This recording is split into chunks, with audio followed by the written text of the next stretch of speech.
Hey, hi, hello, welcome to the Petal Party. I'm your host, Buttercup, animator, illustrator, and sequential artist. Today we are going to assist some folks with doing Hyperlight Breaker gameplay. Um,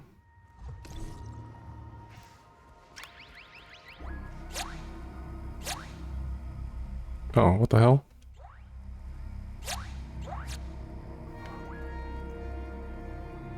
They already beat the game.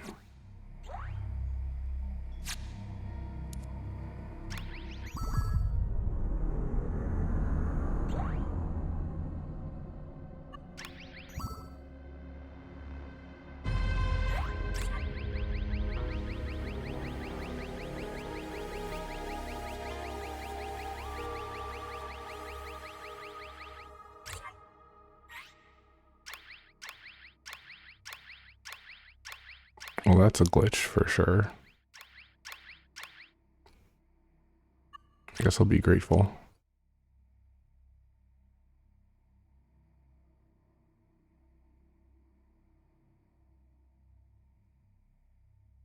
Okay, I can't do anything. Waiting for team.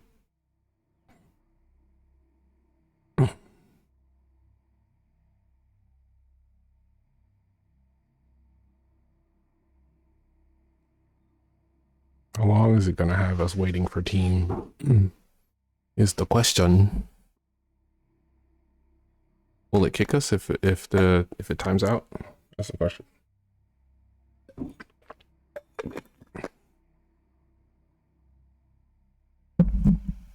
I'm just gonna be sitting here for. I'll put on some music in case it doesn't.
Uh-oh. It seems like it's the same world.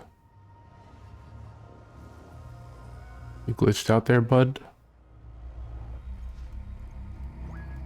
Looking pretty glitched out to me.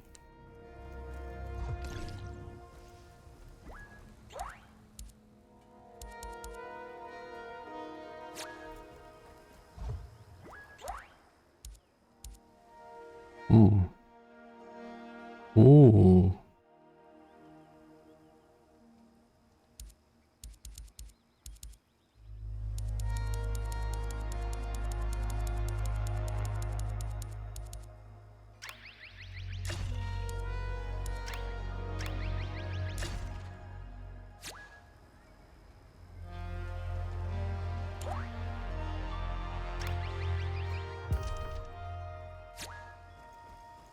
Do I have anything else that I can spend these on?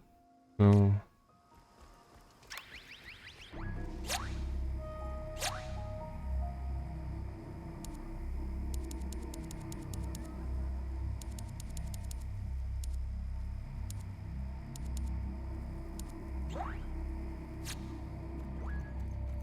Okay.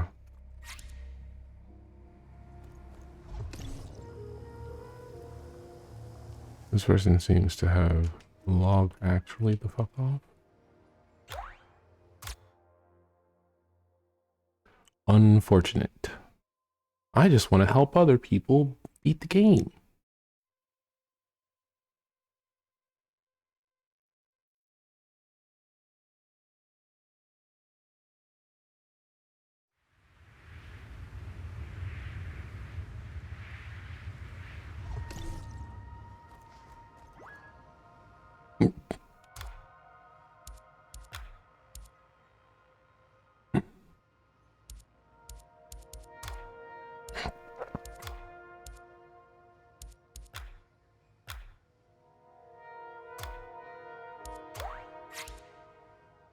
Okay.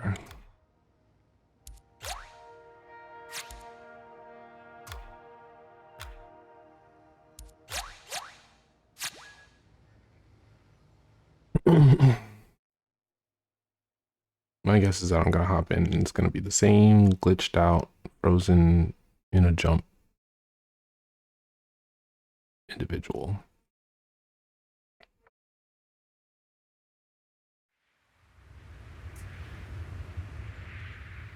Yeah. Look at him. What you doing? Brother, ew. What you doing, brother? Ugh. Brother, ugh. What's that? What's that, brother?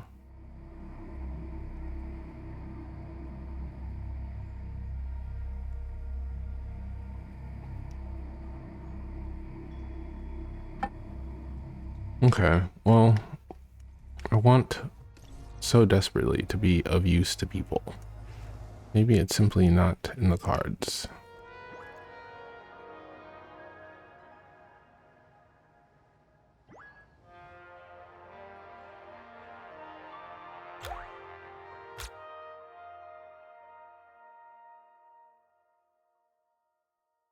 Got so excited when a world loaded. I was like, "Ooh, yay! I get to be helpful. I like to be helpful." And the game was like, "Actually, everything's broken, busted, not even possible."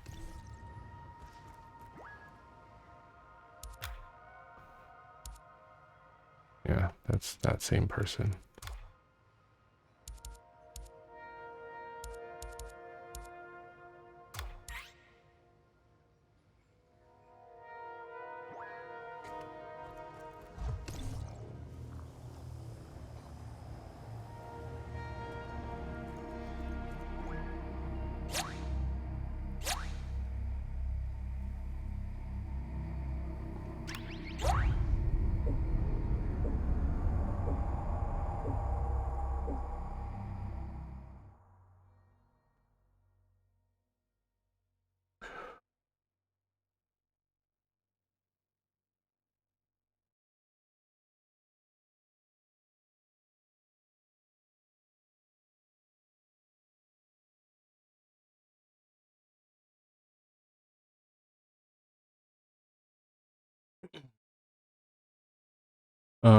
We want to keep upgrading our character, so I think we're just gonna go for as many ooble doobles as possible.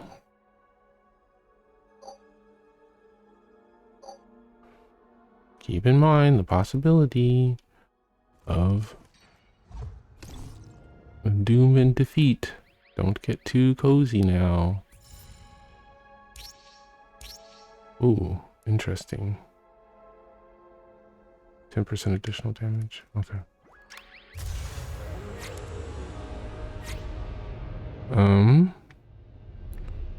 Are there no caches in this game?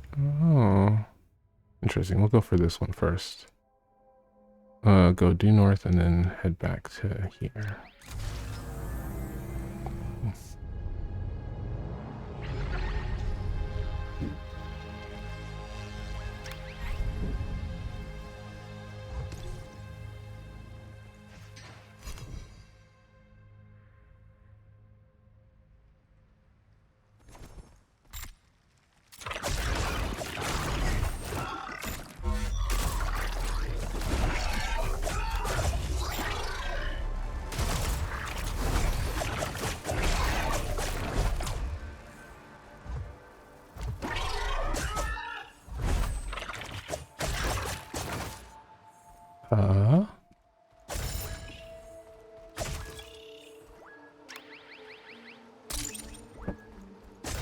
Materials.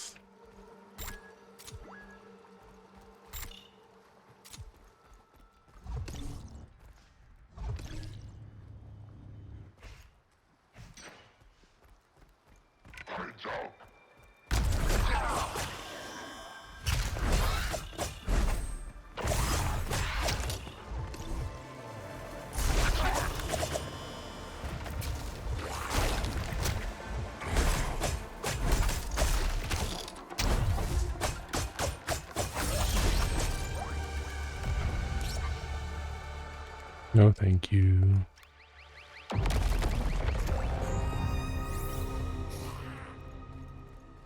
They're up.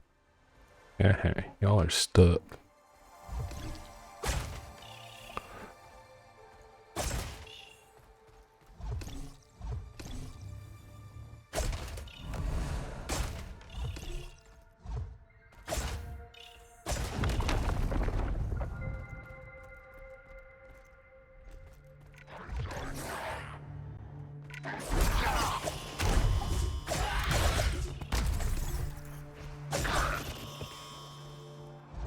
Okay, now we go due north.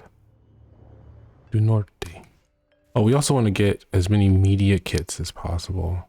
So keep an eye out for those. Reminder to self.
Core, thanks.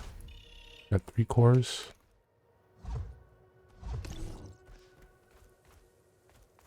All right. Way to get.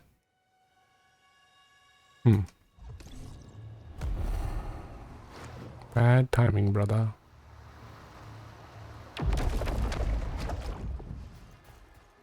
Oh, I want you. I want to fight you.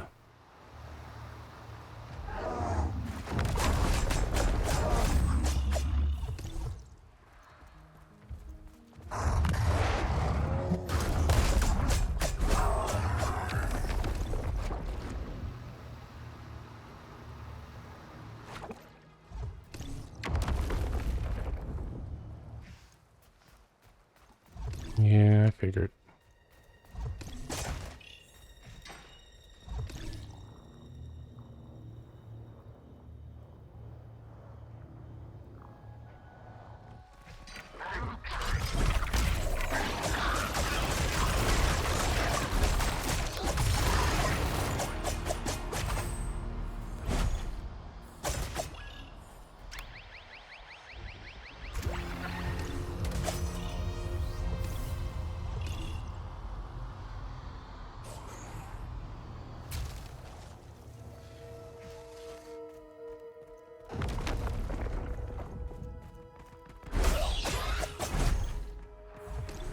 Ooh, key.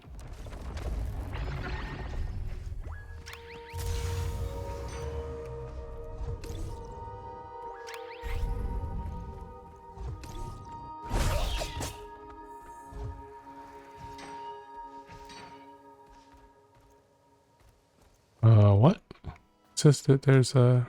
Oh, shit. It says that there's a key. Oh, it's underground. Duh. Duh.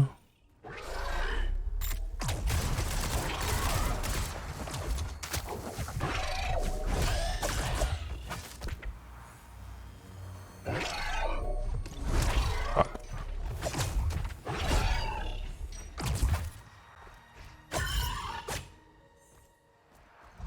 Woof. Okay.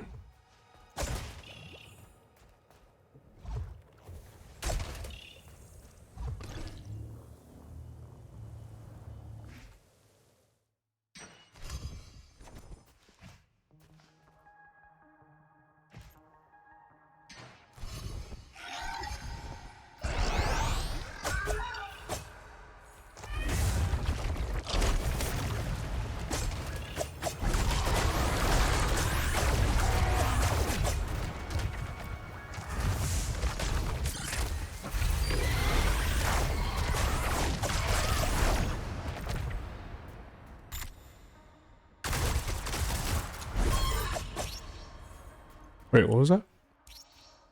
Increase crit chance by 5%. That's good, but it's not good enough.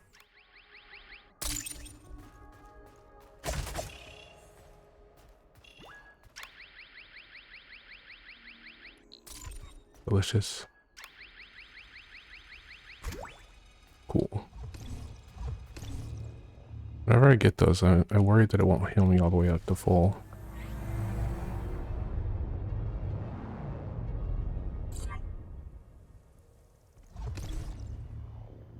Assassin.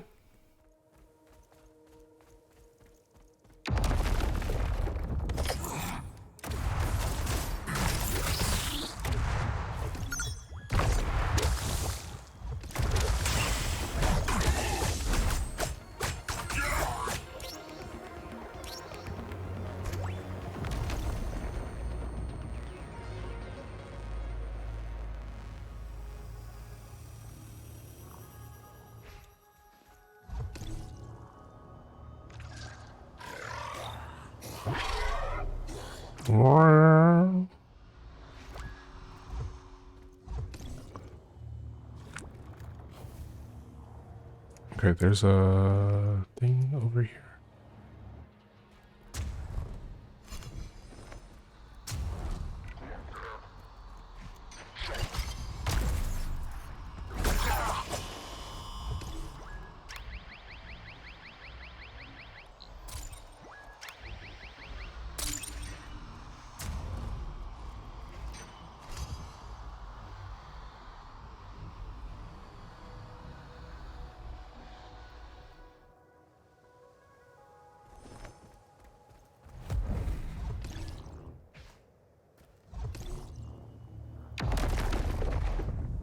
On the top.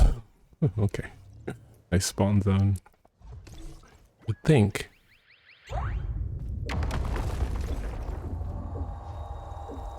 They would have the wherewithal, designers, to not spawn enemies on top of buildings. I guess that's one of the, like, you know, things they gotta take care of.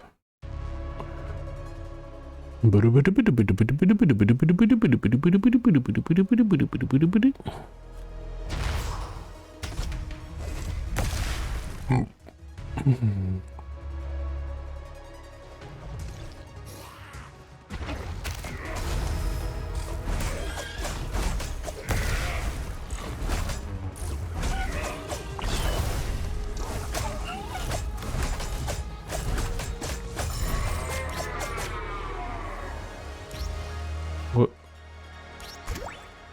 Okay, so crit hits on enemies will restore red HP. Use crit chance by 5. Now we've got the best build possible currently, and like the only thing that could improve it is like specific weapons. and they're like extremely rare to be able to get. So we're chilling.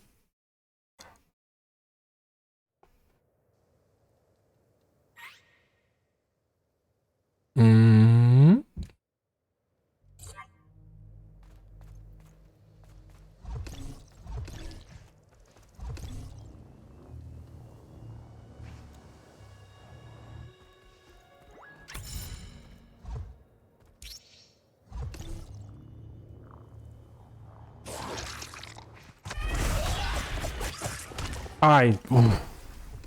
God damn how fucking frustrating that is. While dashing, all projectiles that hit you are reflected back. Yeah, not that one. What's this?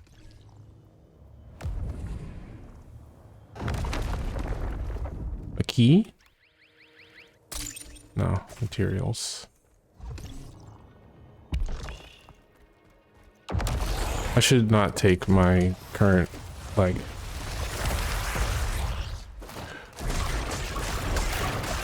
situation for granted, I don't think.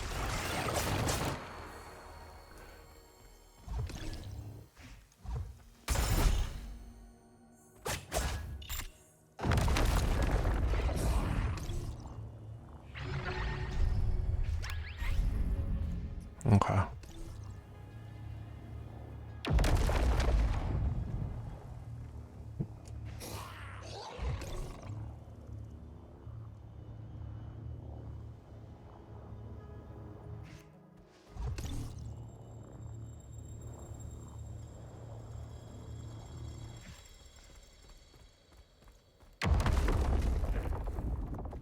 I see you.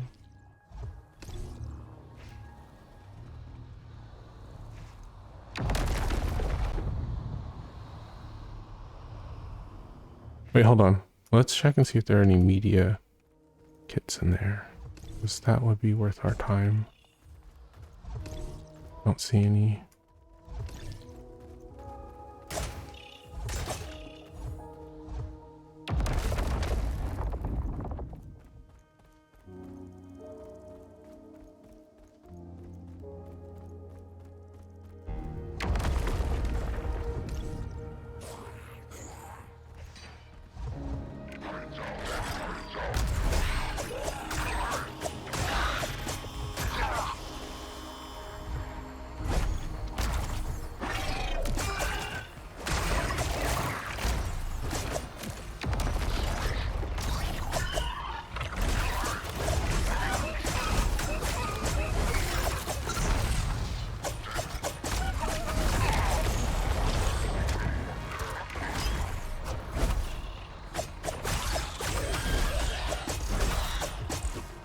Okay, I just want to open this up.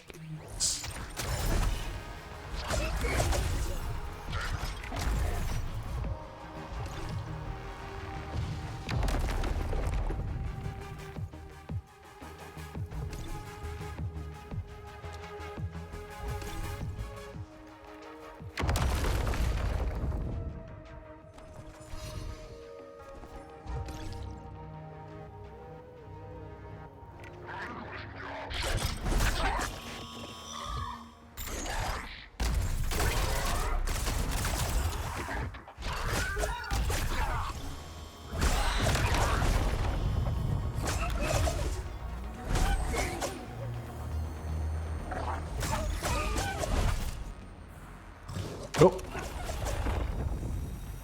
Hello?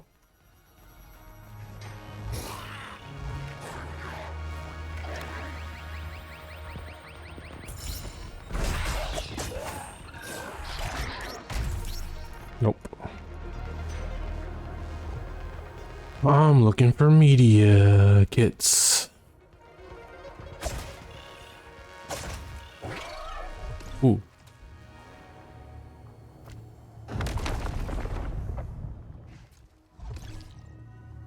Hmm?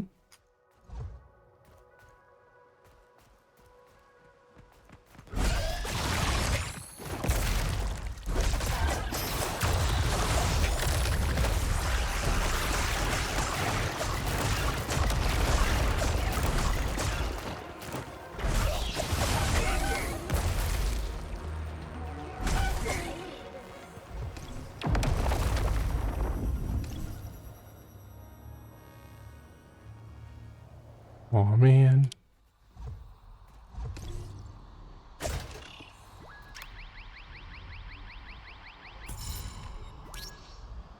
Ooh, okay.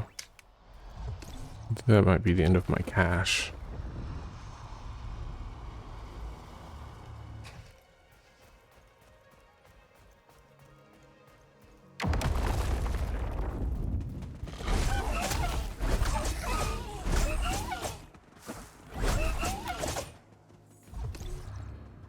Alright, we'll get out of here because then we can explore more in peace.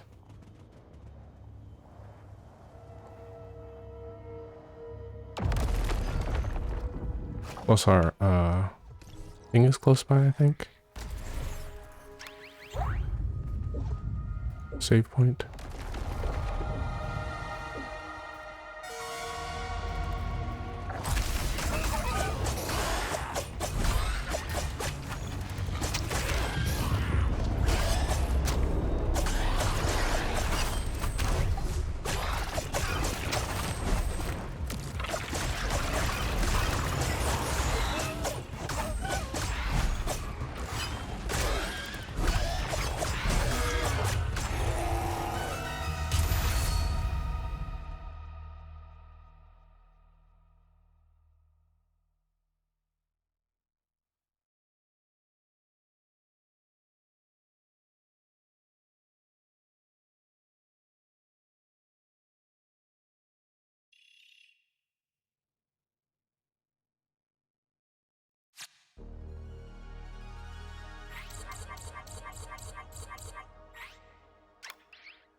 Just need one more.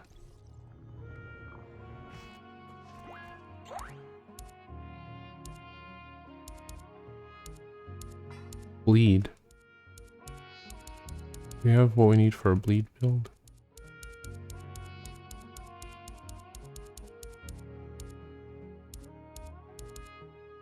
We do. Okay.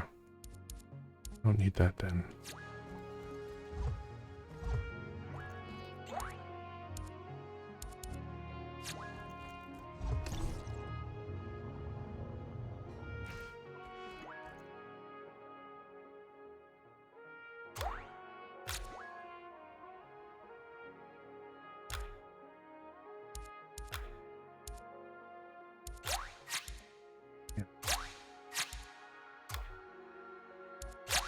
Please.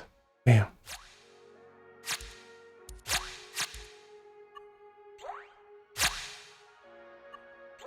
Come on.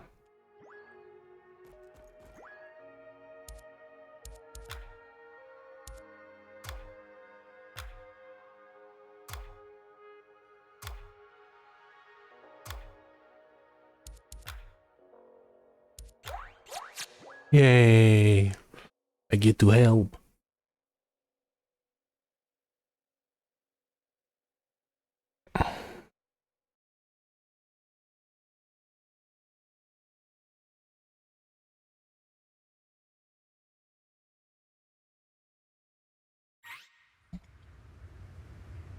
Lost connection. No, put me back in.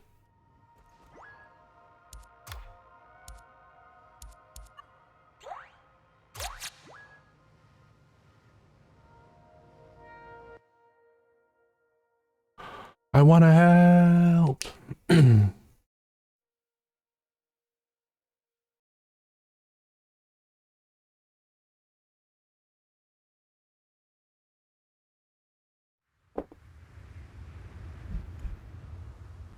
Here we go.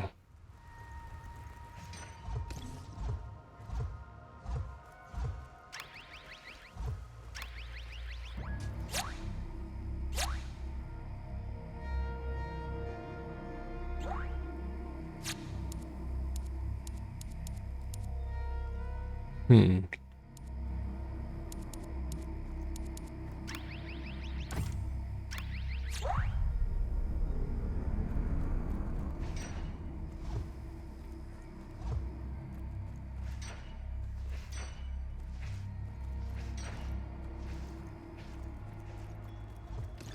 There's a third person in here.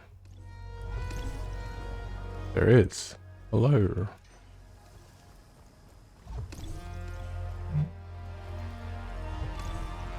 Who all's in here?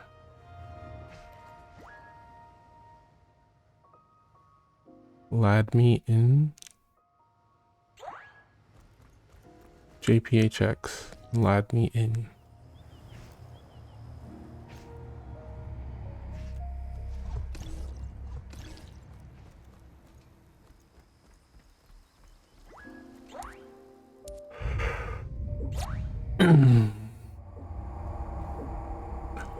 Let's go.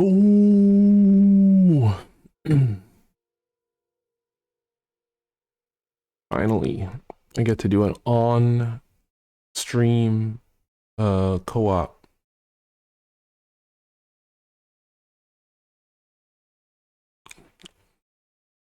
Very happy inducing.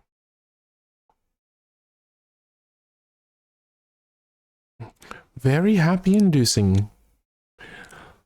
And so all their connections are good and strong.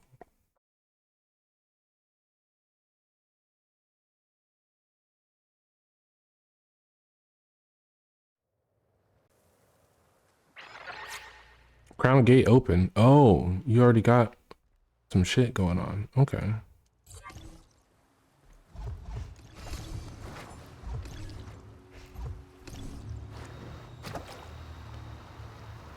Host. The hostess with the mostess.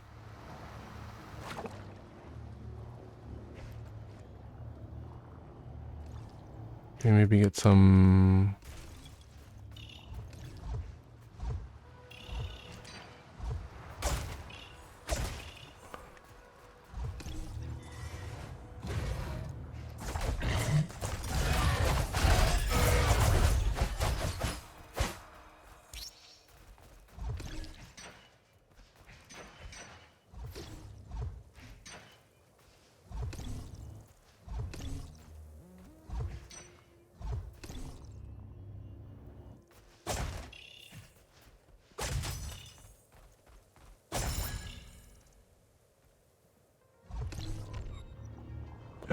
Yes.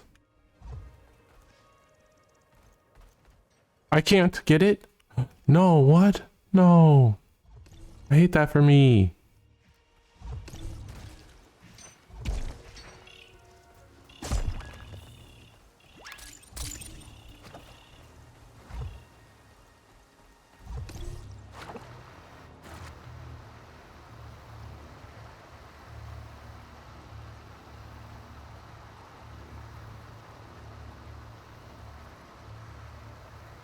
Homie, where are we heading?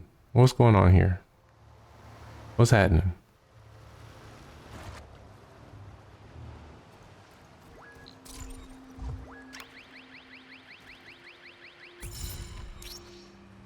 And wait, converts 25% of amp damage to battery. Oh, interesting.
Hello.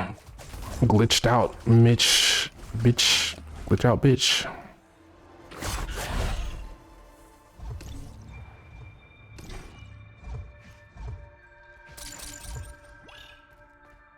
Hello? Did I get it? I get it. I did get it.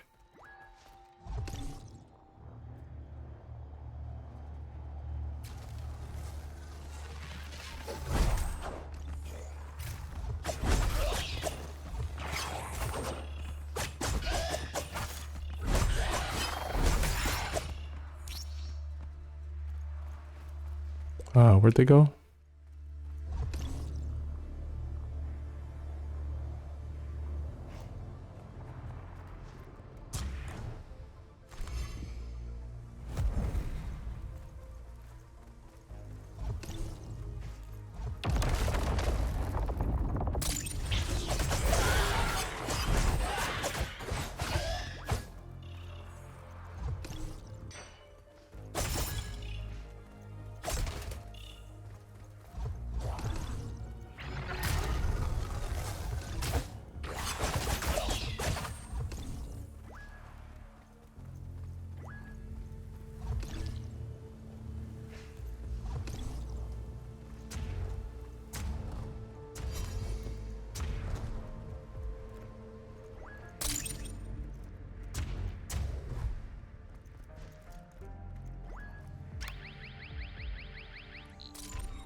Hmm.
High Cup reached 550K channel points. Whoa.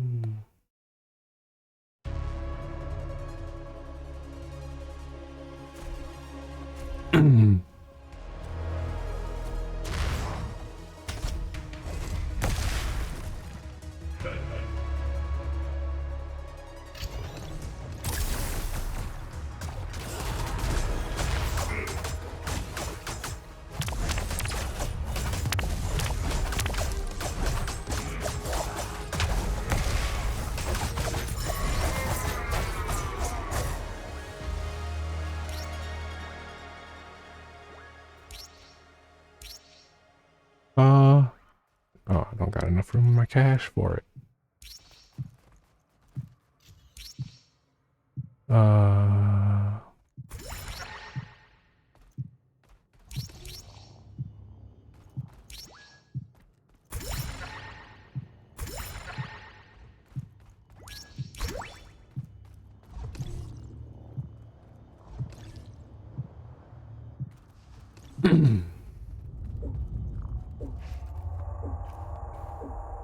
Yay.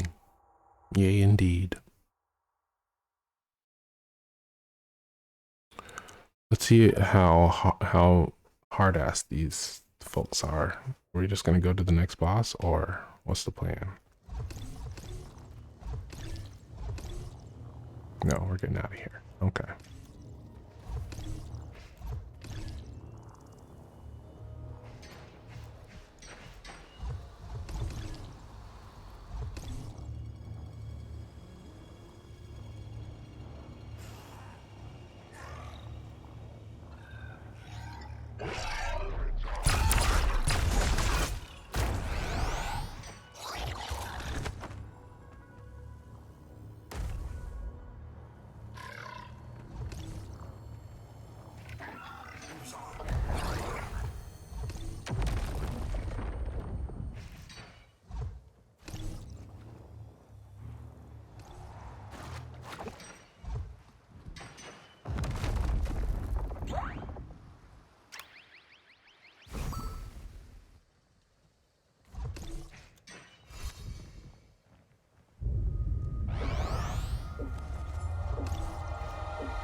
Did all three of us get back okay, though?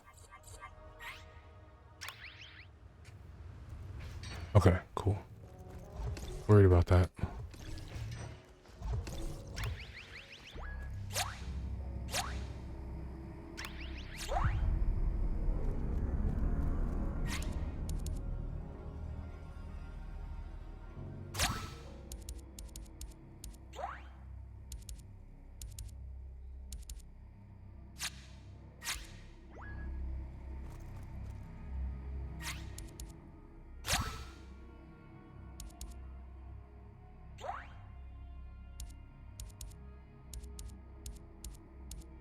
Oh, this is my only burn gun? That's not good. Well, let's see if they got any more.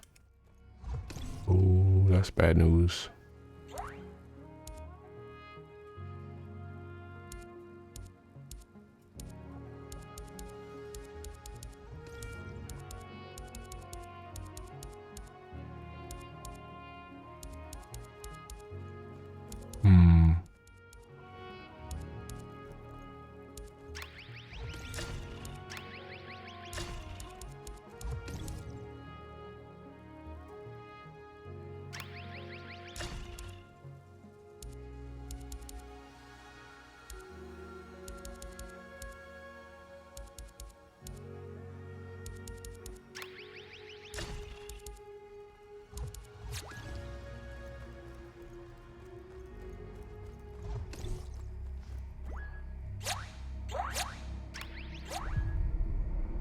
Boom,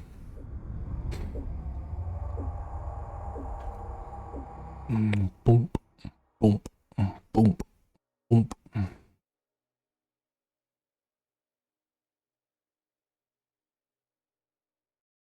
I keep expecting my alarm to go off again.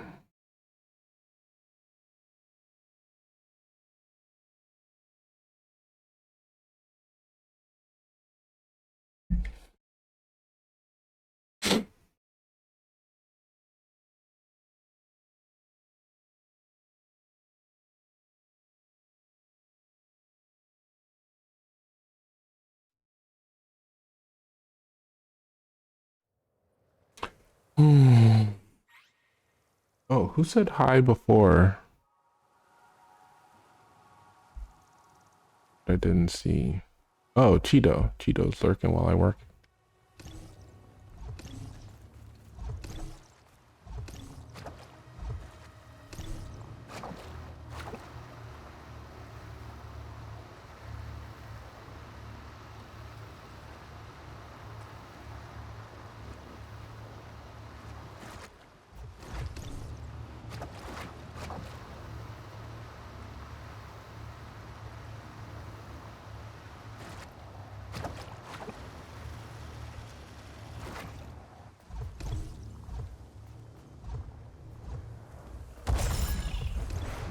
Oh, fuck.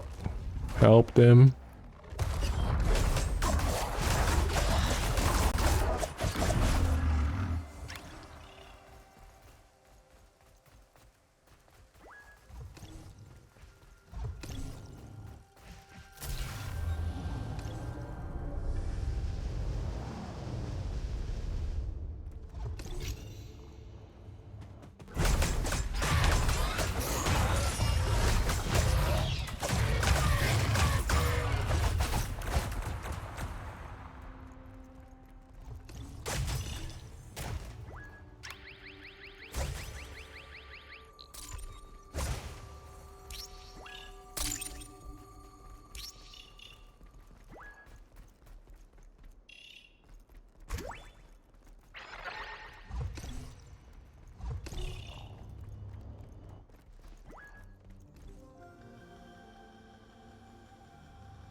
Where's the... It says there's an item somewhere.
I think this is a cave one, so we gotta be ready to parry. Be ready to parry.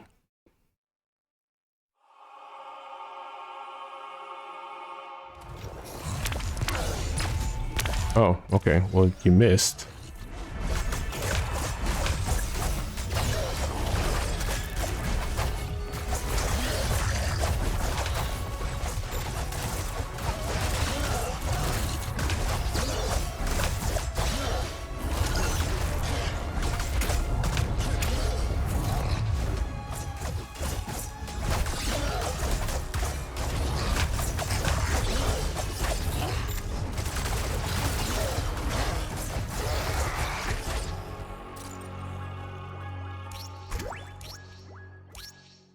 Nope. Nope. No.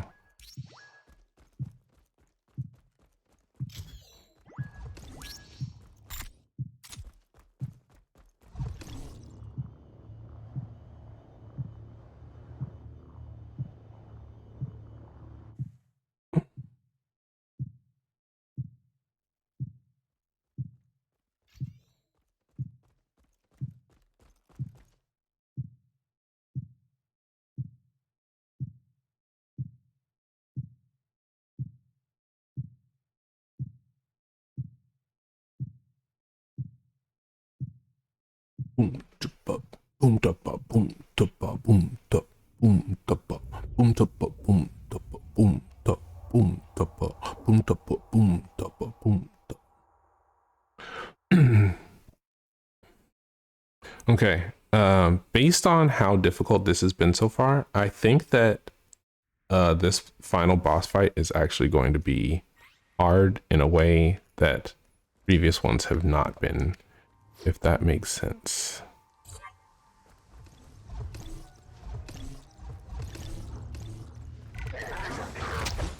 Oh shit.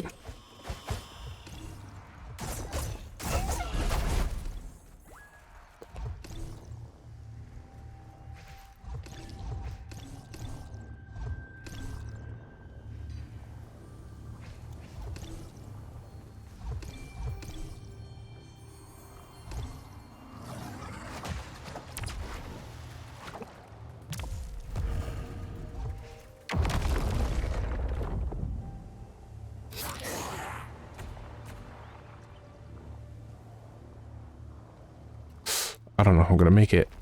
I don't know if I'm gonna make it. I don't know if I'm going to make it. Okay, we made it.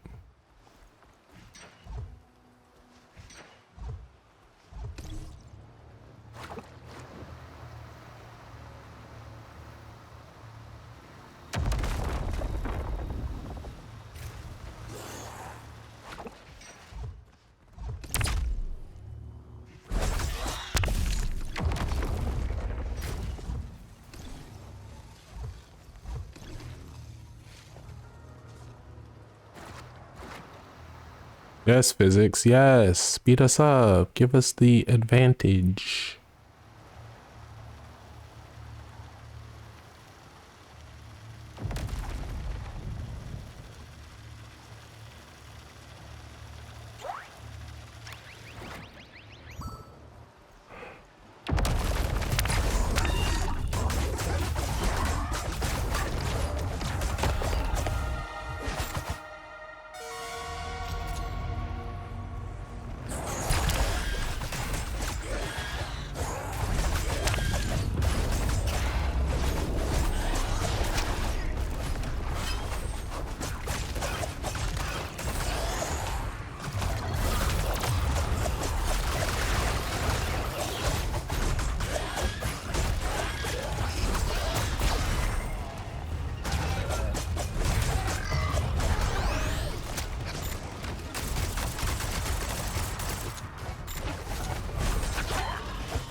Should I not be doing that? Did they lose?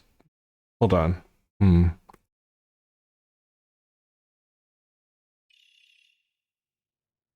I should have been waiting to see if... I shouldn't have killed that last one.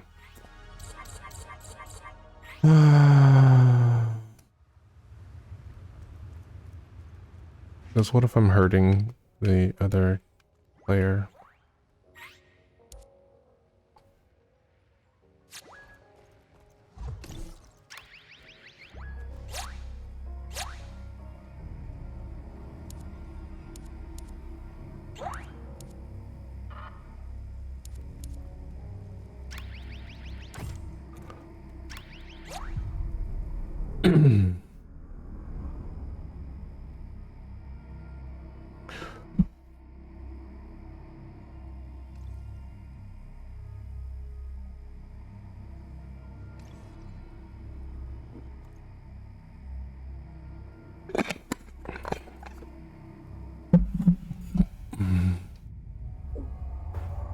Wow. Oh, I'm so glad that I actually got to do some co-op on stream. I like legitimately thought that the net code was so bad that it was just never gonna happen. Excuse me.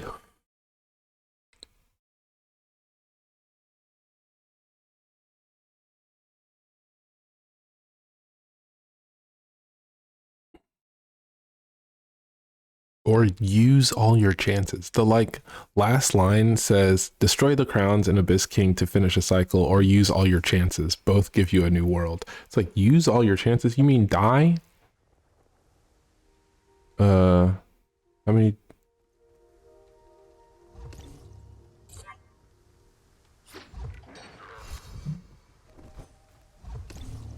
Girl, we are in the danger zone. Be careful, girl.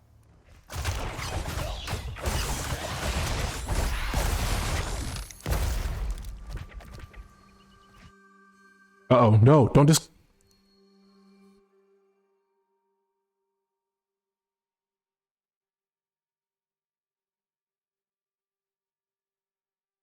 I jinxed it. I should have knocked on wood. Put me back in, come on. Put me back in. No.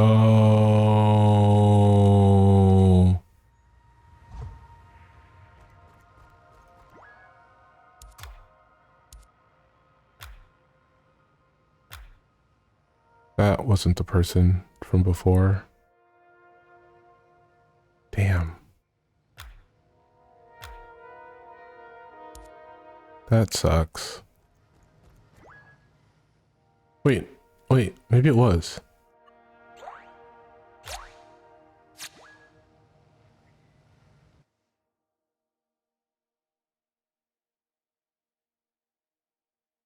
I hope that when you lose connection, it just boots you back to the hub.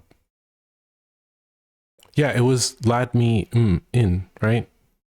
Maybe the other person just had to leave.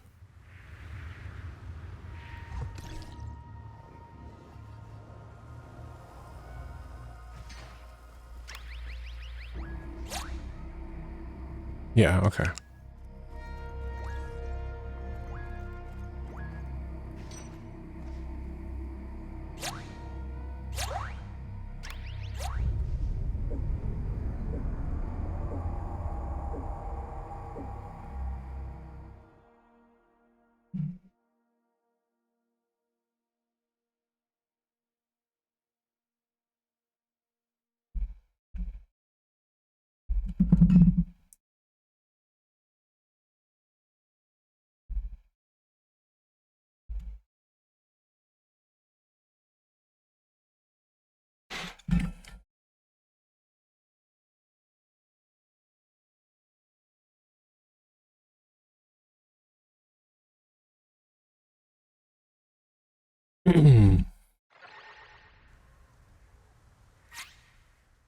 Yes, yes.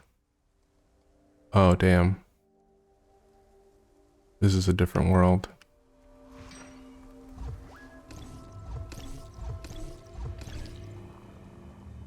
Do they already have all of their stuff? Wait, where'd they go? Okay. Ow, what the fuck?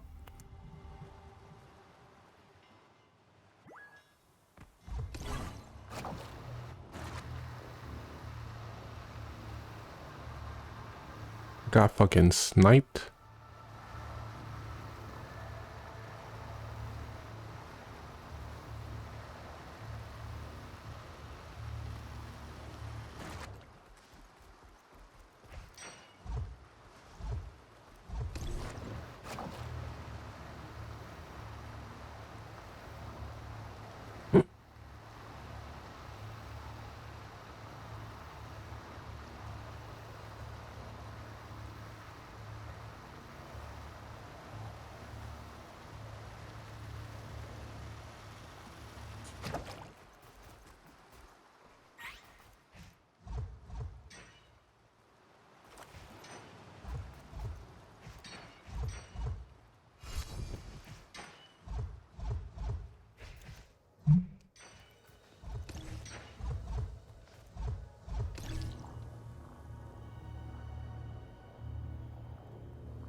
How the hell?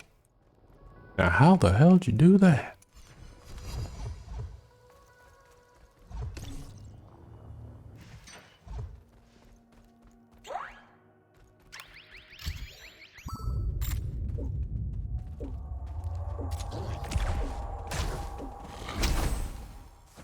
Damn. Okay, we're in trouble. That's okay though. I was trying to get some health back before we went in. Did not work out that way. Okay. I'm going to focus on the boss. I think that they'll be okay with that probably.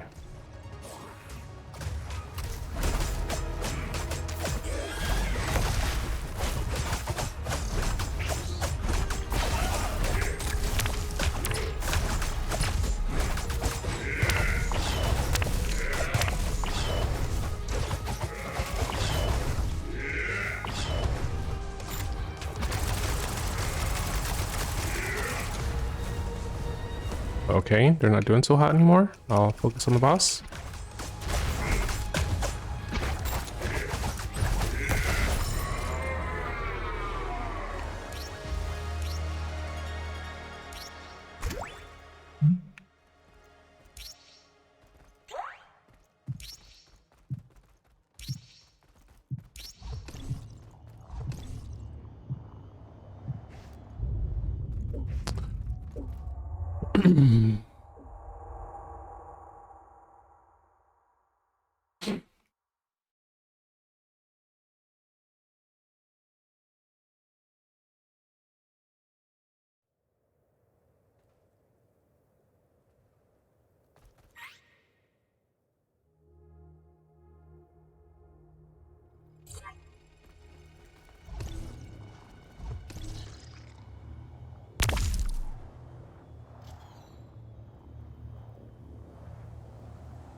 Success.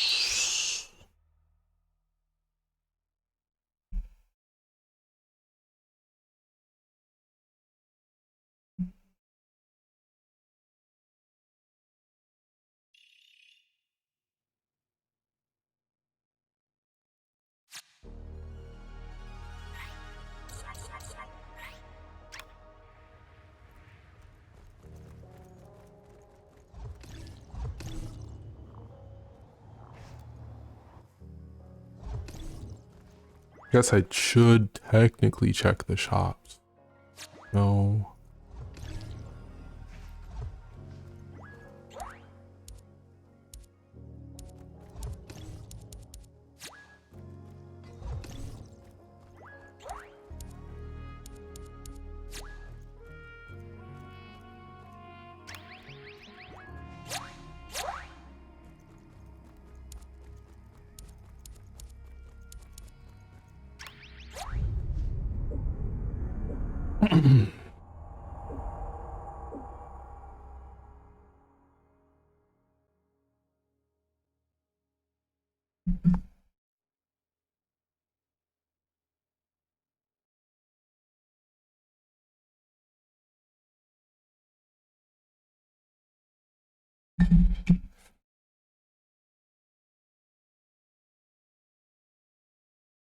Okay.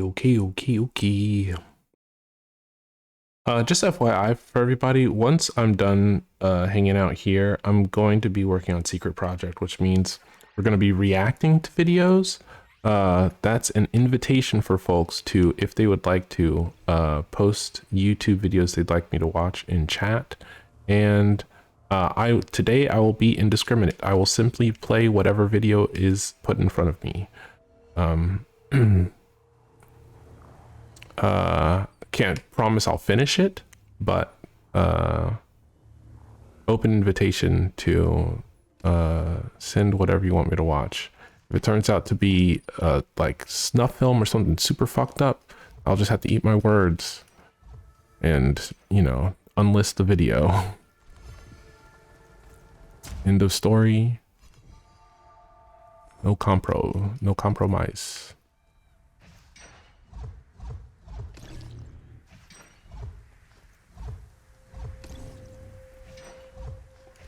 Feel free to tell your friends, because that's going to remain true for as long as I'm working on work.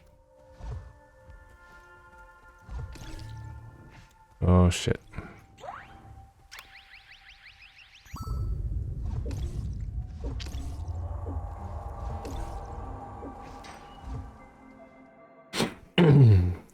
Okay, remember, we got bombs, we got amps, we got parries, we got guns.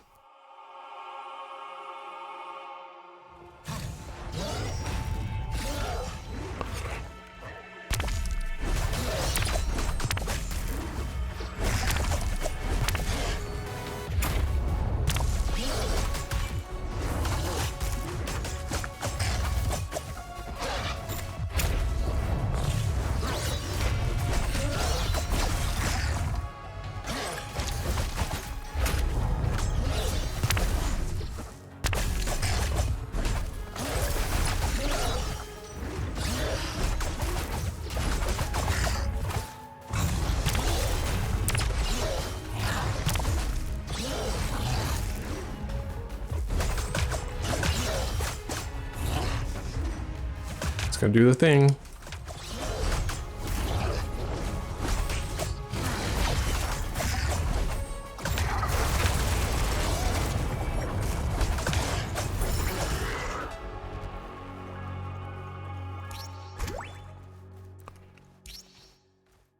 Ooh. Stressful even when it's not stressful. Ooh.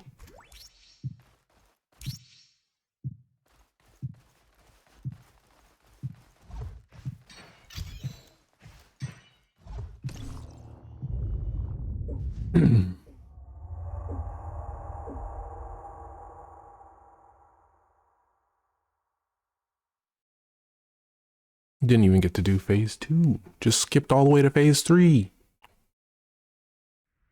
Face tanked his ass.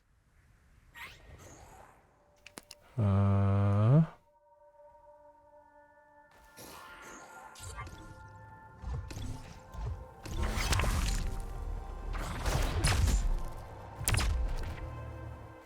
What are you doing?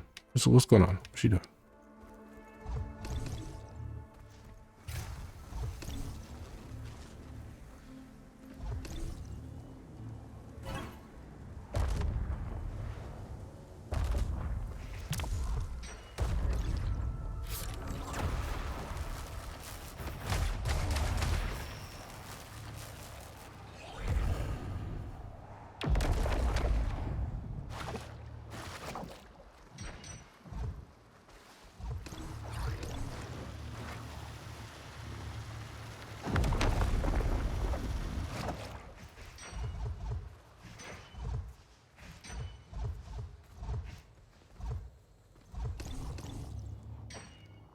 Oh, fuck.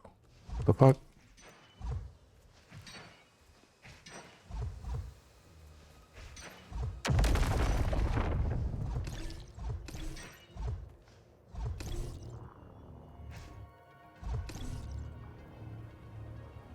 I'm not helping as efficiently as I could be. This hurts my feelings. Put me in, coach. I'm ready to play today.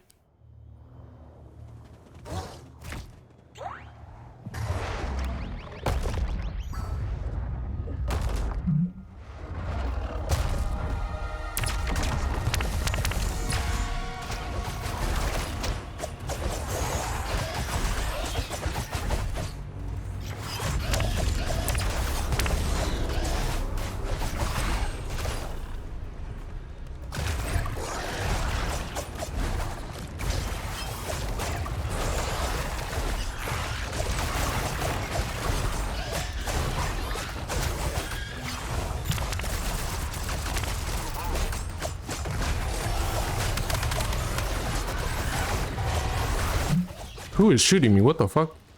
You.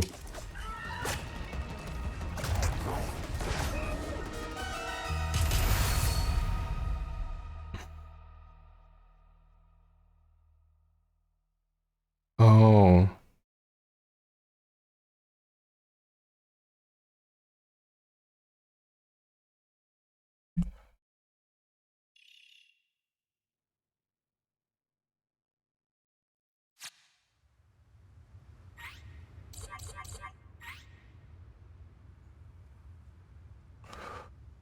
Mm.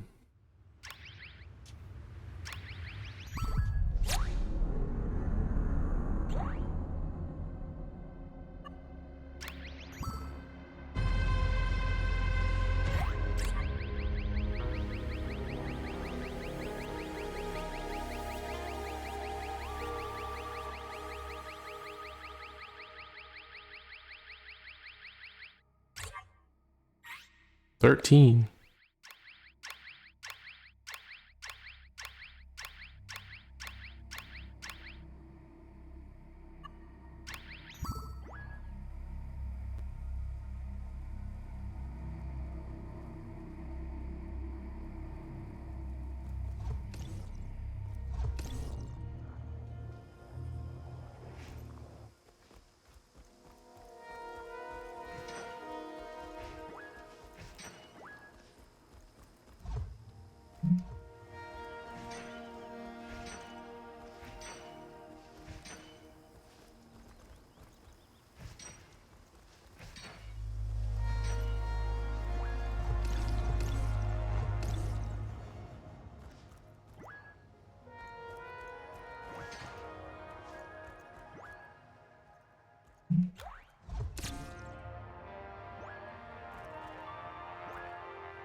Okay, we're out of here.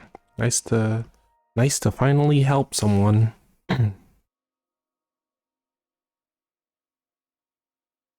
Hmm.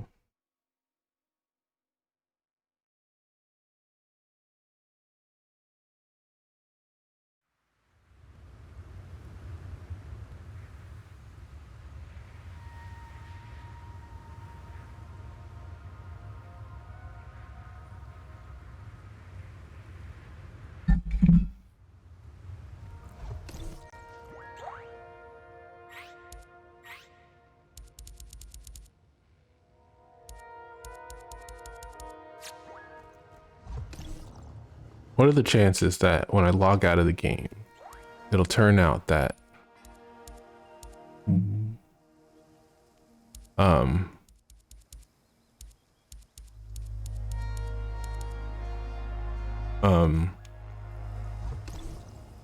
I don't know. It'll I can't remember what I was thinking.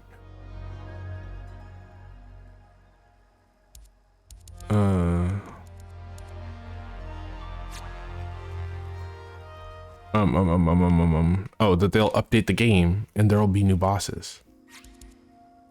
What are the chances?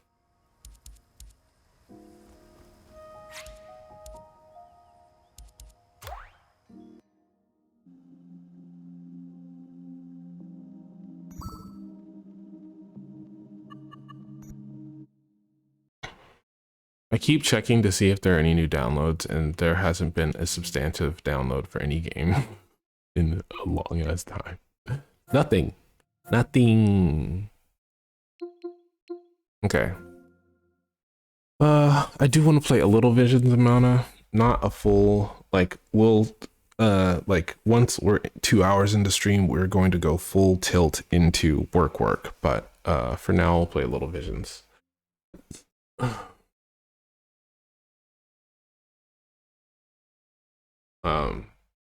If folks have videos that they want me to watch while I'm working on Secret Project, make sure that you queue those up soon, on account of the fact that I mean, we'll be getting to them in a half hour, basically. That's the reason.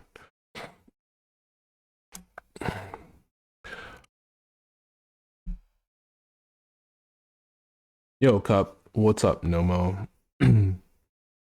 What is happening? Earnest question, not a compulsory salutation. Like, literally, what's going on?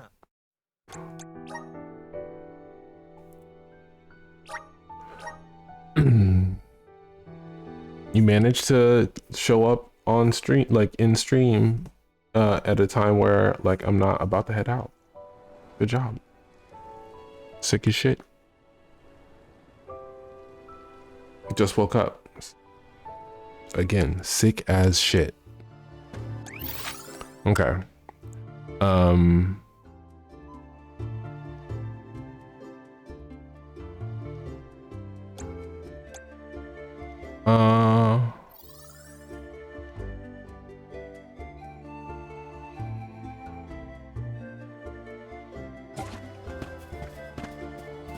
Okay, so what we were gonna do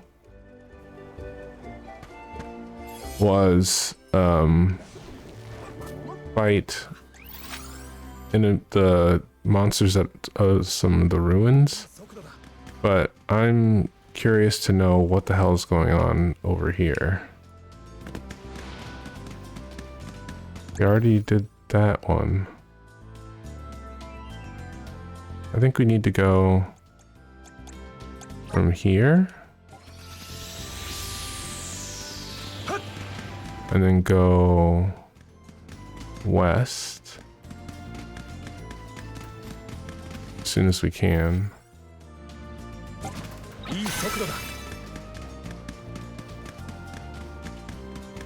There's some like signals on the map that I didn't notice before, and I'm like, what are those? Oh, not here. Help. They're here, but I don't see anything. How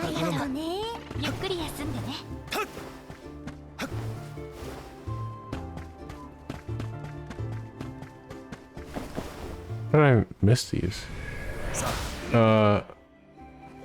What? 25-hour stream? Is my Twitch bugging? Yes, your Twitch is bugging. I have not been streaming for 25 hours. Oh, we'll do this first. Oh, shit.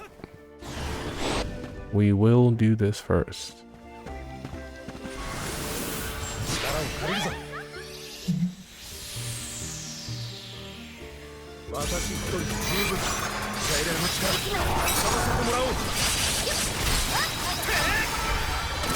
Ow! Then it didn't actually hit me. thought I got hit, but I didn't actually get hit. I've never seen this enemy before. It's fucking scary.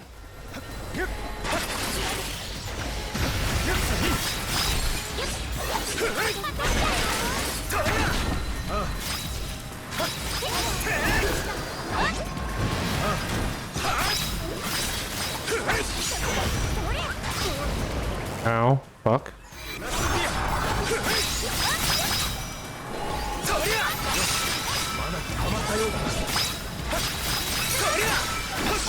Yeah, keep linking them, keep linking them.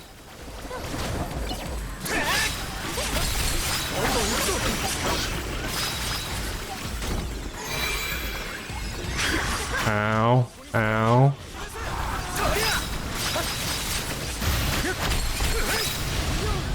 I think that's, no, we're not done.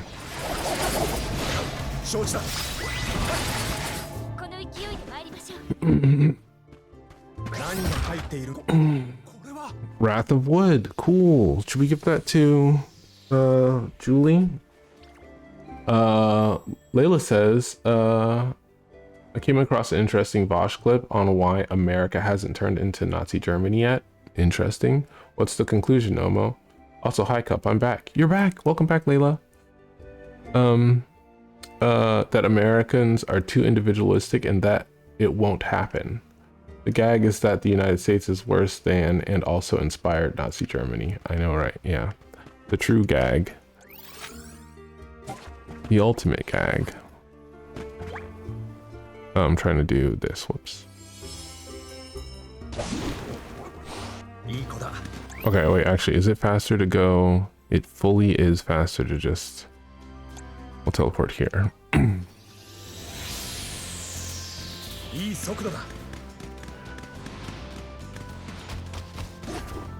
Oh, wait, I want to go this way. But his reasoning is interesting. I don't know that I think I agree with him. Like, I do earnestly believe that the US is demonstrably more individualistic as like a society. How do I get up there?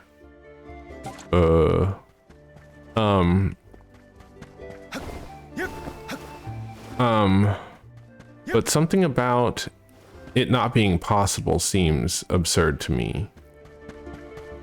I think that people are capable of being, if there was like any specific reason that I would identify in opposition to Vosh's take, it's that America's too big. That, like, the kind of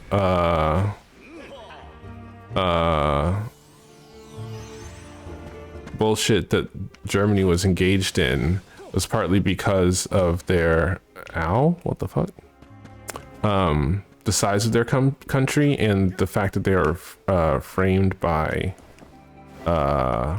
like ideological opponents. But like the US, for as half-assed as its imperial project has been, at the very least, like has successfully dominated this continent. And so you gotta be kidding me. That's what that was that whole time? I don't even want that. Okay, we haven't saved it all, so this could go really bad, but I'm gonna hope for the best.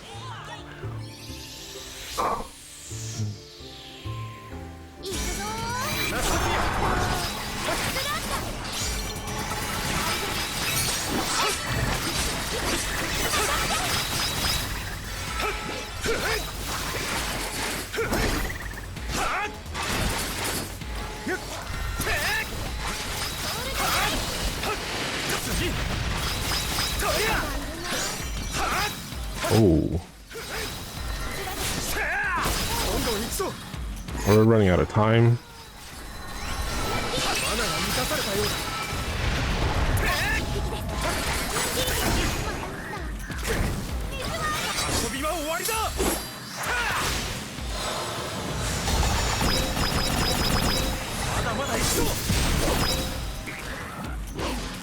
Interesting, interesting.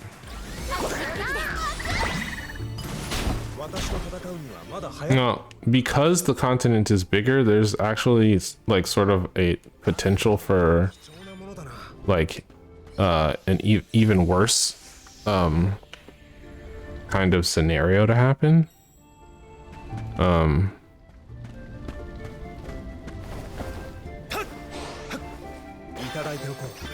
Okay.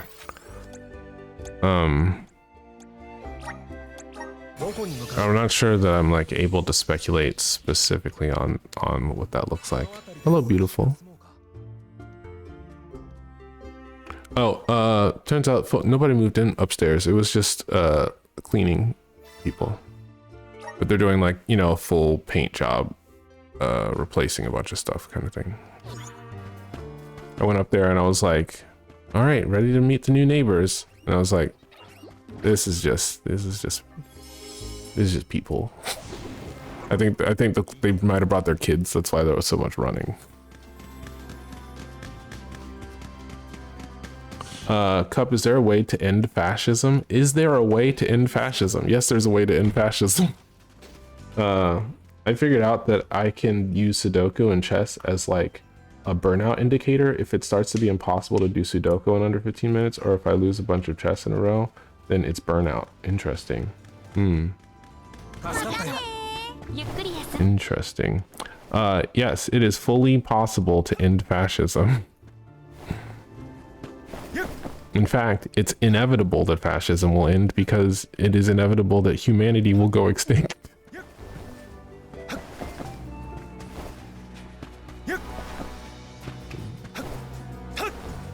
Oh, is there like a invisible wall or something? What's going on?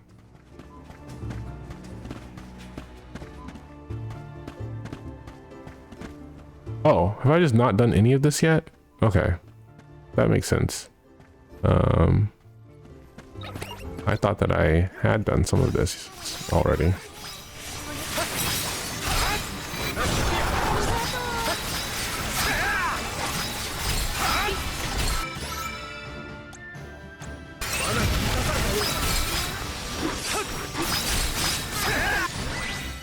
Cool.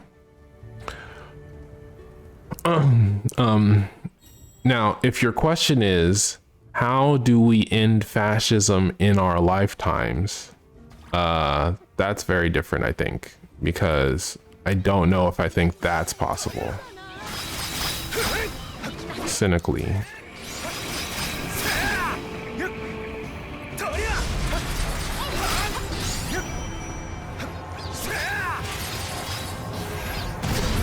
Ow, that hurt.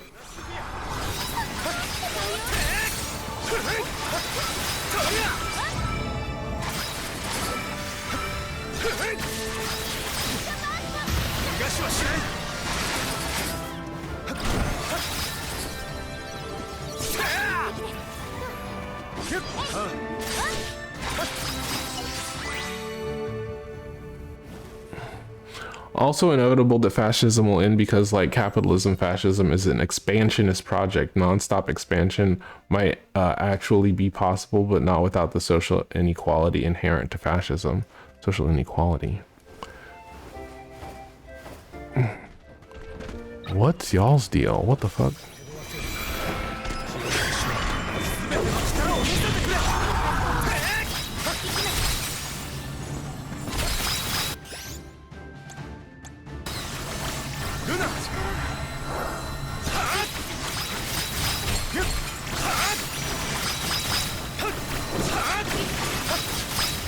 Was this unfair of us to do this to these four enemies who were expecting to have a fighting chance and to just run in, stop time, and then fully beat their asses? Maybe. So because fascism solidifies a limitation of resources and necessitates mismanagement of resources, it will eventually die out, like when a predator kills off everything that there is it can eat. Yeah, fully agree with that. But like, I think that what Nomo's asking is like, is there a way to ideologically defeat fascism? Not just like, is there a like, will fascism end? The answer is yes. But is there a way to actively, using like propaganda or like ideological persuasion, is it possible to end fascism in that respect? Not just in a like, whoa, whoa, whoa, whoa, whoa, whoa, whoa. I didn't realize there were 6. I didn't realize there were 4. Okay, hi.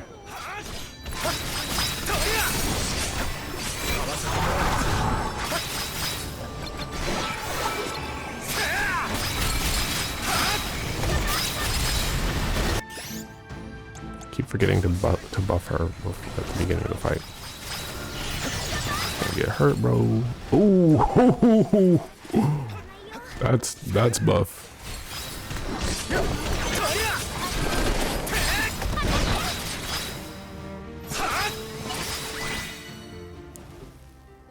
Okay. How did I not realize there were 4?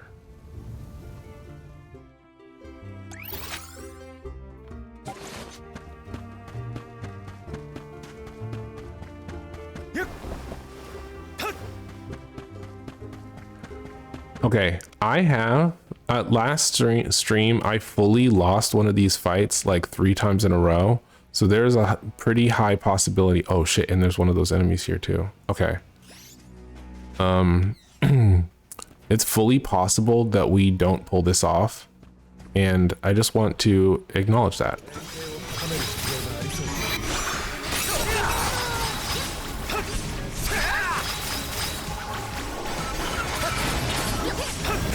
Ow! Whoa! Whoa! Whoa! Heal me, brother. Heal me, brother.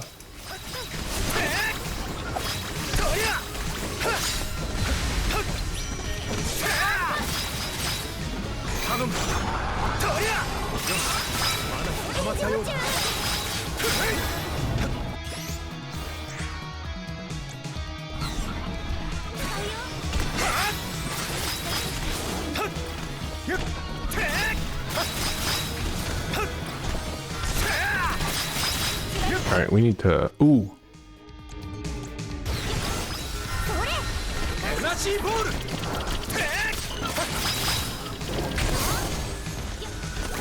Oh shit. Oh, I gotta wait 11 seconds. I was like trying to, like waiting for a thing to happen. Okay, now we do it.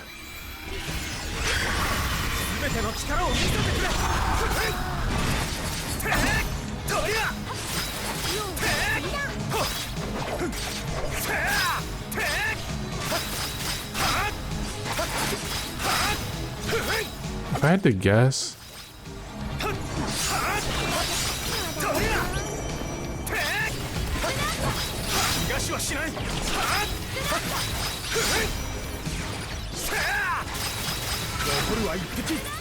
no, don't run, don't run, don't run. Oh my god.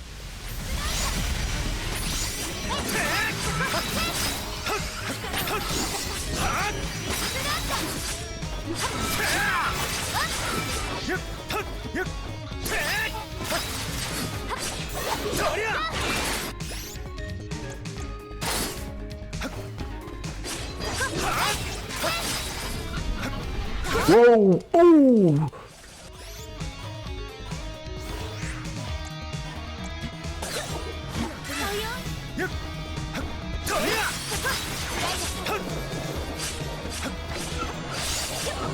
Oh, okay. I was gonna say, what does that do?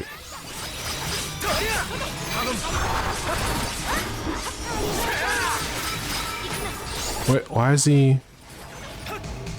Oh. Ow! Julie, run, girl, run!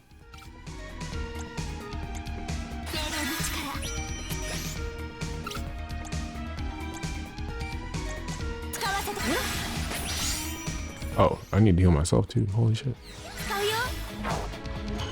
No, no, no, no, no.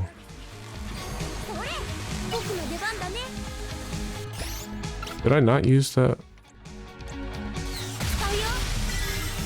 Okay.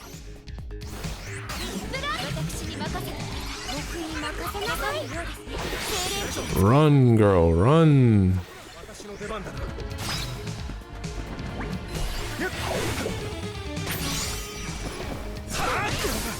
Ow.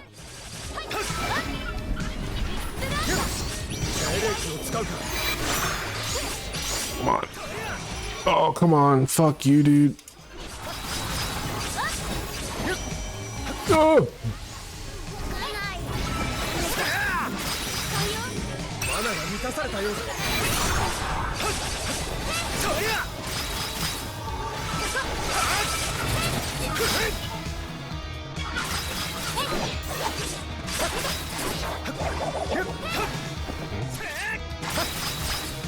Okay, hold off for how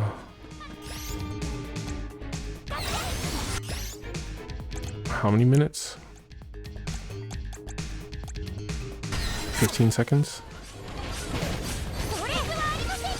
Ow! Holy shit. Girl, if you don't fucking run.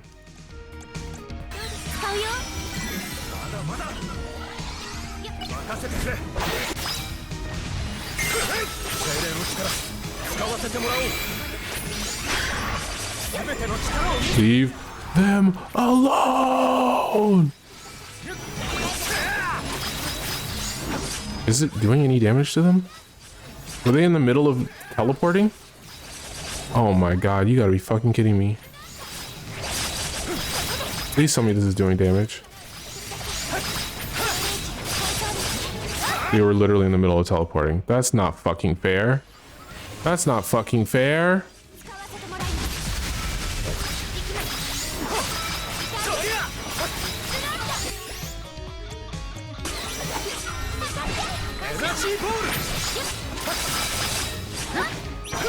Fuck you, dude.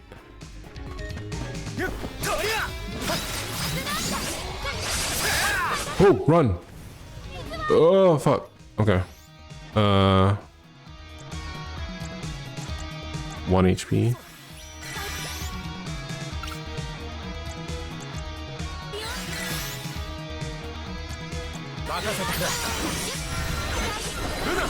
Run, bitch, run.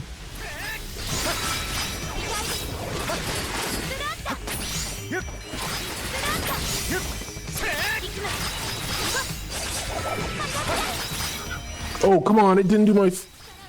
Yeah. Okay.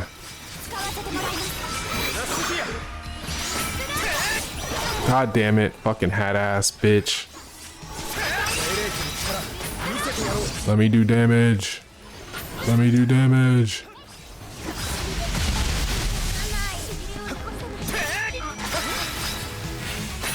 Okay, next time I gotta survive for...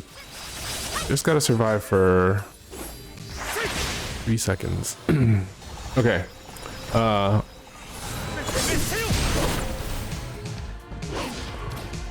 Back. Went to the bathroom for a minute. Okay, so Layla said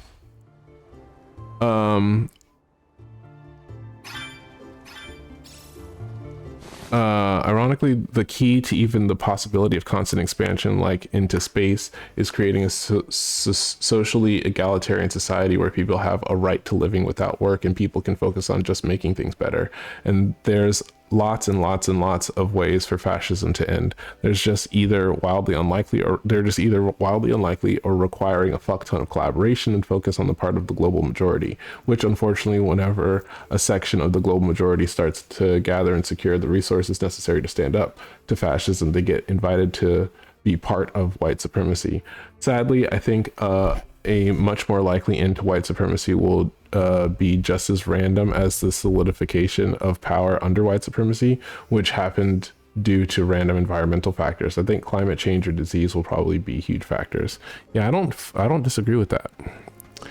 I think that that's like my ethos too, is that like I'm just like, if we just hold out long enough and keep resisting long enough, then like that's honestly our best bet. Like making an earnest attempt to like actively end fascism is the way that we keep the public awareness that it's possible alive. And it's sad that like it's likely we'll lose a lot of people to like that cause. But like Layla said, I think that the actual end of fascism is most likely to be like arbitrary and a consequence of a bunch of different environmental factors, rather than it being like a someone winning an ideological battle, you know. Oh, we already beat this.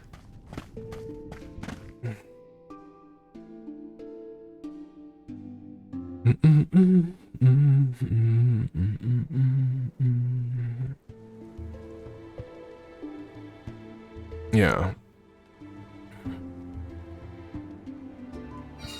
Like, the dream is to convince enough people that fascism is a bad idea, so that they go, oh my gosh, you're totally right. But like, have you met conservatives? It's difficult to convince them that like their food isn't poison. When you showed them, when you specifically like picked the plants and slaughtered the animal and cooked everything yourself, they'll still be like weirdly suspicious for no fucking reason about shit.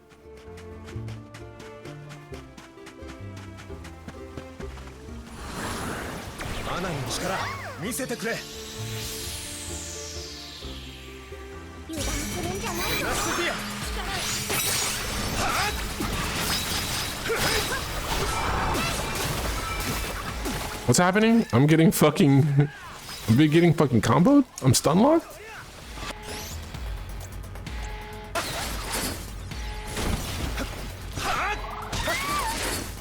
What is...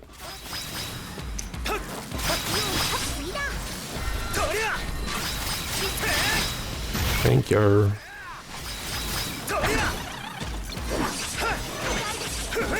I didn't mean to hit that button.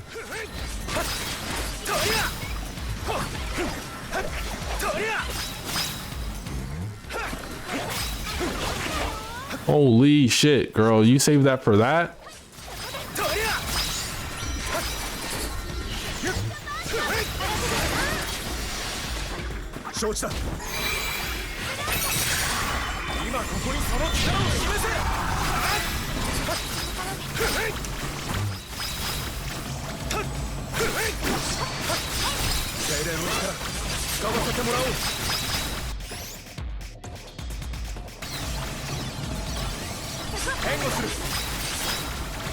Wait, it's actually slowing down actual time. I didn't realize it was slowing down like the in-game timer. I thought it was like slowing down time in like an abstract sense.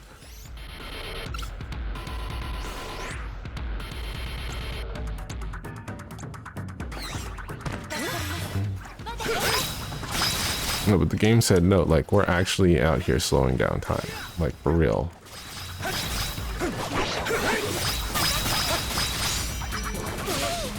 Shit, bro. Which enemies are doing that damage? Is it the turtles?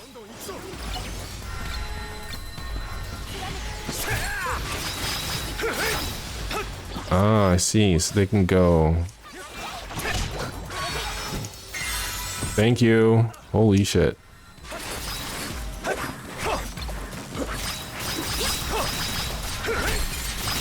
Got 20 seconds. Please help. 18 seconds.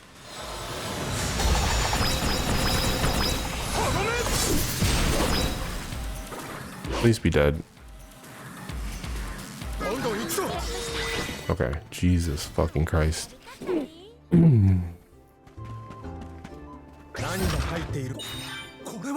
Wrath of water.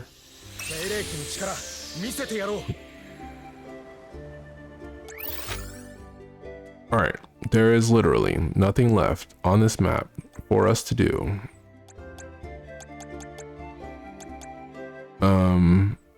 That's where we came from. So we go to Tsata.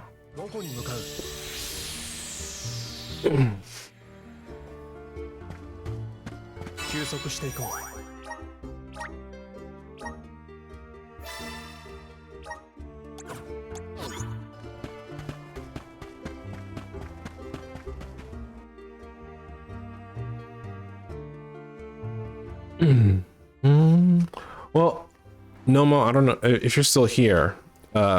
Everything on a long enough timeline seems pretty bleak. But just because it seems bleak doesn't mean it's true.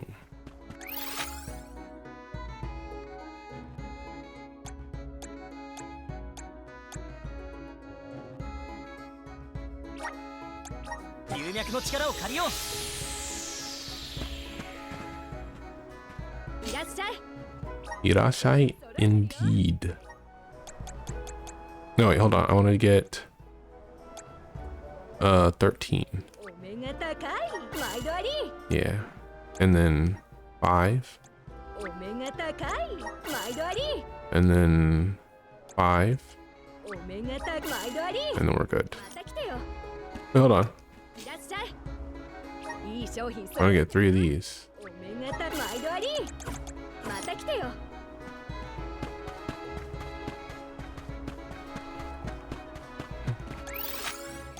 Makes my little gremlin brain upset that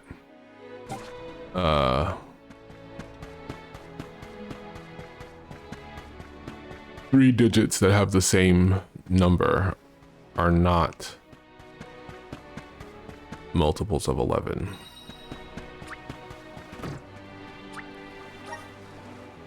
I don't actually know where we're going. I guess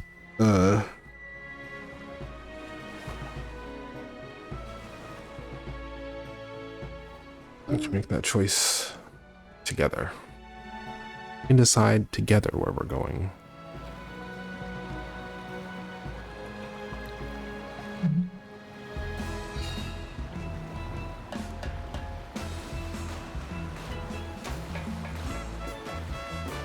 Okay, so let's just do a quick check. So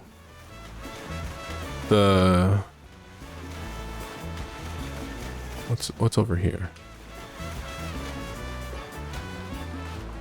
The moors, and then this is the desert. And that's definitely like a place to go. And then there's this place over here. I don't think we want to do that yet. I'm pretty sure we cleared the whole desert, right? I mean, well, I guess we haven't been there since we got the dark and light elementals.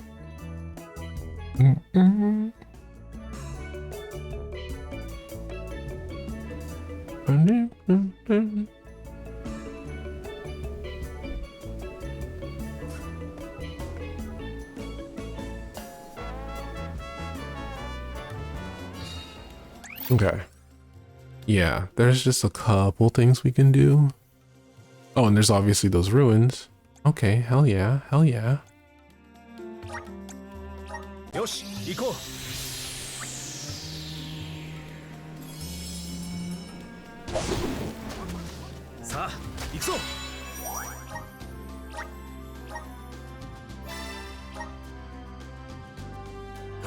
Level 46. We're getting so close to just being the level that we're supposed to be to do the thing that we're doing. We're already doing the thing. We're lower than the level that we should be to do the thing. But we're about to be the actual level we're supposed to be to do the thing. And that's what's exciting. It's like, holy shit. We're almost at the level that we're supposed to be at. Huh. You believe it?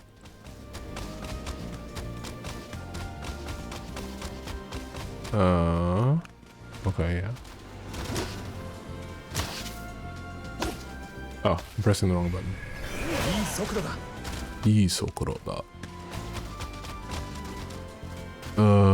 I don't actually want to do your quest, do I?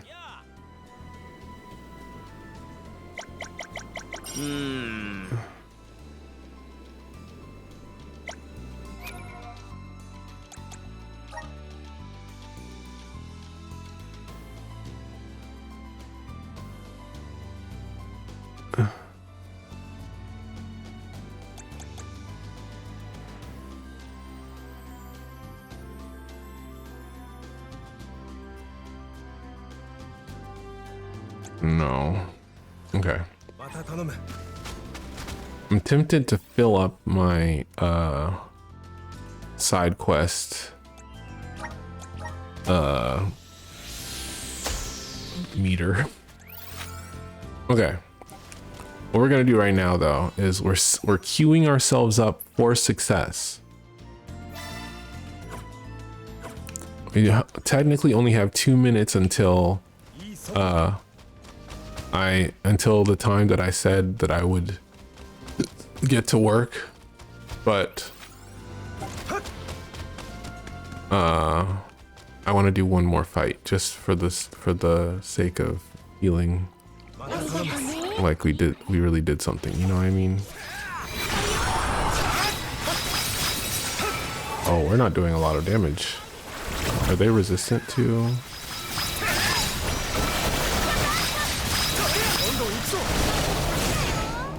Enemy reinforcements, what the fuck?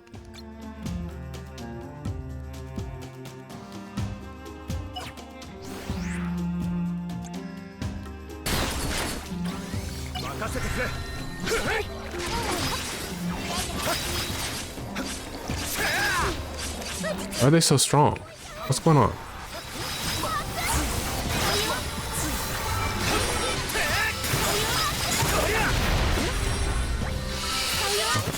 I'm about to get fucking marked here.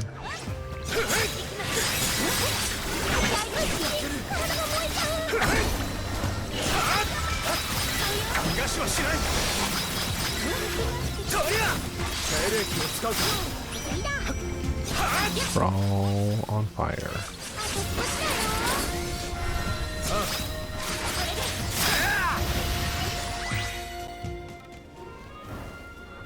Why were there reinforcements? All right, we have 30 seconds.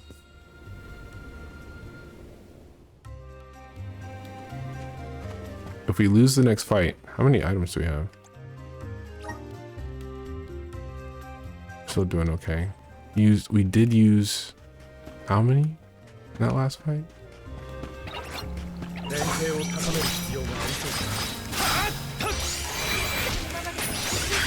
Girl, you die here and now. I don't know if I'm gonna forgive you for that one.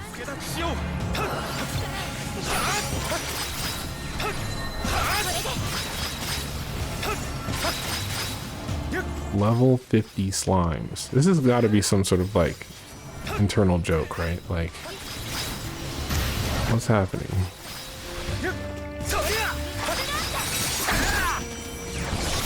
Also, if I'm recalling correctly, right, they were...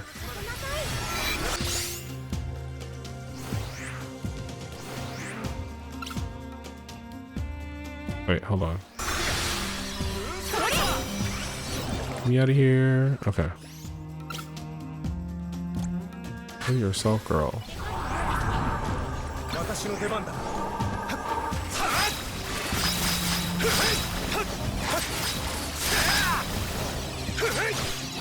There were reinforcements last time, so I'm fighting as if there were going to be reinforcements this time. This is what's happening. Yeah, I thought so. Okay, chill.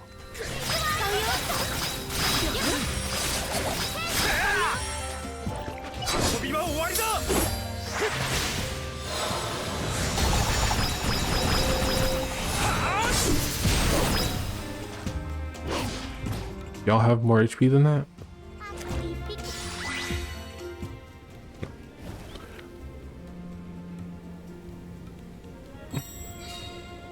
Okay. Y'all got any videos you want me to watch? Wait, what's that? Oh shit.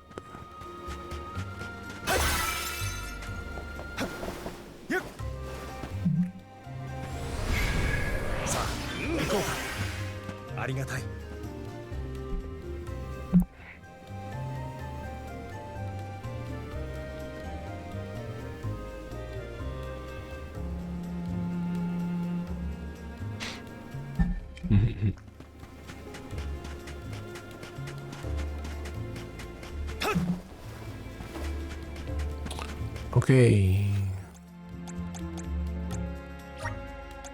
よし行こう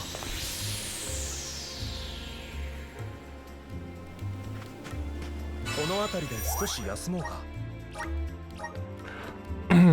Now here's a question. Should I take a break first or should I just get into the work? I think my system as it is accustomed to 休息していこう patterns is expecting me to go like now that I'm, oh, you're not playing video games anymore? Well, we should take a break, right? Right? It's break time, right? Right? ビジョンズ・オブ・マナー I think I'm gonna try and just work. And if after 15 minutes I'm like, nah, I'm gonna need that break. I'm gonna need that break, bro. Then we honor that. You feel me? Okay.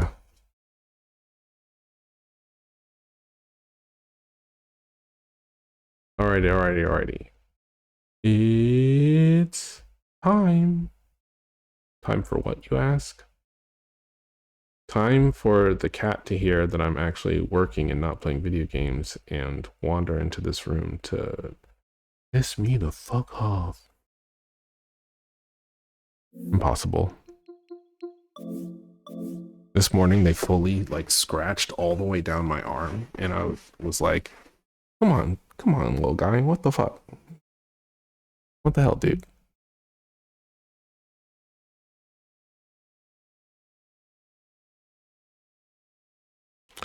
Uh,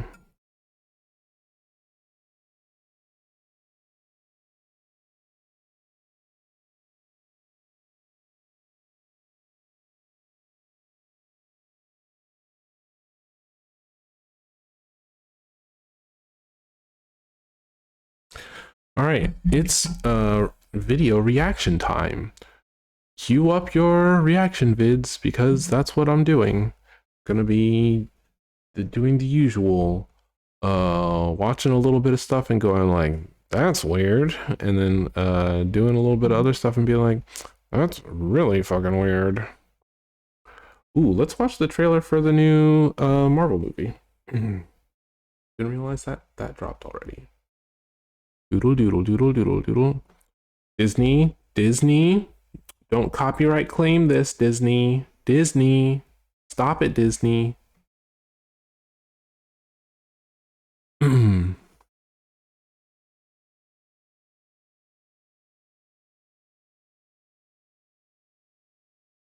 What happened?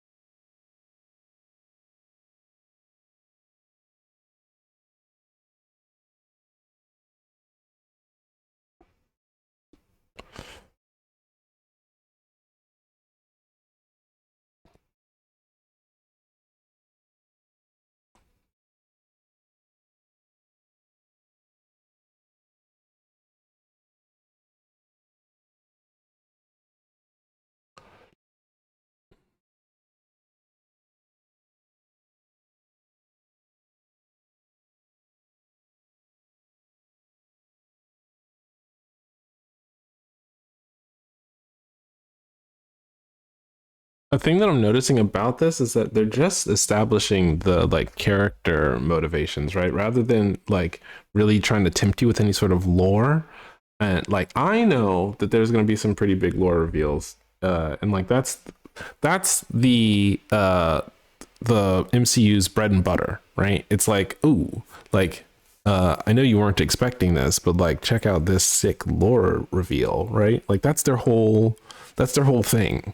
Um the Chitauri in the Avengers movie, I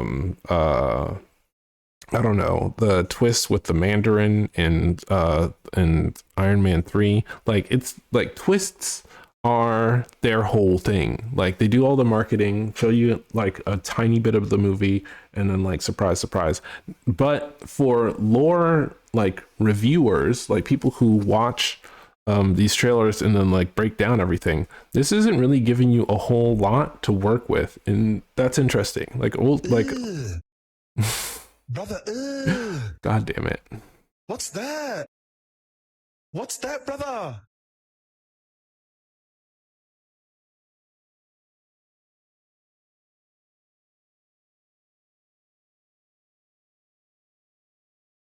I guess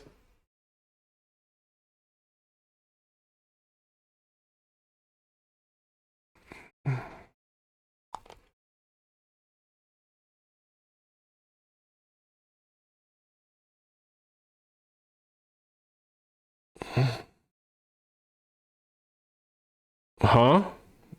They were right. Okay, never mind. They just saved the lore for the second half. Who was that? Oh. Yelling at Bucky, John Walker, Reg. Okay, got it. Ghost, Taskmaster.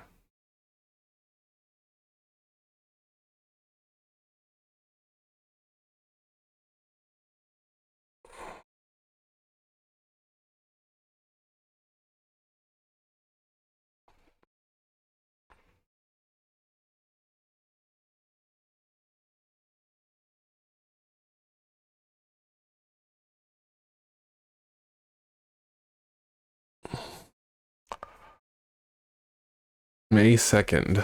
Okay. Okay.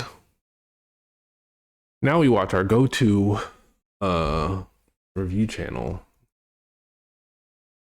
What do y'all have to say about this trailer?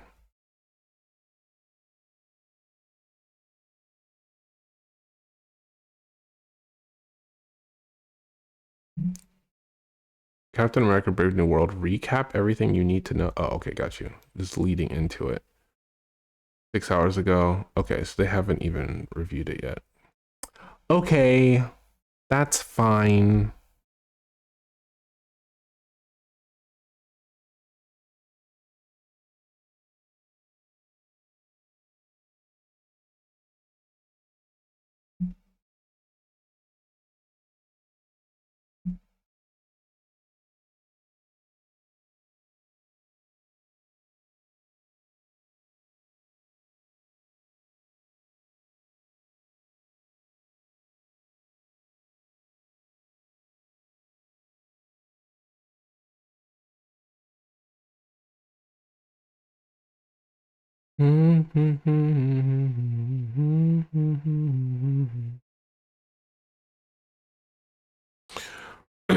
Okay. Friendly Neighborhood Spider-Man episodes 1 and 2 breakdown. Maybe we'll watch that. Maybe. What I want to do right now is read this thing that my sibling sent me because my siblings have been having a conversation over group chat talking about like the significance of the Kendrick Lamar Super Bowl appearance and performance, and they just sent me this thing and were like, an interesting take, so I'm just going to read it out loud. This is by Dominique Drakeford on Instagram. My little 2 cents, IMO Drake Disson was only 15% of this performance. He did hella Gemini petty maneuvers toward Drake, LOL, Serena Cripwalkin, but this pettiness in pettiness in giving Americanism the finger in a way is giving Americanism the finger in a way that others haven't. Alien emoji on one of the most watched stages in in the world, curated by a national league operating through a plantation agenda. I agree. During our president's fascist takeover, black art is so critical. Of course, it looks different than the black arts movements in the 1960s and 70s, but I believe that this was a loud call for artists to use their canvas and platforms to narrate truth, to protest Americanism, to unite despite our intersectional differences, Crips and Bloods, and to take risks while having to survive within the system. And yes, woven in propaganda, of course. And then the Sudan flag, an activist waving the Sudan/Palestine flag through protests in the midst of folks crip walking and turf dancing while security chased him was so on point. The performance was an ode to black culture, narration included, to remind the world that we built this country, entire country. Hello, American flag formation during Humble. And now it's time to move a little different intercommunally. But also from Compton to the Congo, the importance of nurturing space for a solidarity against the machine is pivotal. It's not lost on Kendrick, nor many of us, the juxtaposition of the exploitation of the NFL, including how they inhumanely displaced hella houseless folks to curate, 59? Versus the message that K. Dot is sending as the first solo rap artist to perform on this stage. The performance wasn't for the wealthy folks. Hold on. This performance wasn't for the wealthy folks in that stadium, maybe as a slap in the face of sorts, and maybe it wasn't a traditional Super Bowl caliber performance, but its intention was an homage focused back signal to us. 2025 is forcing us to tap into our creative intellectual property. The paradigm shift is mandatory, and don't let this be a distraction, but rather a declaration. Watching this 15 minutes of the extraction bowl was all I needed. Back to work and rest.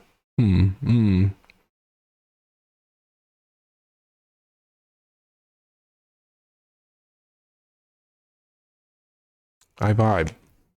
Interesting analysis. I'm not sure that I 100% agree.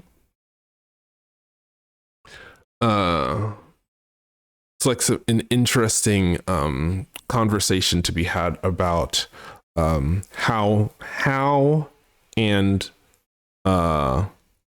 like how we're moving, and whether or not there is like so much subversive under the radar type stuff going on that like you could read into what Kendrick is doing as like, this is what the revolution looks like, you know, or if like, you know, people who are conscientious about the fact that their visibility means that they are inevitably going to be used for empire, like trying to find like a modicum of subversion amidst that awareness, right? Like Kendrick has 2 small kids. It's not like he is in any significant way in the context of like the hip hop system or agenda, like a revolutionary artist outside of the things that he says, but like that's also just the foundation for all of hip hop, that like everybody has been saying, not everybody, but like significant percentage of the entire art movement has been saying similar things, and then folding immediately upon acquiring enough money to be comfortable in the society. And it seems like he's not doing that, but it also, you know, when Beyonce did her Super Bowl performance a few years ago, like she also was like, I'm gonna make this blackety black, but it's like, okay, but like it's not as easy for me to be like well, maybe Beyonce is not a part of the propaganda machine, because like there ain't no way that she's not. Do you know what I mean? Like, uh, I don't know. Interesting conversations, definitely worth having. I'm gonna put on something that's like long and drawn out and uh uh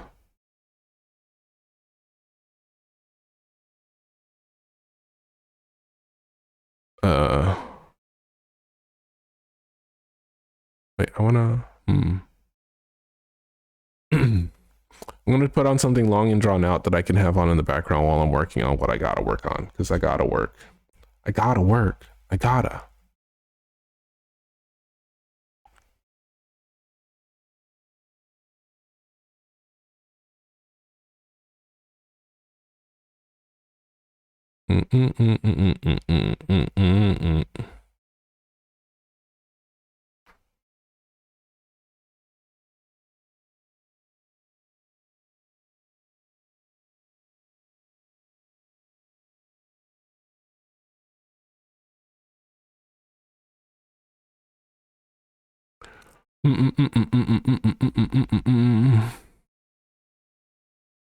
Okay, there's a Hassan Stan account talking about something having to do with the Elon situation just got worse. Watching Hassan reacting to a Hassan video on Twitch stream feels wrong to me. Don't want to do it because it feels incorrect.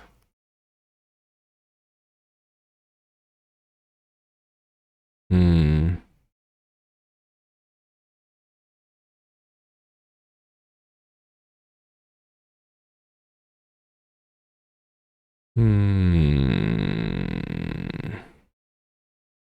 Put on the long one.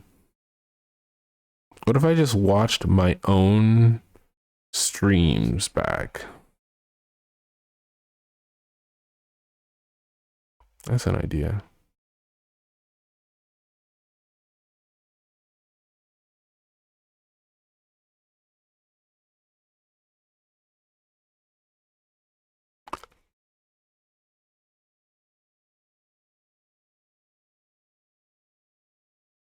Oh, here's a video that I wanted to watch. The Armageddon of Armageddons by Angela Collier.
She's drinking coffee out of a...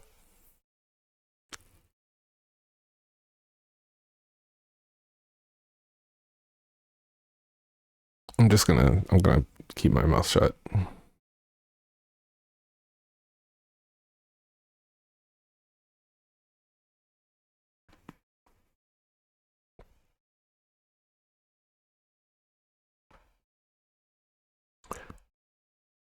I don't remember it being a science movie.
Hmm.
I mean,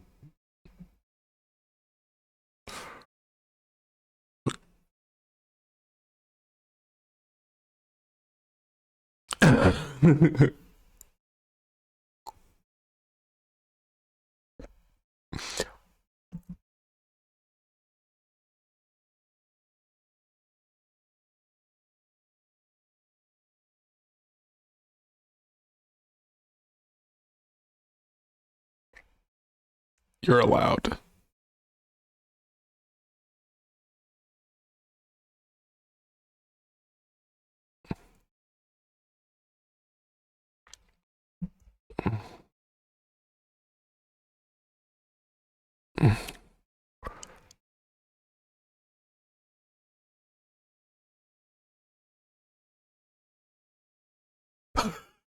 What a fucking dork.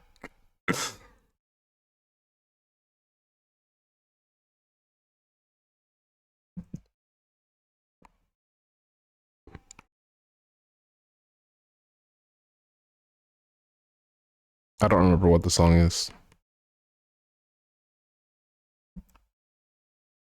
I don't know this song.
Are you about to do that? Is that a thing that's about to happen in this video?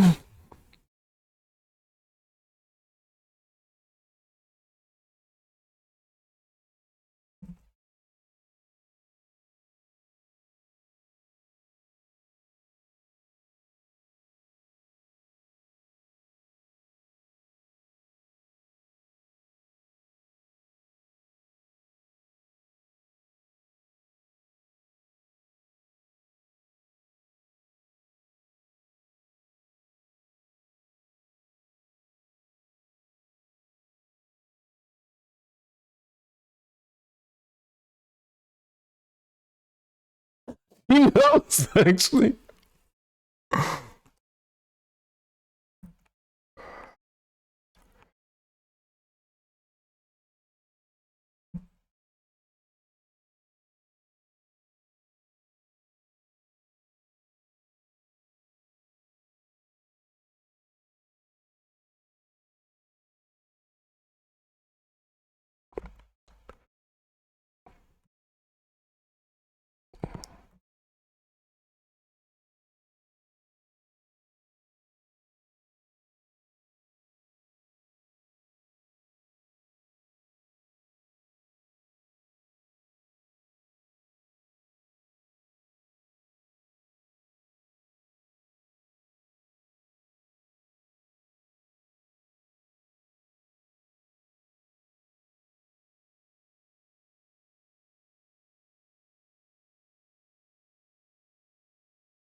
Wiping his toesies.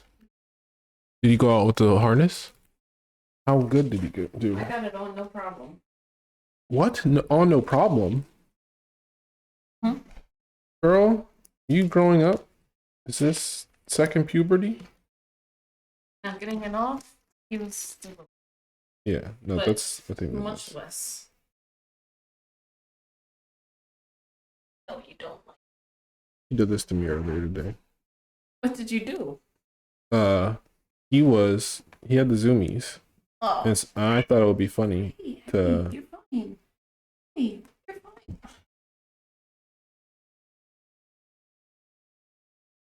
Hey, what?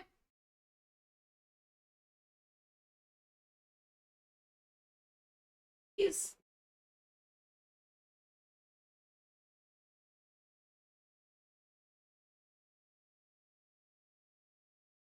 Give me them little beans.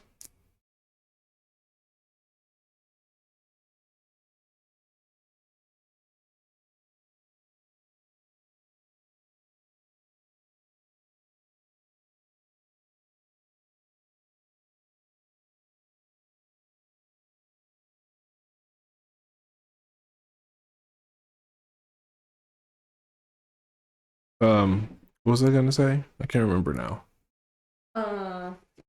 Got you. Oh, yeah. So I like batted at his back because he was zoomy. So I was like, "You want to play?"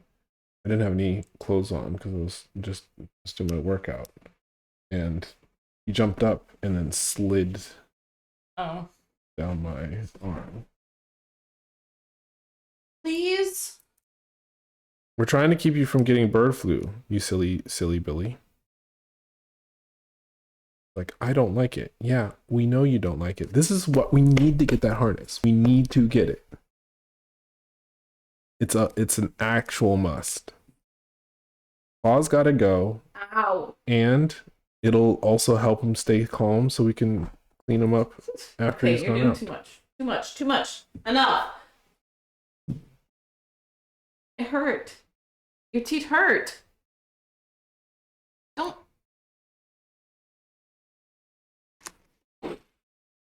He's your familiar. That's gonna be my refrain from now on. If he does some out of pocket shit, I'm gonna be like, classic parenting refrain. Like, I don't know what to tell you. He's your familiar.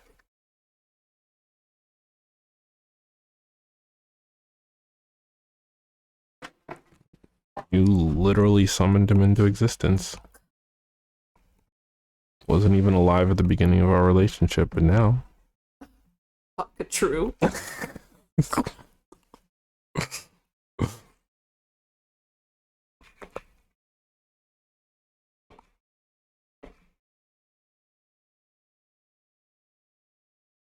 Where's your ball? The ball is.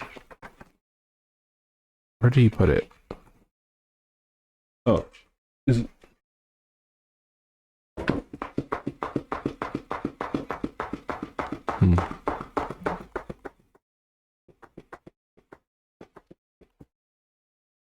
I can't remember where the ball is. Yeah, you got the fish.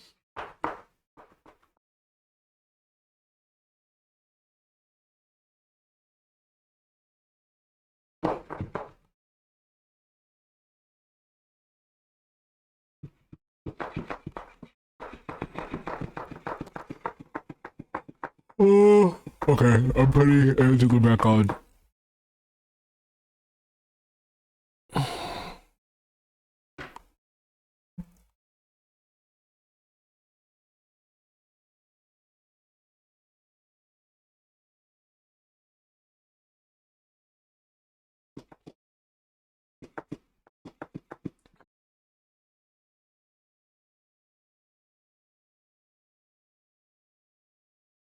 Like the way your mouth looks right.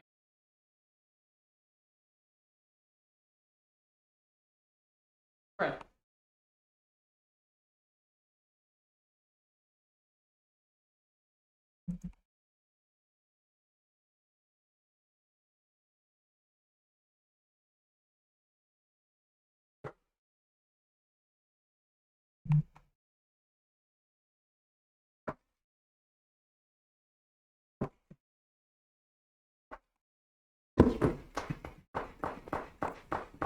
He's in this movie? Huh? Bill Paxton was in the Titanic. I don't even remember him.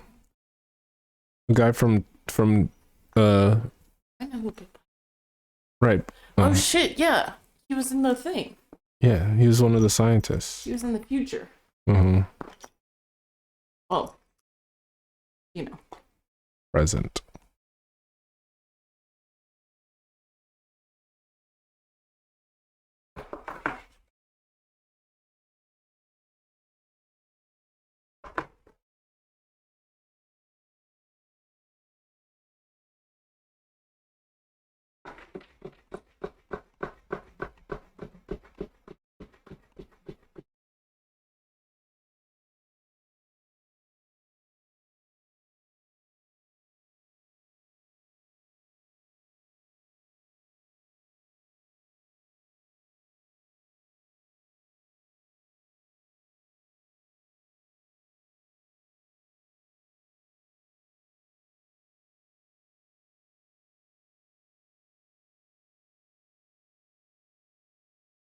please.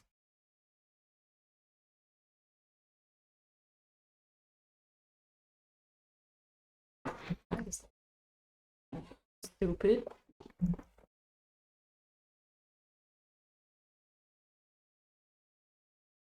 Who's Dad?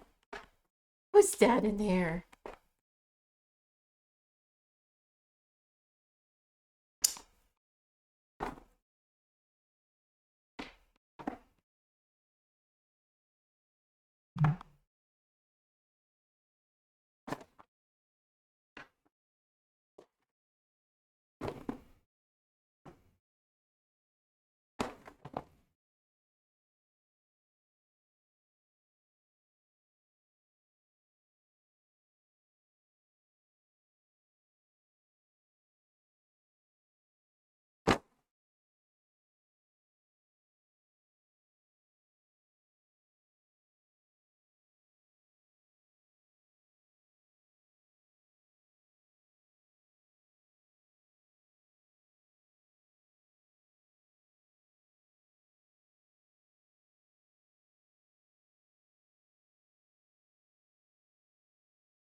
It's just not true, but it's still funny.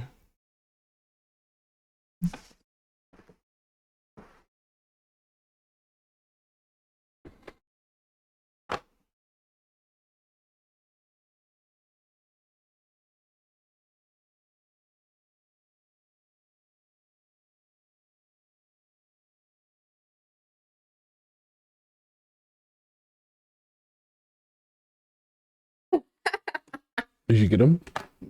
No.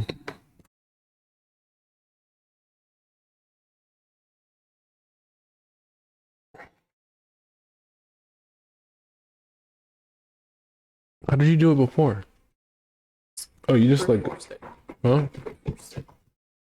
You gotta, I guess you gotta get your hands dirty, I guess.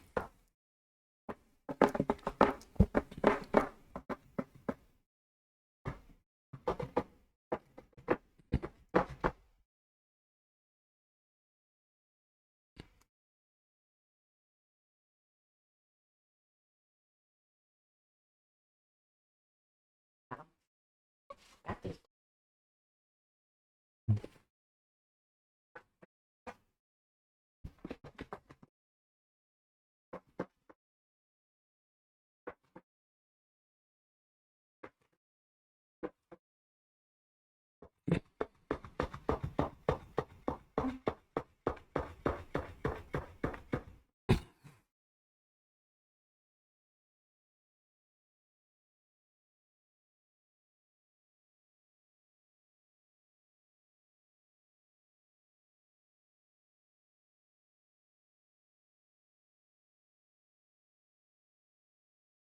I don't remember Kate Beckinsale being the main love interest in Pearl Harbor.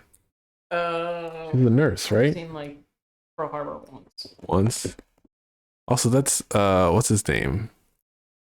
Something love something. Pearl Harbor. Actors cast. I'm glad that Josh Hartnett. Wait, why did I say love something? What is?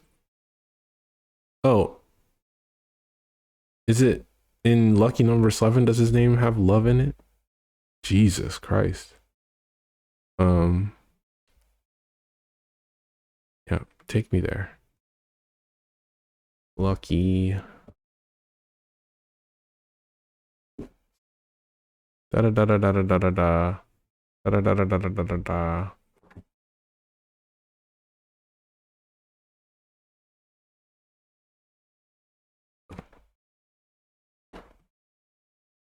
Slevin Kalevra. No. Josh. Maybe because his name has heart in it. That's why I was thinking it.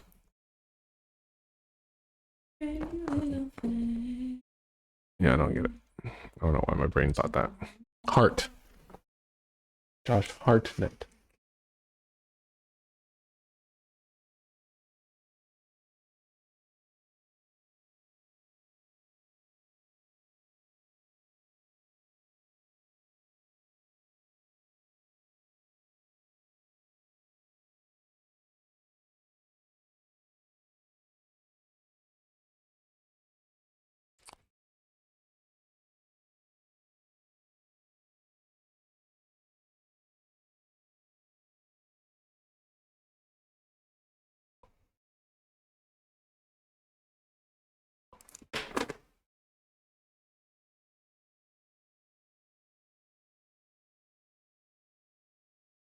Hand me the wipes. No, hand me the ones that are already out.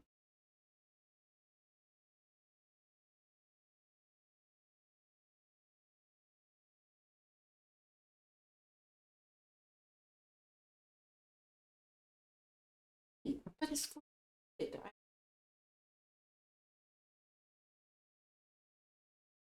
does not hurt.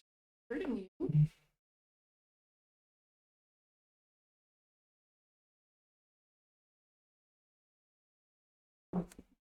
Okay, okay. That's all I'm gonna get for now.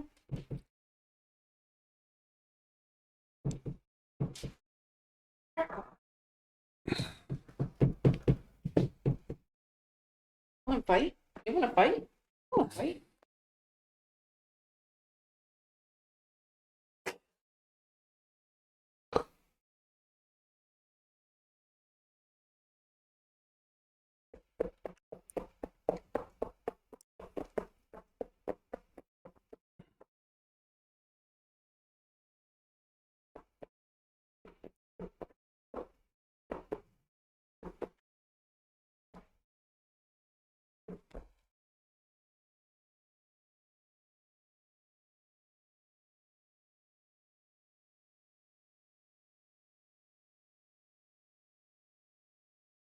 I kind of want to watch that.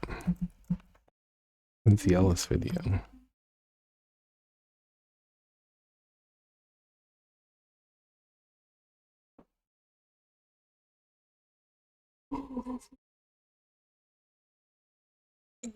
I think Michael Bay is incapable of making a movie like Titanic. She's arguing that Armageddon was trying to be Titanic, was trying to huh? I love Armageddon, is that what you said? Mm-hmm. But she's saying that like Armageddon was trying to crib Titanic, like sort of get some of that disaster movie, you know, like really like, but and then she's like, but the movie that was actually like, no, actually we're stealing the Titanic's whole thing and just soullessly reproducing it for the purpose of making money was Pearl Harbor. And she was like, but I think the reason why Armageddon wasn't actually trying to be Titanic. And she thinks it's because they didn't have time or something to like make it Titanic.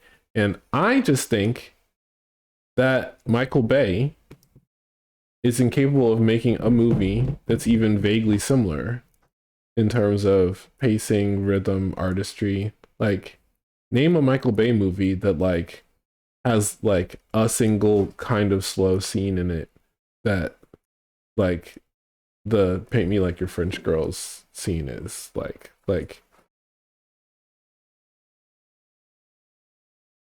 which paw is not clean at this point. We can all use an actual good wipe, like in between beans. Oh.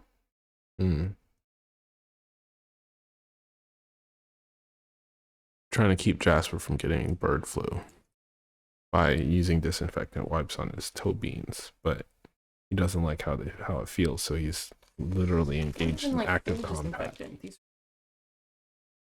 Cleaning wipes, continental cleanies, alcohol wipes. That.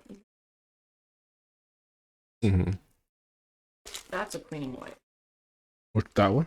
Yeah, but I don't want to do a cleaning wipe unless I can go back with like, something that isn't. Got you.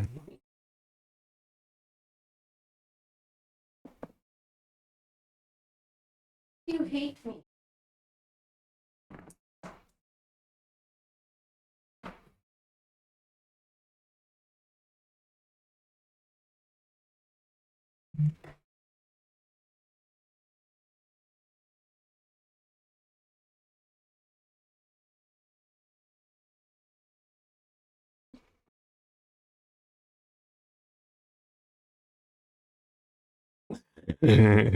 That's a funny joke.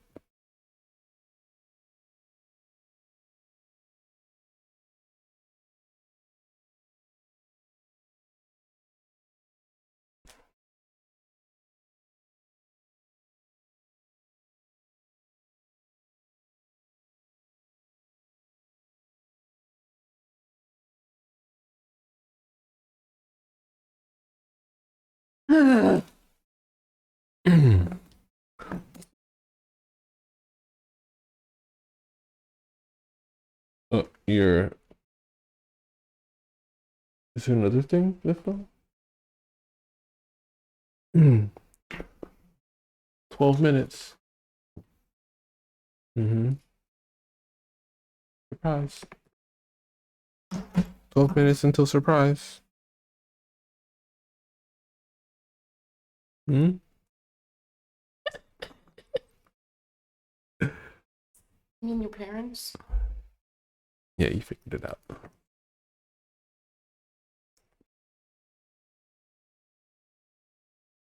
You get to hold your thing. Although my mom sent that picture of it, and she's sick. I hope she washed it before she handed it off. But like, just wash it before you use it. Is what I'll say. It's like she's homesick right now. I'm like, girl, why are you? I didn't. I asked I asked how big it is, and she didn't need to hold it in her hand to show me how big it was. But she did.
No, the thing that's actually weird about Armageddon is that the song, right? Because for back in the 90s, 2000s, if you made a movie, it had to have a song, right? And the song for Titanic is sung by Steven Tyler, who is Liv Tyler's dad, and it's a love song.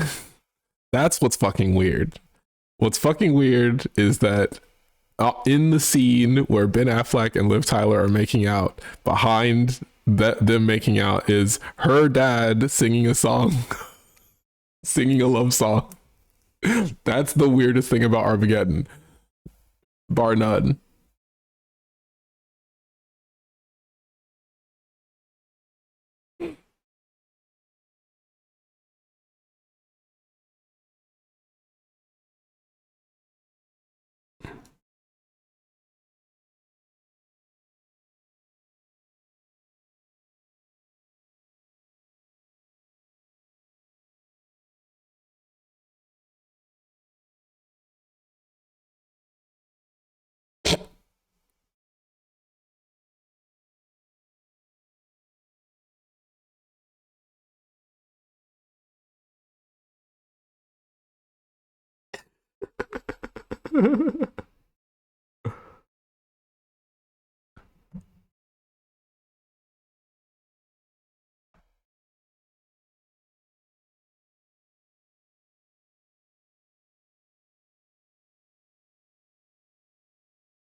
Oh, I didn't know about that.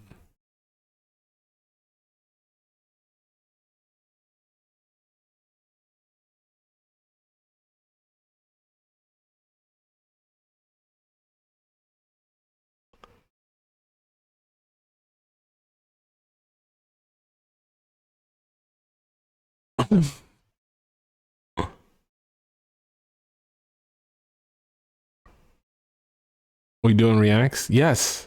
If you had been here instead, if you had said, "Hey, I'm heading out," then I would have known that you had left, because this entire time I was talking directly to you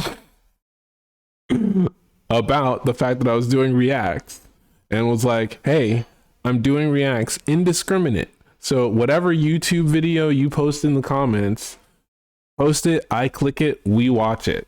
It doesn't matter how bad it is, how like unappealing to my sensibilities it is. My B cup, I went to eat breakfast. That's fine. Listen, this is not me being like, God damn it, Nomo, you fuck up. That's not what the tone of this is. It's just, I didn't know you left, so I've been talking as if you were here. You don't need to explain at all. But we are doing video reacts. So if you want me to react to something, post it in the comments at me. We'll watch it. And like unlike other times where I'll be like, nope, I'm not watching that. I'm clicking every link that is shared in chat until we run out of time to stream.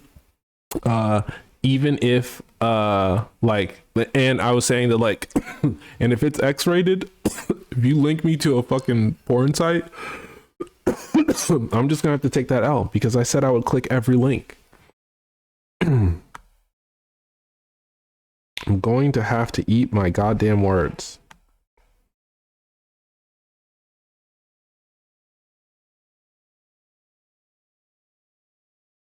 Now, if you post a link to porn, will I insta ban you? Also a possibility. But if you just want me to react to videos, let's start with this Vosh vid, I guess. Okay, so we have to watch Vosh. All right, we'll come back to this one. No porn, no. Okay.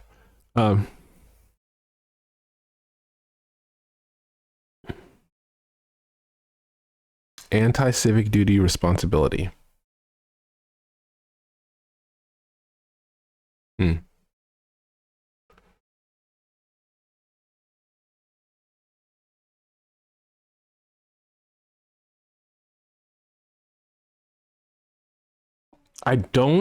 The average American, I don't think that that's true.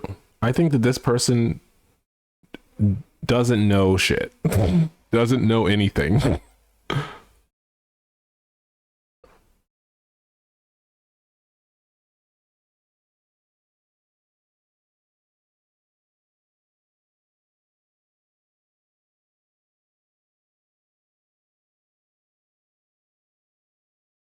Okay, and this is just absolutely wrong, because again, I know Republicans love hanging out with other Republicans. They also like hanging out with like centrists and libertarians, and they get together and have parties and do stuff together all the time. Like, well, I don't know what the fuck this guy's talking about. Like, that's just not true. Republicans are so dedicated to the concept of family that they are willing to make an entire community that is just people who are related to them. Like, they won't refuse to move more than 3 houses down from their own mother. Like, this guy doesn't fucking know what the fuck he's talking about.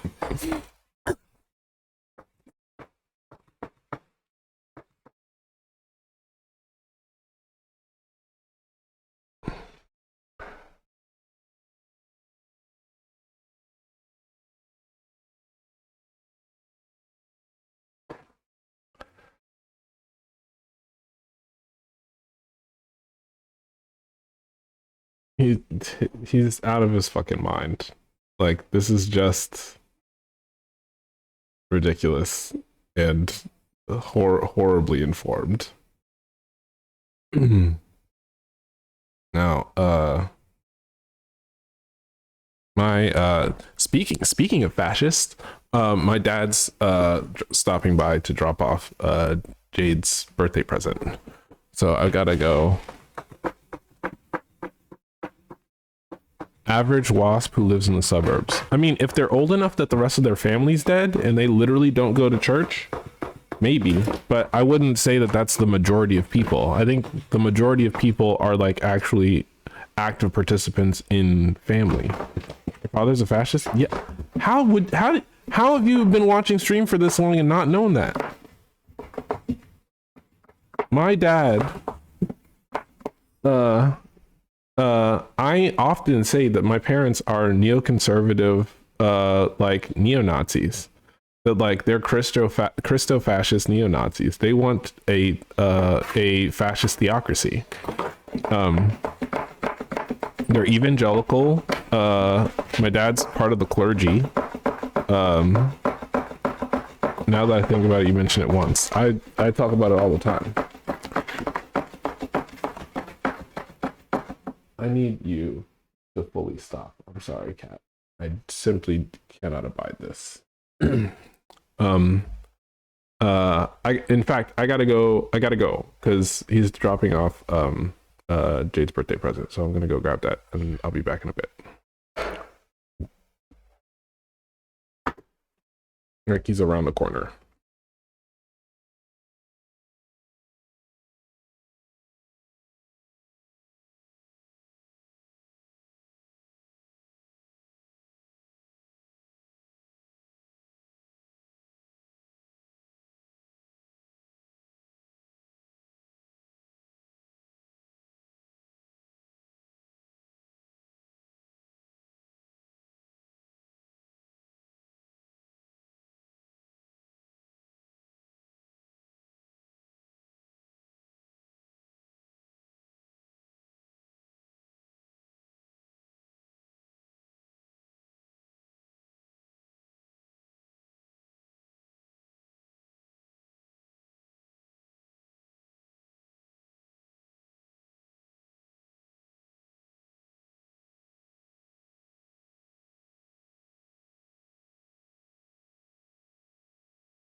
We're back. We're so back. Oh my goodness, we're so back. All right, what the fuck was Vosh saying? What the fuck was this man saying?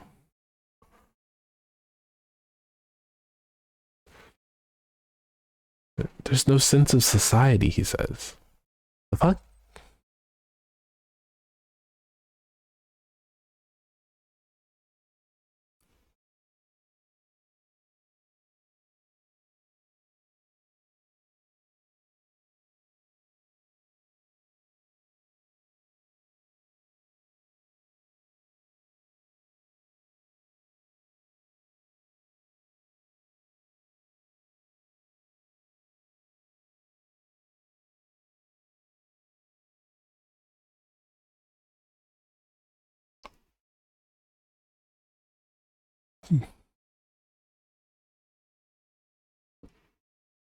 Okay, now I don't disagree with the summary. I do think that like conservative Americans are not the most discerning people in the world, and but that also means that they are very gullible, and you can sort of get them to collectivize under the auspices of something conspiratorial, right? Like, I think that my dad is effectively, because he's so America pilled, he's potentially a sleeper cell for all kinds of fucked up shit. A thing that I'm actively terrified about is like the idea that if the revolution did happen, or there was some sort of like mass purge, that like my dad would just sell all of his kids out and be like, it's for the good of the country, you know? Like, as much as he loves us or claims to, I think that at the end of the day, like, he might struggle with, oh no, it'll like, should I do this? But he'll be like, yeah, no, for the good of the country. Like, that's the thing that I think Vosh misunderstands, is that like, when you've bought into a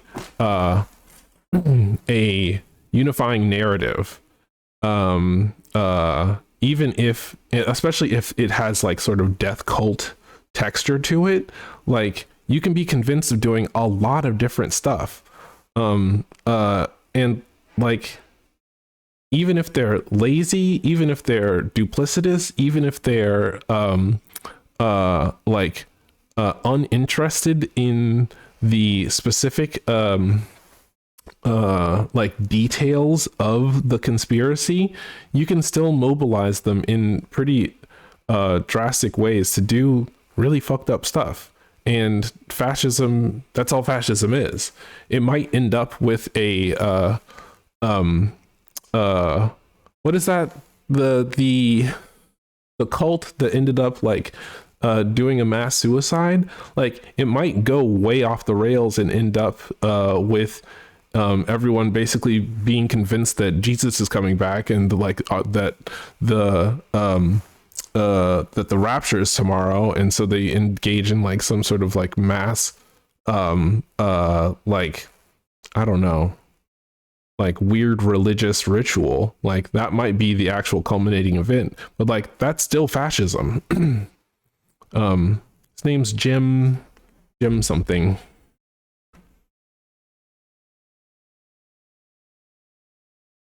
Jonestown. Jim Jones. Yeah. Okay, here's a question I have. Is this the video that this clip came from? Andrew was in video on political cults. Do you want us to watch that video next?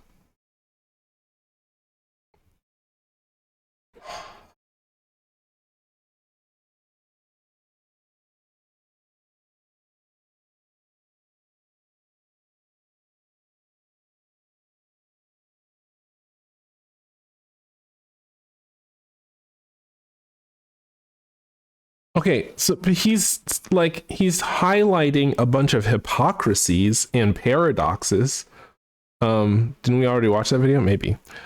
he's highlighting a bunch of hypocrisies and paradoxes, and it is a consequence of the lack of critical thinking among the general population that causes people not to realize that this is what they're engaging in. But that doesn't mean they're not willing to be mobilized in, because like do we think that whatever it was that the Nazis were doing under the Nazi regime was intelligent?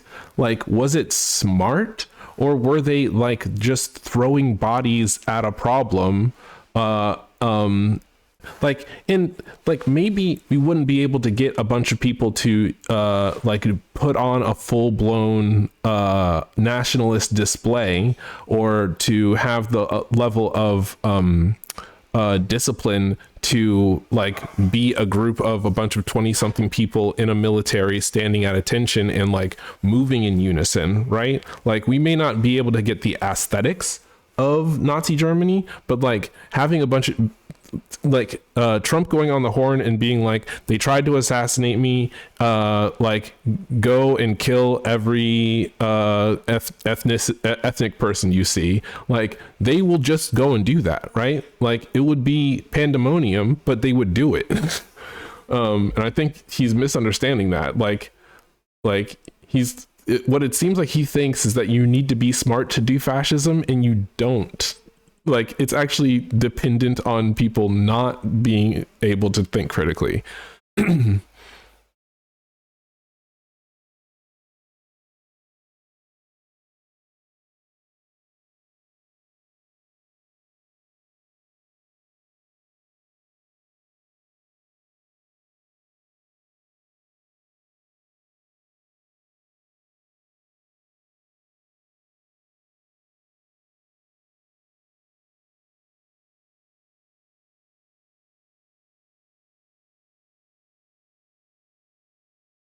No, I think the video's looping, but my parents are dedicated to voting, helping, like actually contributing to the, what do you call it, the like they will go and volunteer to participate at voting places. They actively donate to their local police, local fire department, go to like community meetings and put up a big stink about like anything that they don't like. They're actively trying to like brainwash the Latino population in our neighborhood to like make them more American, so that they'll be like more accepted in United States society. They're like, stop speaking that Spanish. You know, like that's their headspace. They attend church every week. They regularly go to the shooting range and clean their guns. Like Vosh just doesn't know what the fuck he's talking about. Like he just doesn't know what it looks like to be an actual like average conservative person. Like they are extremely like civically motivated, significantly more I think than yeah, maybe Vosh needs to go outside. Yeah, maybe Vosh needs to fucking go outside. No, I earn it. Maybe he does need to go outside, touch grass. Oh yeah, I do think we watched this.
Okay, yeah. Noma says, oh shit, I just realized Foreign did a new video.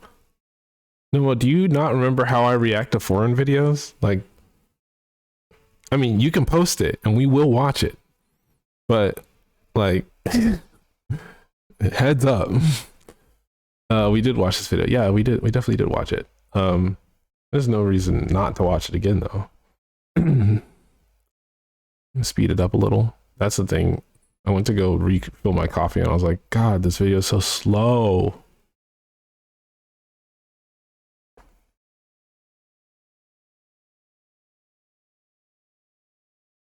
General cult villainy. Oh yes, the villainy.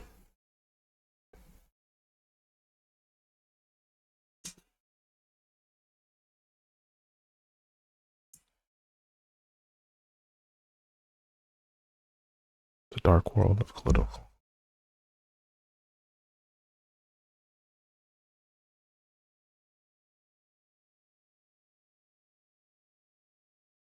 Outside the norms of society. Wait, hold on. Say that again.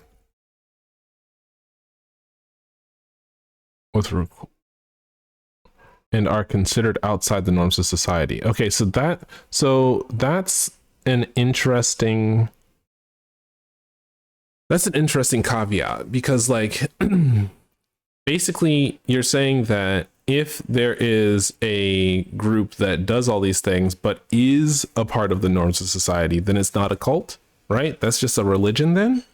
So if a religion is like, oh yeah, but like part of our religious practice is that we sacrifice one of our members once a year in order to appease the whatever. And it's like, but they are voluntarily doing that. And we pick the, like, you know, the person who is the sickest, or like, you know, like in the, you know, if they come up with a bunch of excuses and like millions of people subscribe to this, like, does that make it not a cult, right? Like if it's still a high control group, but it's normal, then it's not a cult. Interesting.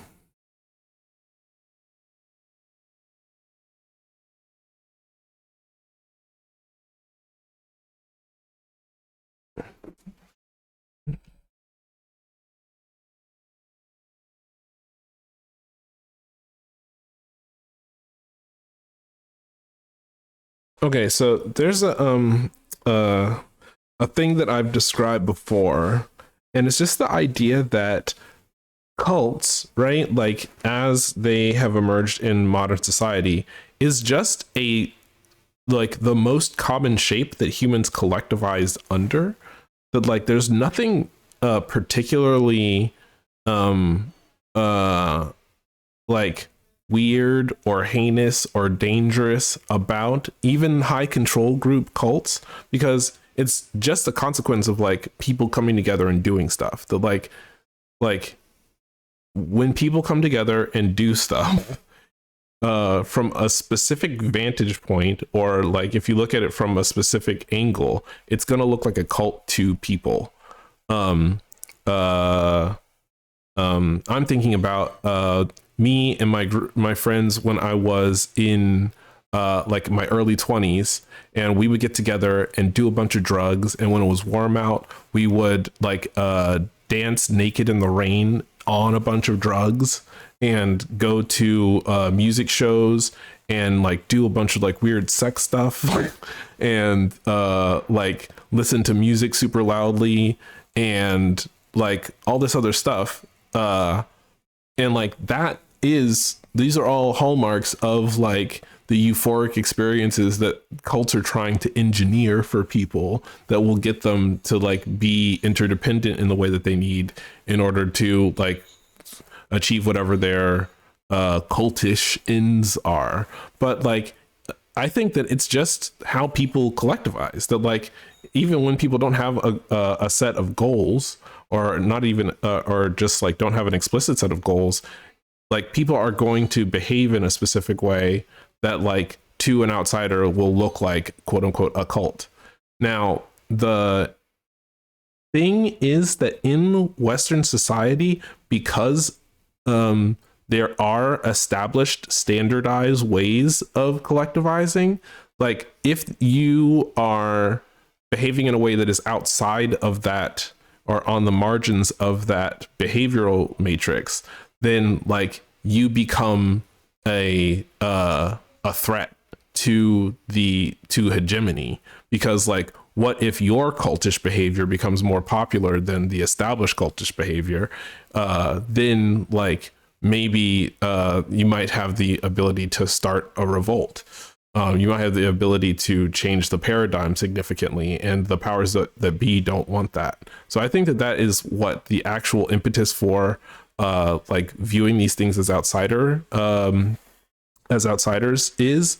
And I think that in most high control groups, the reason why they end up collapsing is because of the pressure that emerges from like the hegemony being like, hey, you can't do that, or the paranoia of like finding out that the CIA has bugged your communications, or that, I don't know, like a person who's a part of the cult is threatening to out a specific member of the leadership for doing something fucked up, right? It's like it's destabilized not just because like the behavior is non-functional or like can't be perpetuated, but it's because like there's some outside thing that's threatening to collapse the structure of it. But like in situations where cults have gotten too big to fail, what do they end up looking like? They end up looking like a church, a government, a corporation, right? All of these things still function on the same behavioral logic and expectation. Like if you don't come into work on time a certain number of times, you're going to die.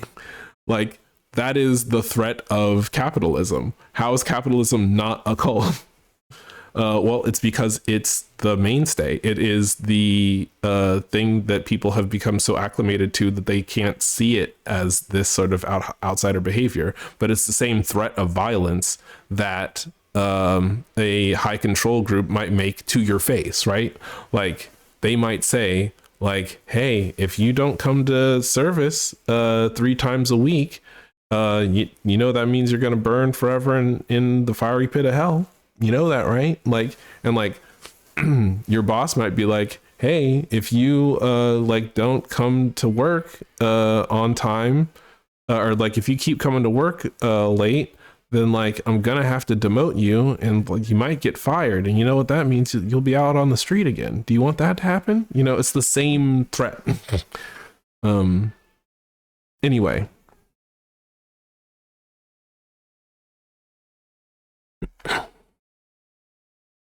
A pejorative.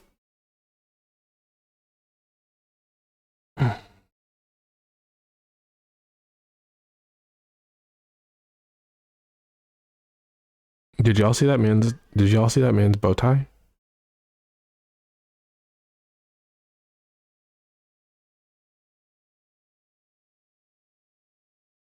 He just wears like, it's like a handkerchief. He just wears a handkerchief as a bow tie. Robert J. Lifton. Is that how he always dresses?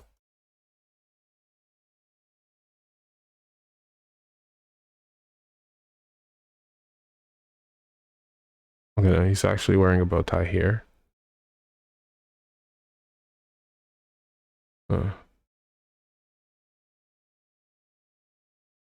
Oh yeah. Seems like they just, it's like sometimes just wear a fucking handkerchief. Interesting.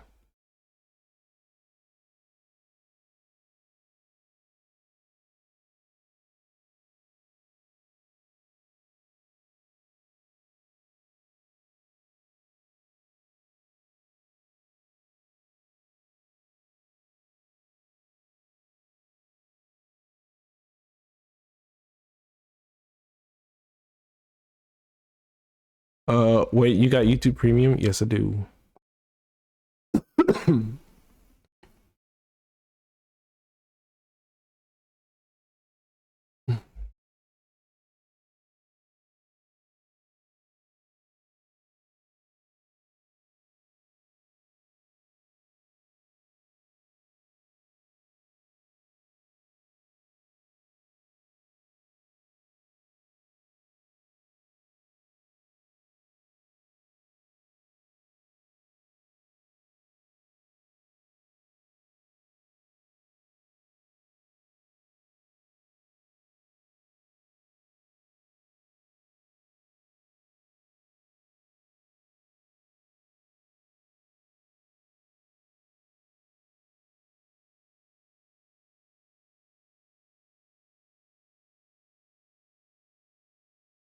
Why not just use ad blocker? Because it doesn't work.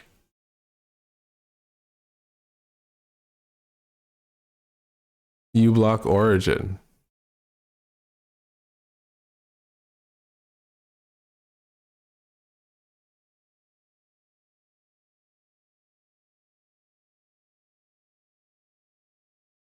Wait, this extension may soon no longer be supported because it doesn't follow best practices for Chrome. That's the reason why. Because this shit is always getting fucking... Shit's always getting booted.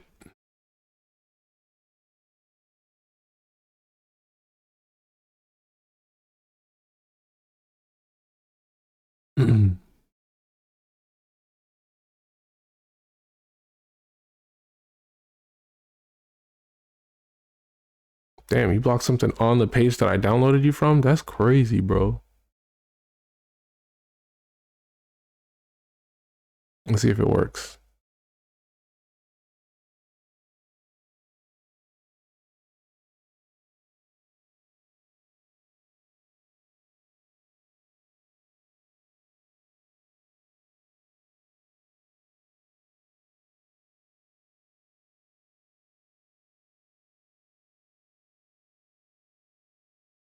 Trying to find a video that would definitely have an ad on it, but on this account, I just...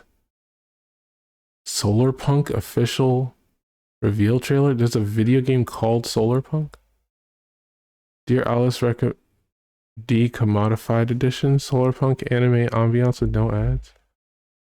Okay, I need to find a video that would have an ad on it.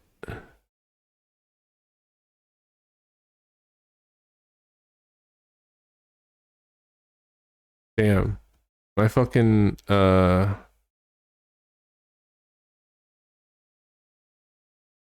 fucking shit is...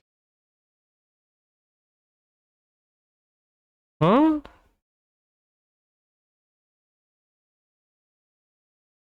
Well, I guess it's working. Cool. Let's hope that it doesn't a video that got an ad. We need ads. We need ads. Yeah, no, this one should have had an ad at the beginning and it didn't, so I guess it is working. Yeah, look at that. 122 blocked on this page. Okay, cool. Thank you for this ad block option. Oh, but the answer to your question though, Nomo, which is more accurate, is the reason I have YouTube Premium is because I watch maybe like 100 hours of YouTube a week on my phone. And I don't have a way of blocking it on my phone. That's the real reason. It's the phone.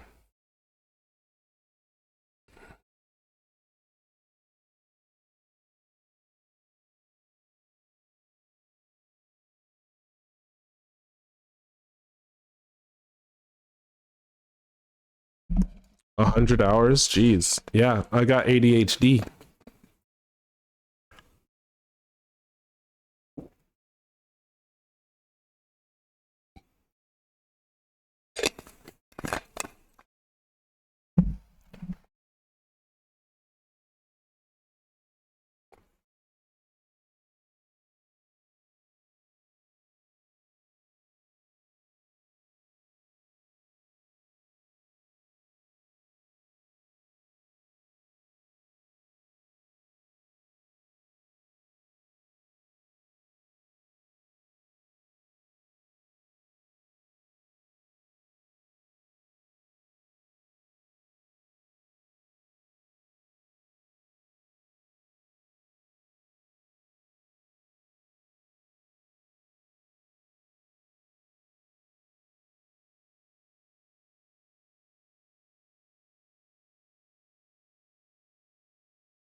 I'm sorry, this past week it's 36 hours and 38 minutes, not 100 hours.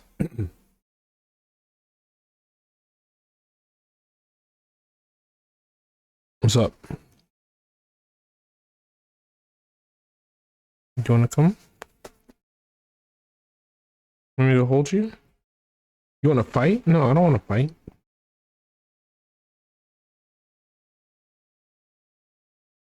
How do I check? Do you have an iPhone?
Yeah.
Andrews.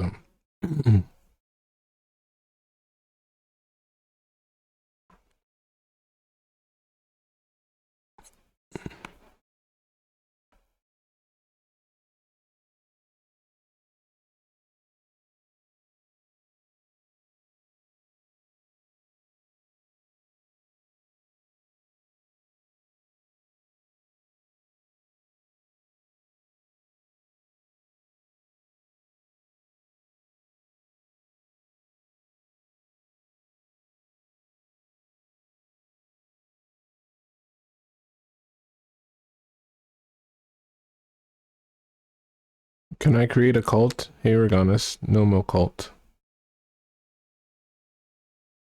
Anyone can make a cult.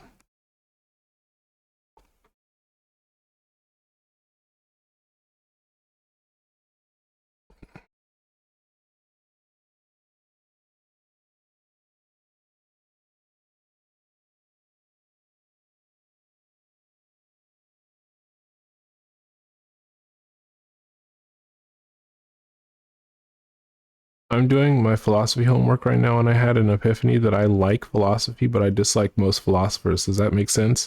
I feel the exact same way. Not only does it make sense, I have said it many, many, many times.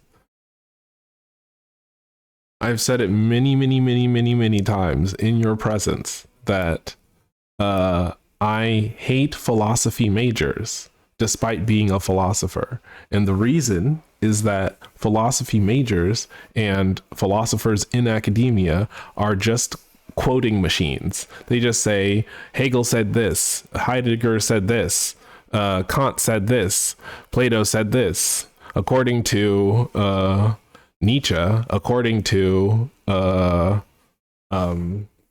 I don't know, Wittgenstein, according to Whitehead. Like, they're just constantly quoting other people, and like, that is fucking annoying as hell to me, because the thing that I enjoy doing and the reason why I consider myself a philosopher is that, like, I like thinking about the world around me and coming to conclusions about it that are self-consistent. I don't give a shit. Like, I'm interested in what other people have done, because I don't think that there's any sort of like fully novel way of thinking about the world, and I don't think that my brain is so different from any other humans that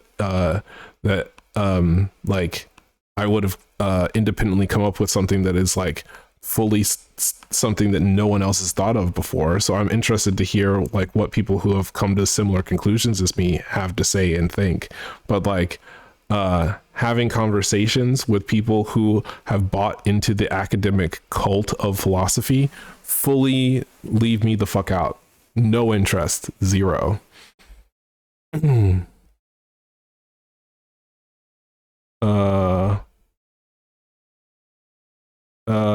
I hate historians, but I love history.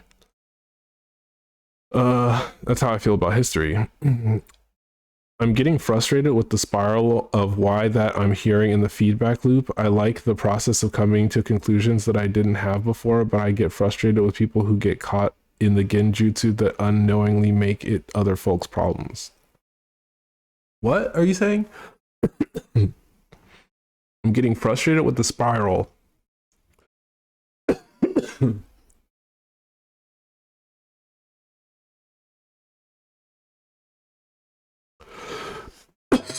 of what I'm hearing in the feedback loop.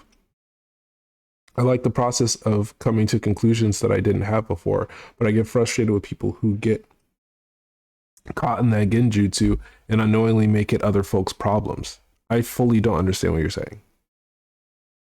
Like, I fully am unable to derive meaning from what you typed.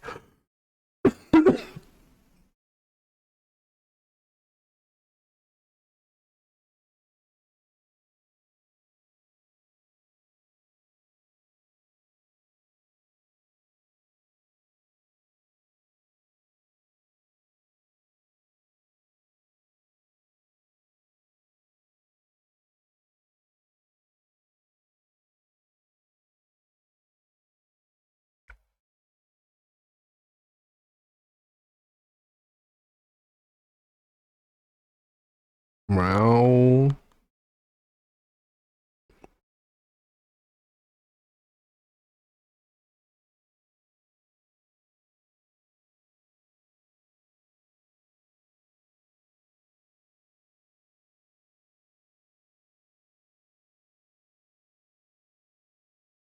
Kitty cat, you bored? What's going on?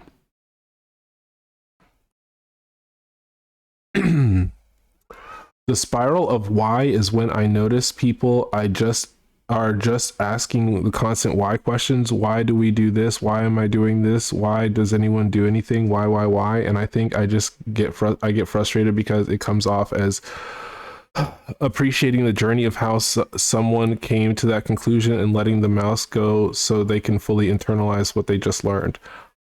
I once again don't understand what you're saying, because you've decided to employ what are these things called, platitudes or something that I just am not familiar with. Like, it seems like you're invoking a bunch of cliches and I don't know what they mean. Where's the source of the confusion? I'm not, here's the thing, is I'm not gonna hyper focus on the confusion, because the thing that you're saying is I'm frustrated by why. This is another thing that I've brought up in chat, in stream before with you, and it's that there are a set number of things that I like as a philosopher loathe, and the thing that they all have in common is that they are infinitely recursive, like endless thought loops. And the list of them are why, truth, God, love, and a bunch of other ones, right? But like those are the main big ones. And this is like one of the earliest epiphanies that I had, like as a philosopher, was that like I hate the word why, because in every circumstance where it is employed, it could be replaced with the word how, and that would instantly turn the circumstance from an interpersonal or anthropogenic and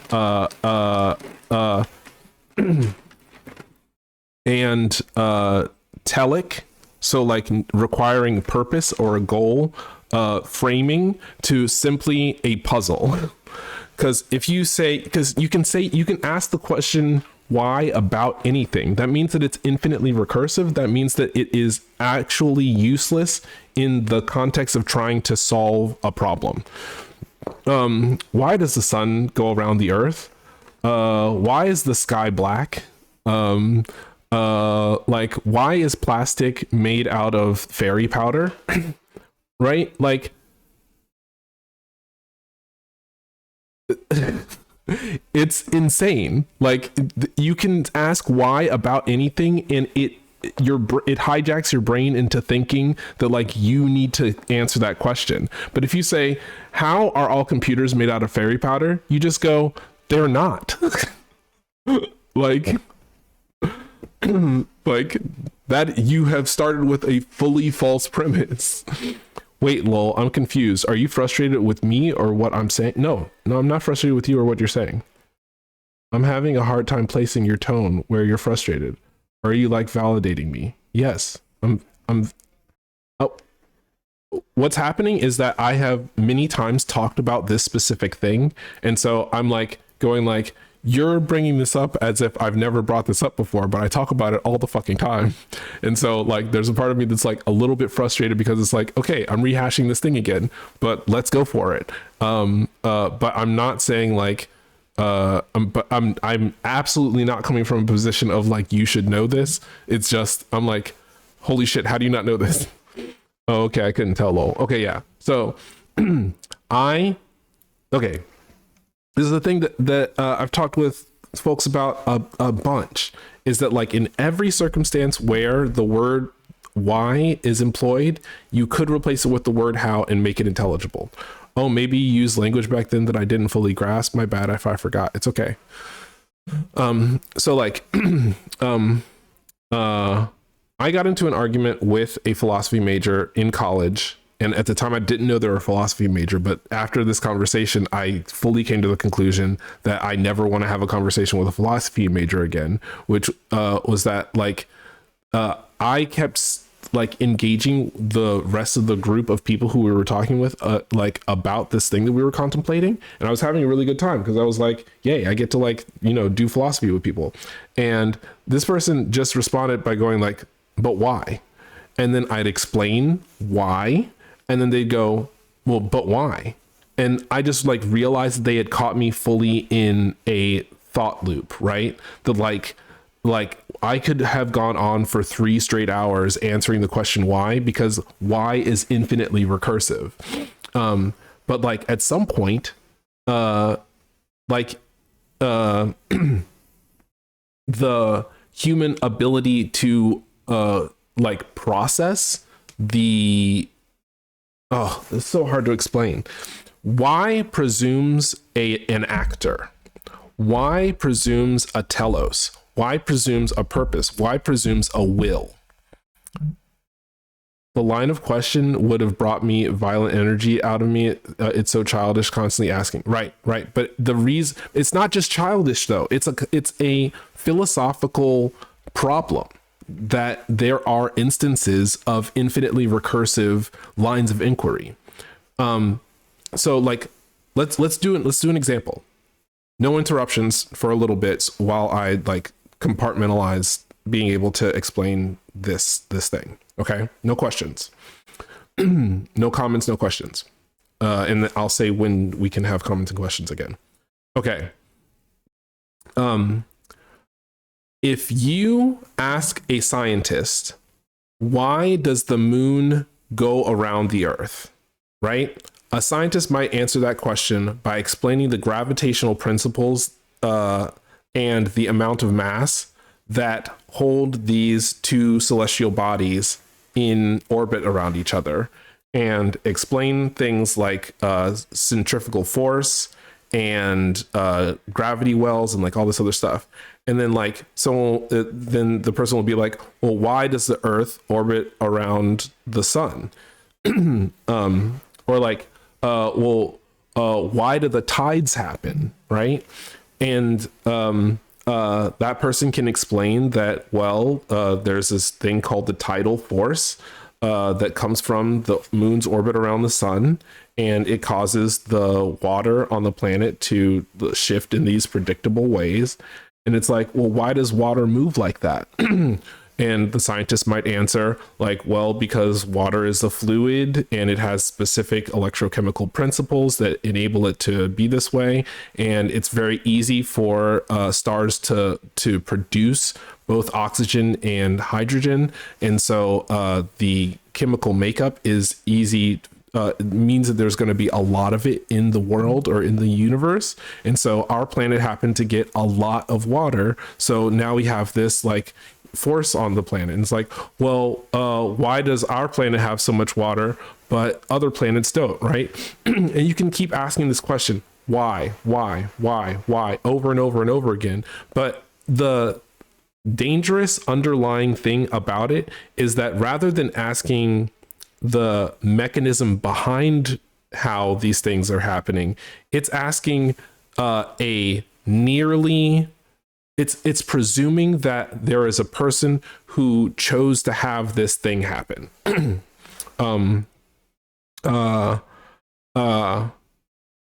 Like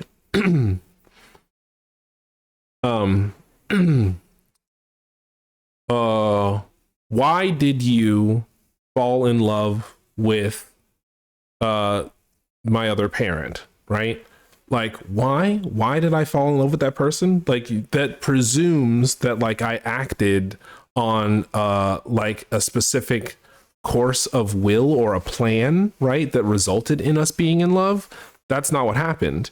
But if you ask, how did you fall in love with this person, then you might be able to like actually recount like, okay, well, this set of circumstances happened, then this set of circumstances happened, and then this set of circumstances happened. But like the question why, even though it seems very similar to the question how, is just textually different enough that it presumes that there is some sort of telic actor or a reasoning, a rationale, a will behind that thing happening.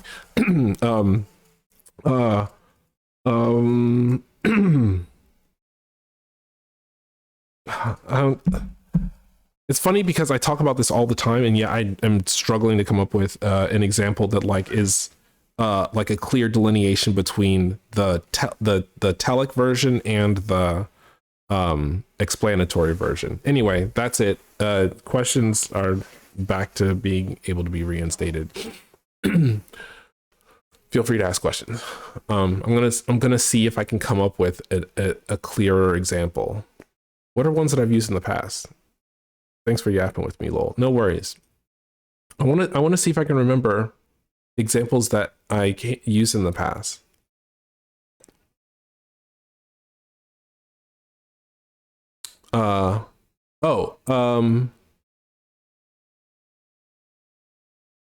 Let's just think about this for a second, right?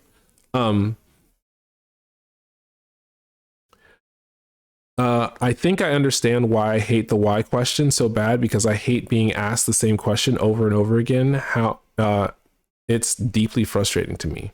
Okay. Okay.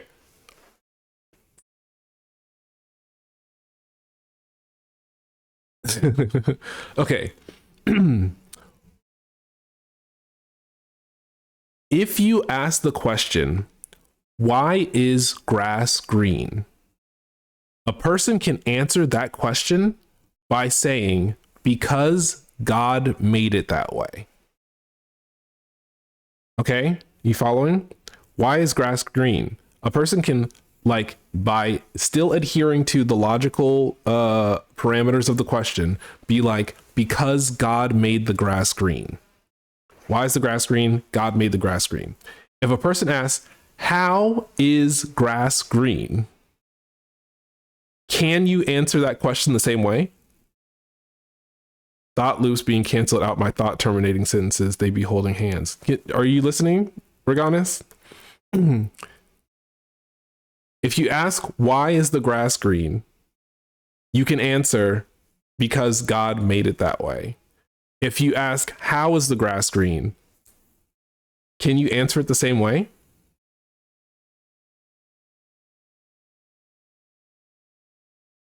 What is your go-to answer to how is the grass green? Oh yeah, I got caught in that, lol. Why and how was two different textures in the question form, so no. What? Oh, you're just saying that the answer is no. Okay, so how would you answer the question, how is the grass green? I guess I probably shouldn't presume that you know how, like, grass appears green to our eyes.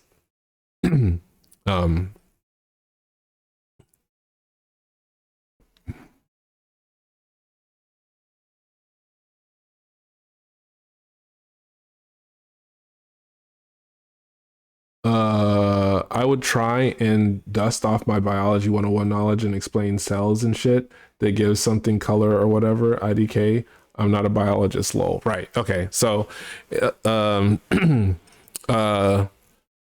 plants produce a chemical called chloroform that's held, or chlorophyll that's held in a organelle called chloroplasts, and chloroplasts like reflect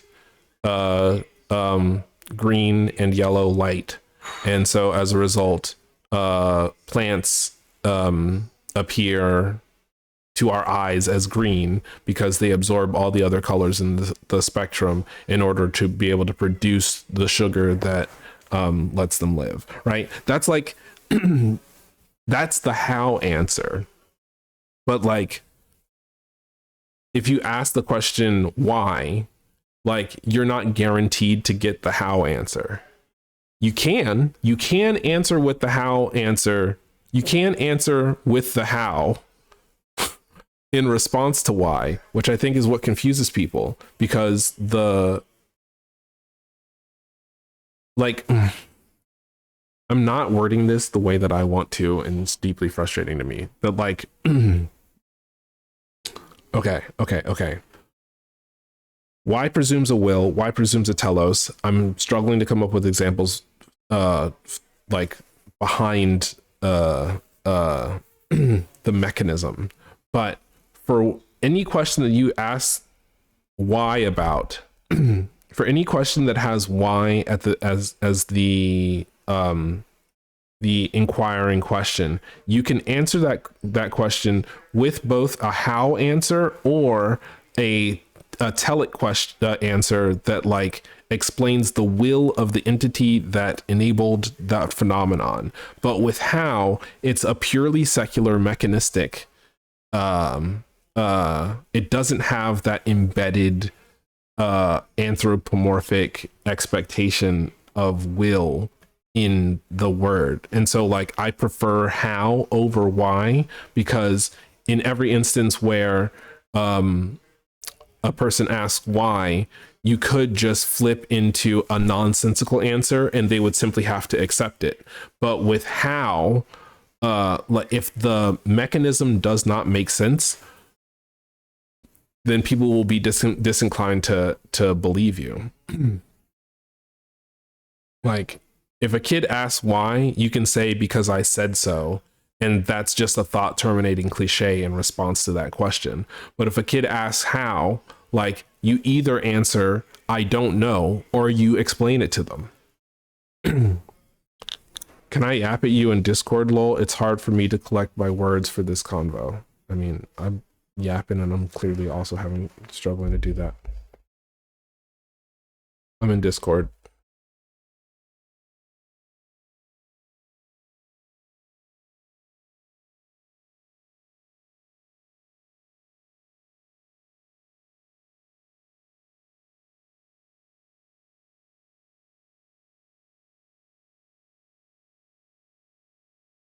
Um, Testing one, two, three.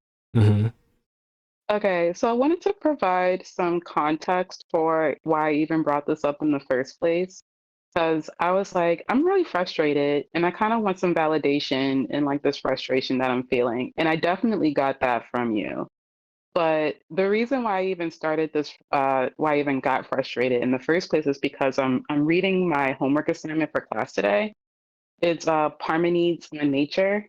I don't know if you've read that or not. Parmenides. Parmenides. I was like, how do I pronounce that? Yeah. Parmenides on But nature. yeah, would you like the what's this, the PDF of this article or story or whatever? It, 'Cause the if the book, like it's Parmenides on nature. Do I want the PDF of Parmenides on nature or something else? yeah, but it's only like the prologue. It's not the I don't know if it's a full book or not. I just know that this PDF is like only 3 pages long. I'm good. Okay. Um, so I was reading through it and I was like, oh, okay, this is some yield English shit. But then I got to it's I'm having a hard time even like parsing what this is about, but I'm having fun trying to figure this out. But the whole Parmenides thing is like a prologue and then it explains the way of truth and then it explains the way of belief, right? And I was sitting here like, this is some really interesting stuff. I'm getting a little frustrated with how they're speaking, but this is the exact type of like, what do you even call this? Oh, it's a poem. This is the exact type of poem that you would give someone who asks like constant why questions because someone would just be asking, well, why do I have to do this? Why can't I know what can't be known? Why is night and day equal to each other without even knowing each other? Like I get frustrated with those types of why questions because then we end up getting stuck on like thought loops that we don't need to be on. And I agree with you when you're like, well, if you change it to how, it gets like more direct. But at the same time, I can even see somebody getting lost in like a how genjutsu. Like, how does that work? Well, if that's the way that that works, then how is it that it's able to do that in the first place? Yeah, I just but feel as but if but like but that it, philosophy just leaves that. Oh, I'm sorry, you go ahead. I was just gonna say, but that is how we actually arrive at knowledge. Like, like do question people ask how? Yes, Yeah, but like either you say I don't know or you arrive at an answer, which is different from why, which is like a person could be like because I said so, and then and then the inquisitor could be like, well, why did you say so? Do you know what I'm saying? Like you can even like how has a end point, it has a trajectory, it has a conclusion. Why doesn't? And I just came up with a perfect scenario for understanding the texture between why and how, right? okay. Why did you do that? How did you do that?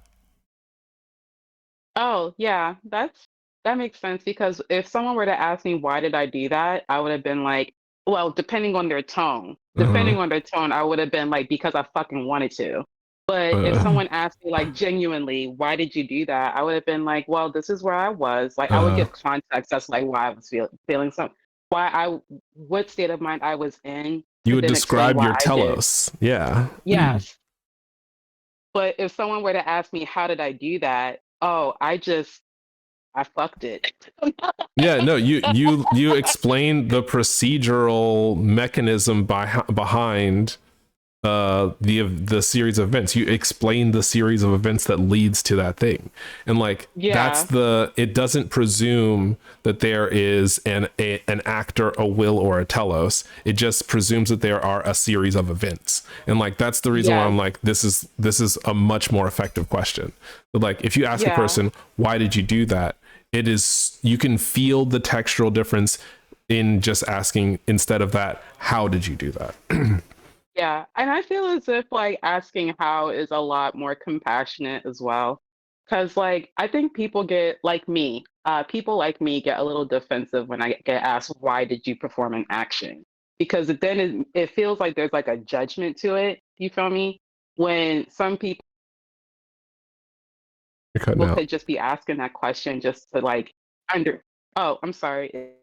Is it real bad? Should I reset? It seems like you're back now. Say something right after you hear me finish this. TikTok, blah blah, bling blong, bling blong. Yeah, it seems fine. Continue. Okay, cool.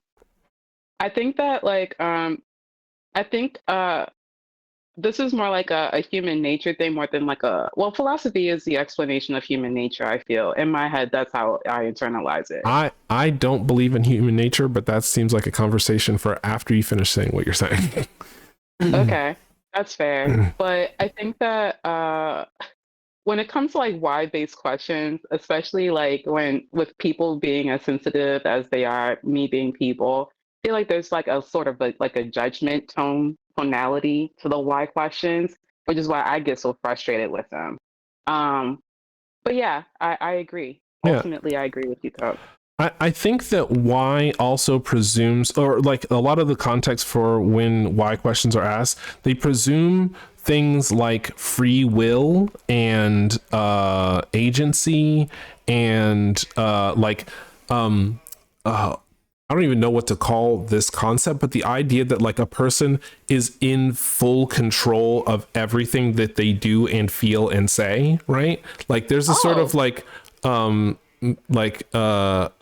super masculine belief in like absolute control underlying the idea of why in philosophy, that like they presume that like free will exists, you get to choose, and if you like fuck up or don't understand something or misspeak, that is a failing on your part, right? And that's insane. Like we're animals, and our brains may have like quantum computer level processing going on, but like that doesn't make us somehow supernaturally infallible.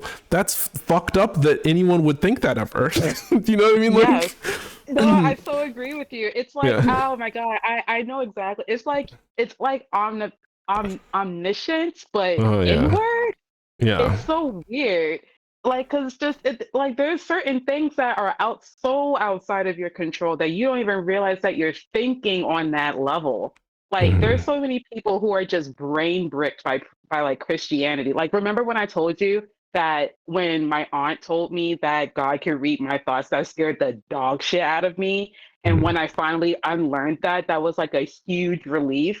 Mhm. I it was like a good 15 years between me learning that fact and me unlearning it. So imagine my behavior patterns in those 15 years that I believe that shit.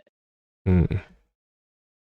Exactly. That's why I'm just like, you can, like, there's no way, bro, that you are just operating as if you're in complete Mhm. 1000% control when I can just name that example. You feel me? Yeah. Well, okay, so I mean that's true and like good evidence for your internal understanding of like the fact that it's not true for you. But I think that the reason why that facade is maintained is because philosophy isn't actually a like it's a lie. Philosophy does not mean the word philosophy. Philosophy means love of knowledge, but what philosophy Mm-hmm. has become in academic spaces, and this is the reason why I like gave you a little bit of like, I don't know, girl, when you were like, I'm going to take some philosophy courses, was because philosophy is actually a competition between thinkers to prove that to each other that like I'm right, you're wrong. You want to know something, Cup? Mm-hmm. People who play chess, I believe that about people who play chess. I feel as if I felt that for a very long time that people who play chess just want to be winners or losers, and I couldn't understand why I felt like that way about chess players. Okay, but chess is actually a game that has rules. Philosophy isn't. Like, do you Yeah, know what I'm saying? that is Like, it very is true. it No, is that's very explicitly true. a competition, whereas philosophy touts itself as like, oh yeah, we're just interested in having a better understanding of the world. We're trying to get closer to truth, and like it turns out that like no, it's just like every other like white supremacist economic and social game where like you can, if you win the philosophy game, get tenure at a university, or write a book that changes the paradigm of how we texture reality. And it's like, no. Like, this should be a collective effort to try and arrive at a place where we have a better understanding of ourselves and the world around us. And like, white men are not playing that game. They're not participating in that communal activity. What they're trying to do is perform an act of social one-upmanship against other white men who have performed well previously in the field. But that's how it feels when I look at white chess players, or I'm not saying that you're wrong about the chess player thing. I'm just saying, please don't change the subject, because that sounds like a ADHD tangent nightmare, because you're right, but like, you're not wrong. But if we start talking about chess is a completely different thing from philosophy, period. Is there overlap? Do philosophers sometimes play chess? Yes, but like, so do like old uncles in Central Park all day every day. So it's not like like, okay. I just want to put that out there. I was just like, that reminds me of chess players that I've talked to before, like just pretentious people. Anyway, no, they do talk about like all of the different, like, a philosophical conclusion that I came to was that I think that everything is infinite in every direction. And I know that's difficult to visualize, but like, you could be a person. Really. Okay, cool. So, but you could be a person who cares intimately about sawdust, right? And in my mind, because I don't know shit about sawdust, I'm like, it's just flakes of dead tree, right? Like, that's as far as I get into it. But like, a person who is obsessed with sawdust might be like, no, there's a significant difference between mahogany sawdust, cherry sawdust, birch sawdust, and like, this one has a specific like retained wetness to it that like is really difficult to remove, and so we don't use that for this specific activity. You know what I'm saying? Like, it doesn't matter how banal the subject matter is, you can spend your entire life studying just that thing and not reach the bottom of it. Everything is infinite in every direction. I just arbitrarily came up with that example, but like, literally there are an infinite number of things that I could have chosen from, and that would still be true. No, that makes sense. Yeah. So I can't say it makes sense. I just can envision it because I know what the queen chess piece does in chess. It can go literally in any direction so long as it doesn't have anything impeding in its way. Right. And I literally think that there is a person who could have a lifelong obsession with just queen chess pieces as a hyperfixation, and they could spend their entire lives never reaching the bottom of doing research about queen chess pieces, finding out why they were designed the way that they were, like why they like if they've always ever been able to move in that direction across all of history, like if there was a specific queen that the original queen chess piece was based off of. Do you get what I'm saying? Like everything is infinite in every direction. But that's kind of like the basis as to like why I get frustrated with that why the spiral of why. Or maybe when I said earlier that I get frustrated with the spiral of why because it implies to me that the person who is on this kick is not appreciating or like stopping to or they're not stopping to smell the roses. They're not letting the mouse go. They're getting so deep in this cycle of trying to figure out what the next conclusion is that they are not happy at the fact that they came to a conclusion at all. And that's what frustrates me. Because I feel like knowledge obtainment doesn't happen all at once. I feel as if knowledge obtainment or just learning is a lifelong process. Something that you learn when you were in your 20s, you may not come to its complete logical conclusion until your fucking 60s. That's how I feel. No, I agree, but I don't think that your frustration with the why question feels like it's actually a reflection of that. Like it sounds like you're angry about 5 things and you've smushed them all into one thing instead of being able to compartmentalize what all the different things that you're frustrated by actually are. Because like how, in what way are people who ask why questions trying to get a shortcut to their answer? Like, is it the case that people who ask why questions are trying to arrive at a shortcut for their answer? I don't know that I think that that's necessarily the case. I don't think it's a shortcut. I think they're just frustrated with the fact that they came to a conclusion and that they are unsatisfied with it, and that has led them to keep questioning that conclusion as if it's going to change.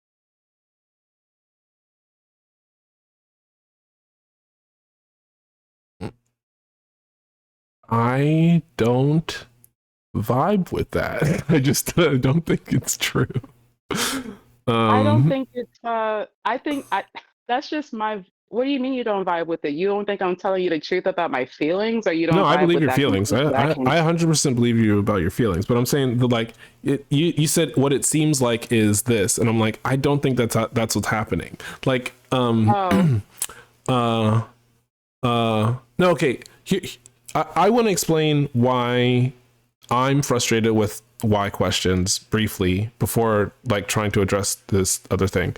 Uh, I'm, because you were like, it's childish, to like ask this question, like, and just keep asking over and over and over again, and it's frustrating. And like, I agree with all of those assessments. But I don't think that the people who are engaged in that line of inquiry are actually behaving in the ways that you're describing. Like, I don't think that they're dissatisfied with the conclusions that they've come to. I think that they have realized or unlocked in a dysfunctional way the reality that there are no answers.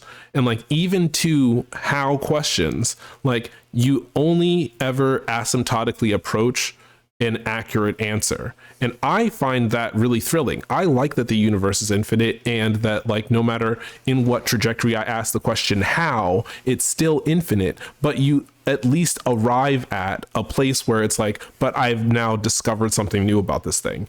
If you ask the question why, you can come to a completely irrational, non-functional, ridiculous conclusion and still be like, well, I answered the question. And like, it's like, but you didn't, but you didn't. it didn't. And that's why that's another piece of the pie for me. But I still think that, I don't think that this is for everyone. But the instances that I've come across when I see someone caught in the spiral of why, the why genjutsu, right? Mhm. It's because they got an answer that they are not satisfied with, and instead of just like eating it, just eat it, they're going to continue to like just go in like so many other fucking directions that eventually take them away from the conclusion that they thought that they even wanted to be in the first All right, place. let's think about the fact that the question why itself is the reason why, like, or the question why itself is how they arrived in the genjutsu in the first place. That, like, Yeah. you cannot answer a why question with a satisfying conclusion, because you can always ask why again. You can't do that same thing with how. If you ask a how question, once the person gives an answer, either their answer is I don't know, or they give you an actual accurate answer, and then you have to reframe a brand new how question in order to continue to inquire. With why, you can Yeah. just be like, why? Okay, but why? Okay, but you can't do that with how. Yeah. How do you bake a potato? A person gives you a recipe for baking a potato. You now have to come up with a new how question, because, like, you can't just be like, answered okay, your well, question. it's, yeah, exactly, it's answered. Well, how do I bake a potato? It's like, well, do you have arms? Do you have access to an oven? Do you have access to potatoes? Because then we can answer that question together. But like, you had to phrase Yeah. another question rather than just being like, why? Oh, you want to know what I think it is too? I think where the frustration is that sometimes I don't know how to ask a question that I really am trying to find the answer to, right? And I fall back on why questions when I Right. get like that. When I feel as if my back is up against the wall. Yeah. But then I had this teacher, right, be like, it sounds like you're trying to ask a how question, like what Mhm. you said, right? Mhm. And then I feel as if like the best way to break the why genjutsu, the spiral of why, is to have like a really kind and compassionate teacher, not professor or like an academic teacher, but like someone who is like down to like yap with someone who is just a curious person. I like they need to have somebody who is that like kind, compassionate, and be like, let's get you away from these why questions because this is actually how you like find yourself in a cult. You need to start asking a how questions. How did you do this? How did you come to this conclusion? How can I come to this similar conclusion? How do I gain access to this information? That's where I feel. When I start asking why questions, I feel like I'm desperately grasping for straws. Does that make sense? Not to me, but I hear you. Um, I think that the human impulse to ask why questions is a part of our pro-social programming that we Mm-hmm. presume there is an actor and a will and a purpose behind most things. And so by asking a question that has that texture, we're presuming inaccurately that like there is a person behind the thing, right? Mm-hmm. Like why does it hurt so bad when my heart gets broken? And it's like, well, like that sounds like a spiritual question rather than a question that anybody can answer besides you. Do you know what I mean? Like, Yeah. but Like, like, bro. uh, Hi, Neo. I know. Um, but like if you ask, but if you ask the question, how did my heart get broken again? Well, we can outline the fact that this is a form of pattern behavior and that you have Hmm. like a specific kind of authority issue where you keep getting into relationships that have these textures to them. And then that person ends up breaking your heart because like, they like trigger the specific trauma thing. You know what I'm saying? Like you can actually outline it Yeah. as opposed to being like why do I keep on getting my heart broken? It's like Ooh. it's, you, like in that question, you are presuming that you are volunteering to do this, and like what you actually need to be volunteering to do is go into therapy, so you have better self Yes. understanding. I got so uncomfortable with that line of questions. Why are you attacking me, Cup? uh, listen, I'm just a humble philosopher. I'm just a humble No, philosopher. Um, you're a Virgo that likes to do Virgo things. So I'm counting that as a Virgoism. I think that it's funny. It's funny to me that you think that like because Virgos behave in ways that are abrasive and or like can cause friction, that that is the same thing as behaving chaotically, because it is not. It is, you can predictably cause a fire or you can be lightning from the sky. Do you know what I mean? Like, and No. I'm never lightning from the sky. I might be what do you call it, the fucking the boy scout, like rubbing a bunch of twigs together until a fire starts, but I'm never lightning from the sky. Oh my God. Why do you make it seem like I'm just like this force of nature? That hurts my feelings. Because you're a Scorpio. Do you remember my model for how the different signs, like how I think about the elemental alignment of the different signs? That like there's three signs for each element, and each and they're categorized as sort of like soft, medium, hard versions of those different things. That like, and this is like a philosophy, like not even a philosophy, but like just a fun thing in my head, is that like if you think about the air signs, right? You've got Aquarius, Gemini, and Libra, right? And I think of like Aquarius as the moderate version, Gemini as the like how do I describe it? I was like, okay, Libra is like a gentle wind on a calm day, right? That's not true. What Hold on. Libras do you know? Oh my Hold on, hold God. on, hold on, hold on, Over hold this on. whole What? Hold experience. on. I just was in the process of being like, I'm wrong about this. Can we continue to follow me for a second? Okay, thank you. Aquariuses are like a gentle breeze on a calm fall day. um, Libras are like a gust of wind, and Geminis are like a tornado. That's my model, is that like they're all air signs, but there's like a gentle steady breeze, then there's like a potential gathering storm, or like a full day where it's just like there's high winds all day today, and then there's a goddamn hurricane, right? There's like, those are the degrees. And like I kind of see every elemental sign to like as having those different degrees. Now we could extend that to the water signs, the earth signs, the fire signs, and I think that it would still carry weight. Scorpion. I don't like this. I'm sorry. Where's my little chart that I made about this so that I can actually reflect it? What are you doing, Neo? Suffering.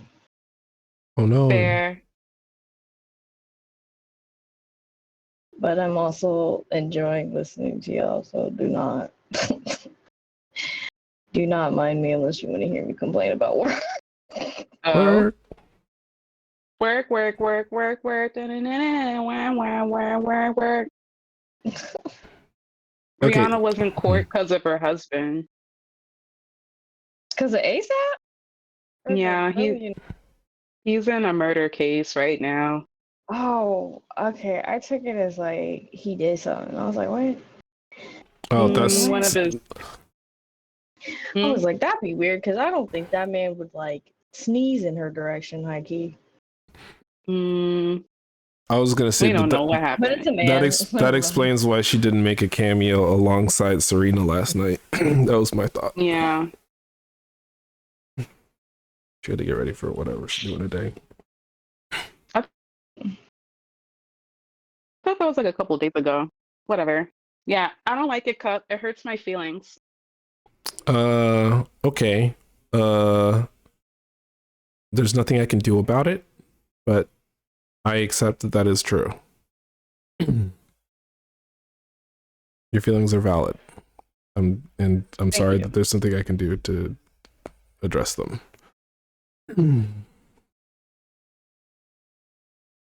According to my actual system that I made, though, it's different than what I said before.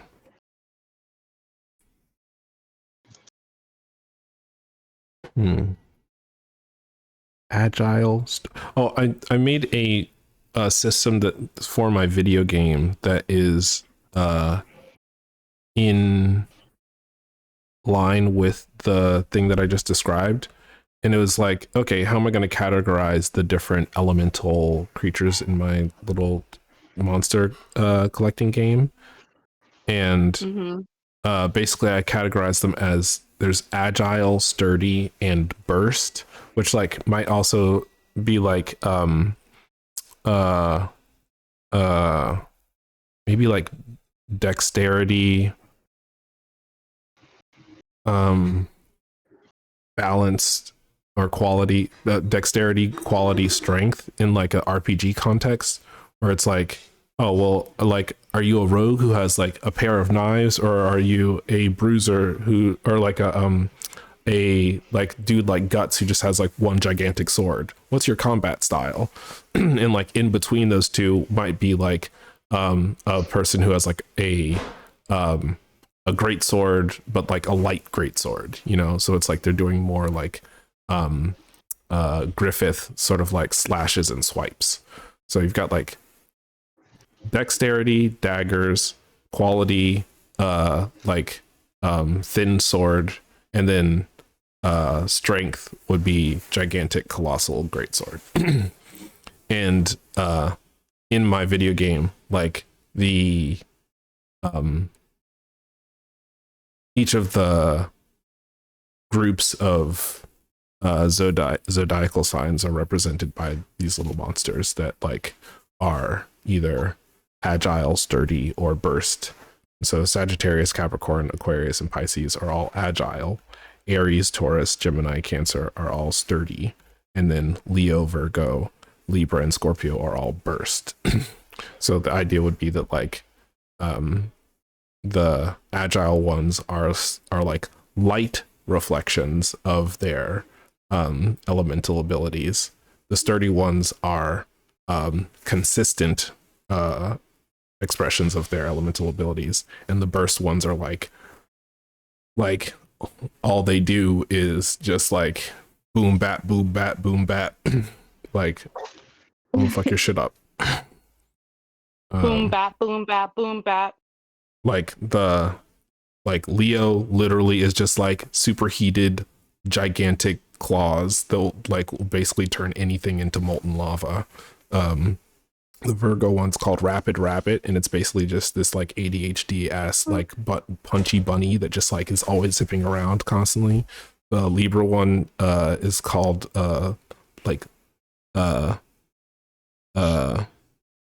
it's because there was some version of Libra in mythology that was like lizard like. I made it like a Komodo dragon. But it basically is like I don't know how to explain it. It's a Komodo dragon. Like just Komodo dragons are fucking terrifying. But it's also like it's as agile on the water, in the water as it is on the land. And it can also jump really high. So it's basically like, even though it's supposed to be an air sign, it's like a balanced air sign. And then Scorpio is represented by a eagle, and like basically what it like is just constantly like going up as high as it can and then like dive bombing enemies.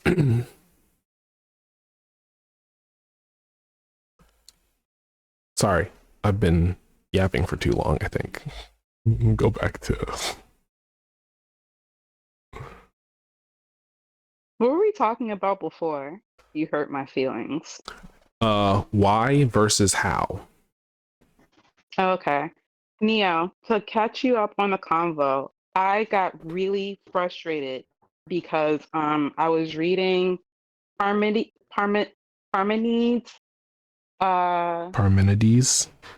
Parmenides. I can't, it's hard for me to pronounce that word. On Nature, which is a poem. And it's basically explaining like the three paths of life or whatever, like the truth, beliefs, and there was a whatever it was in the prologue. And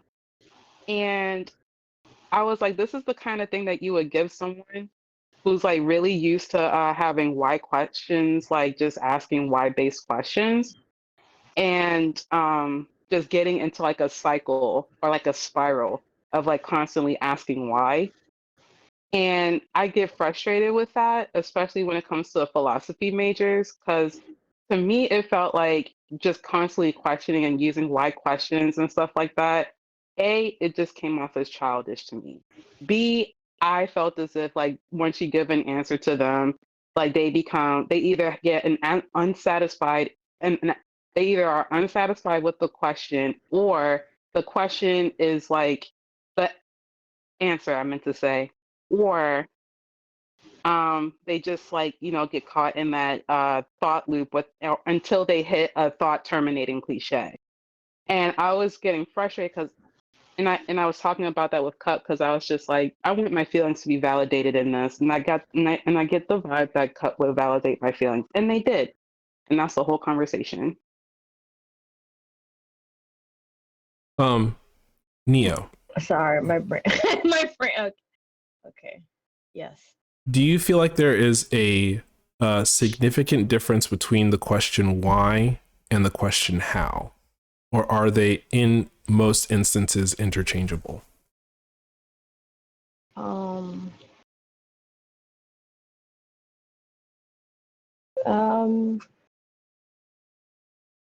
I mean, I guess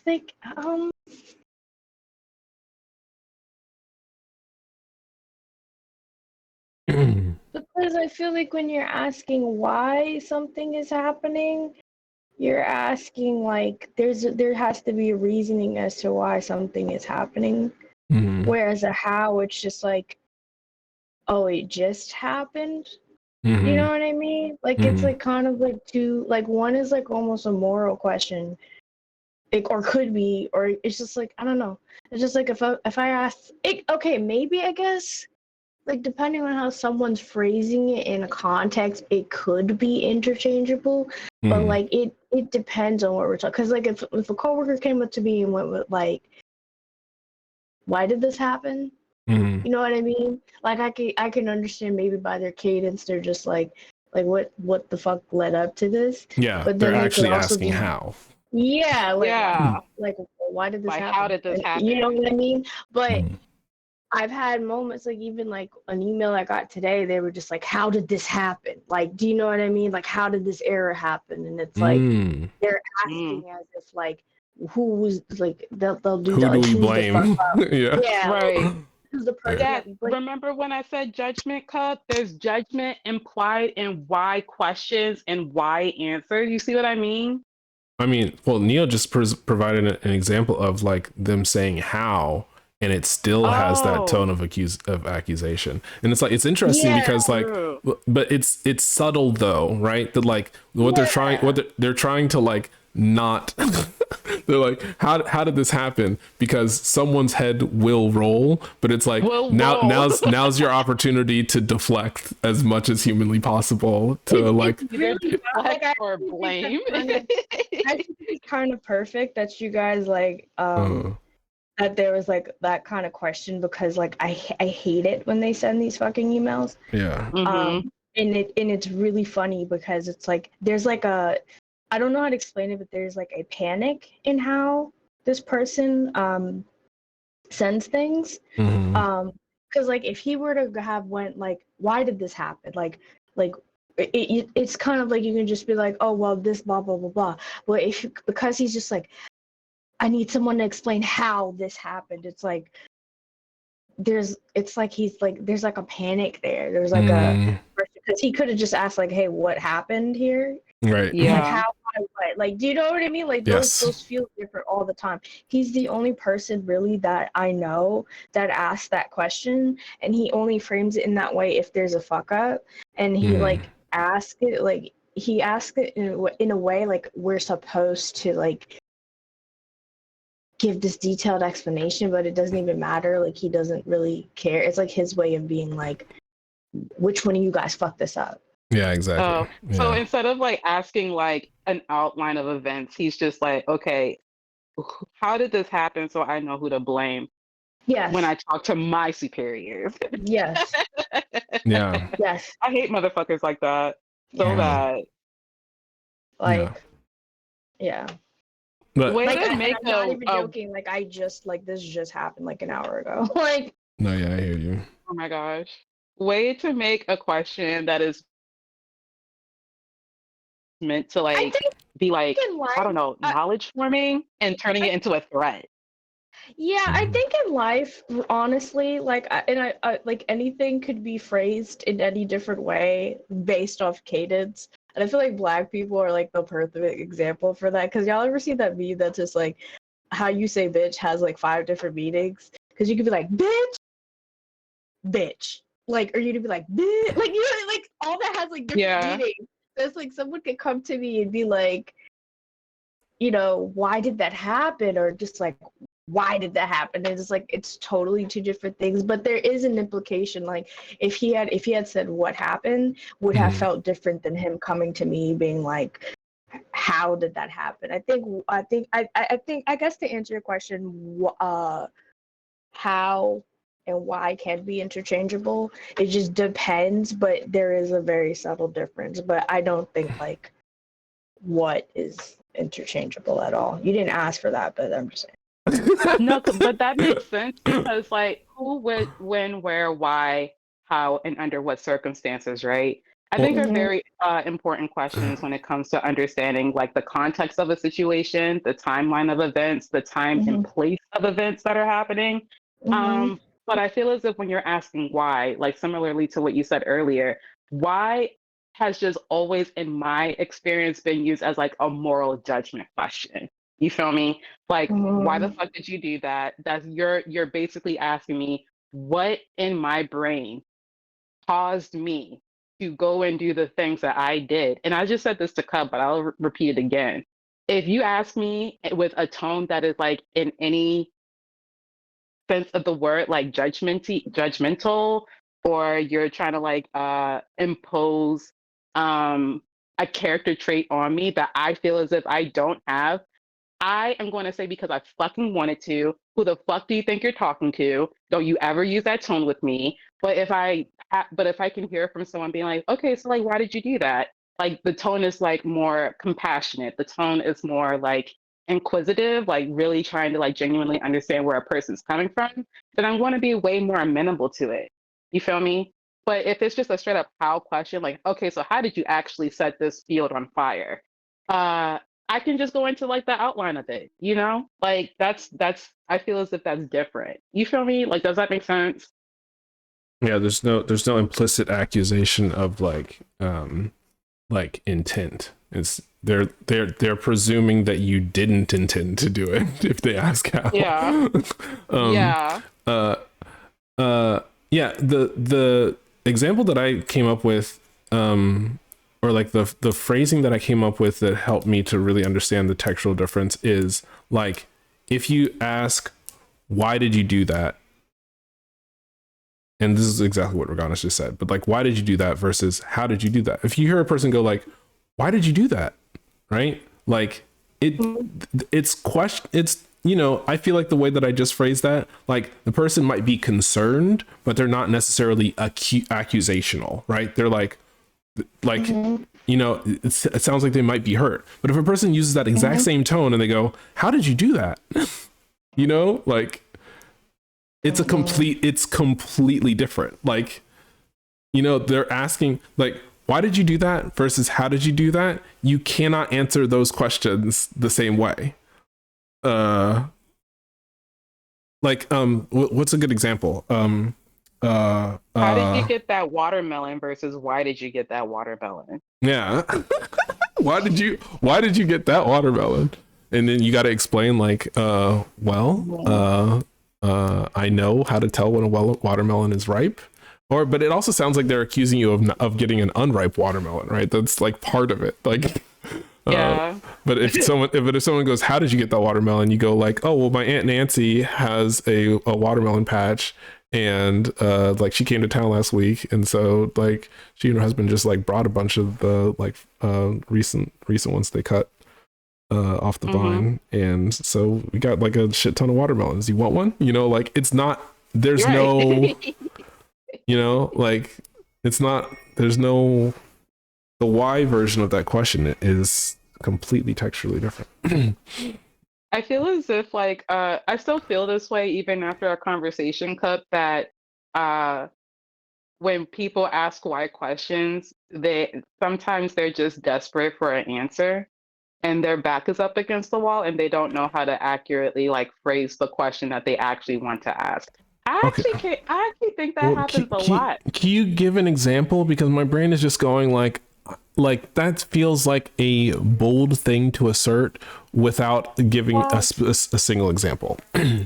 well, I'm kind of like basing this like on my personal experiences, like when I am desperate for an answer or Mm. am looking for like some type of like personal, what I don't want to say resolution, but like some type of like something that will make me like some type of catharsis. I think that's the Okay. word that I'm looking for. I think I kind of see what you're saying, that like it is like if a person is internally asking themselves like, why is this happening, or like why is it always me, why Right.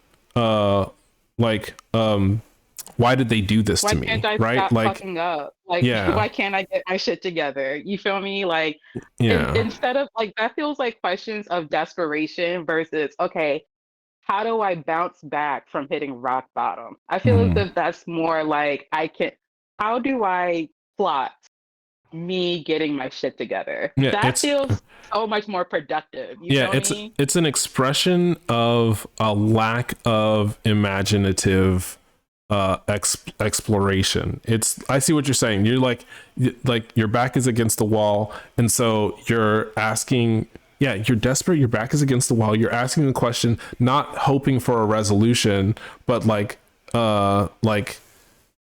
because you feel like you're at your wit's end, and you're just invoking basically the divine Yeah. rather than like actually trying to solve the problem anymore.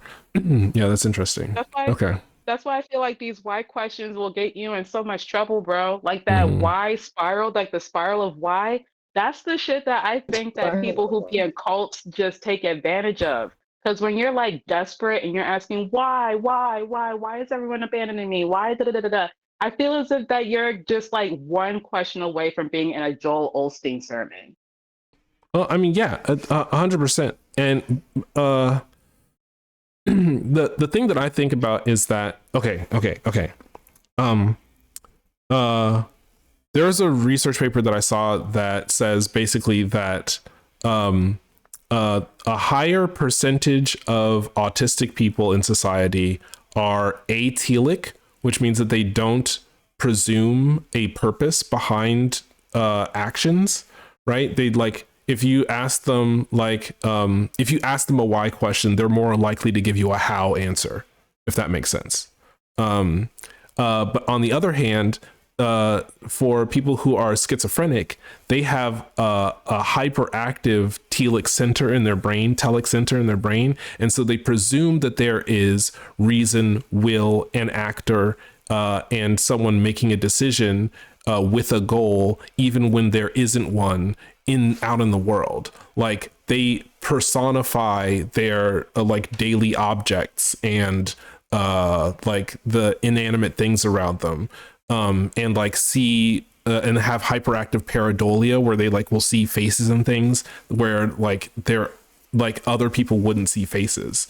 And I think the thing that you're talking about, right, is an invocation of an invocation and expectation that there is someone who can and wants to do something about the circumstance that you're in, right? Like it's a plea to there being another person who can support you in this almost like instinctual pro-social longing, right? Like why isn't there a person to uplift me in my state of desperation, is the thing that the person is asking when they're like, why do I keep fucking up?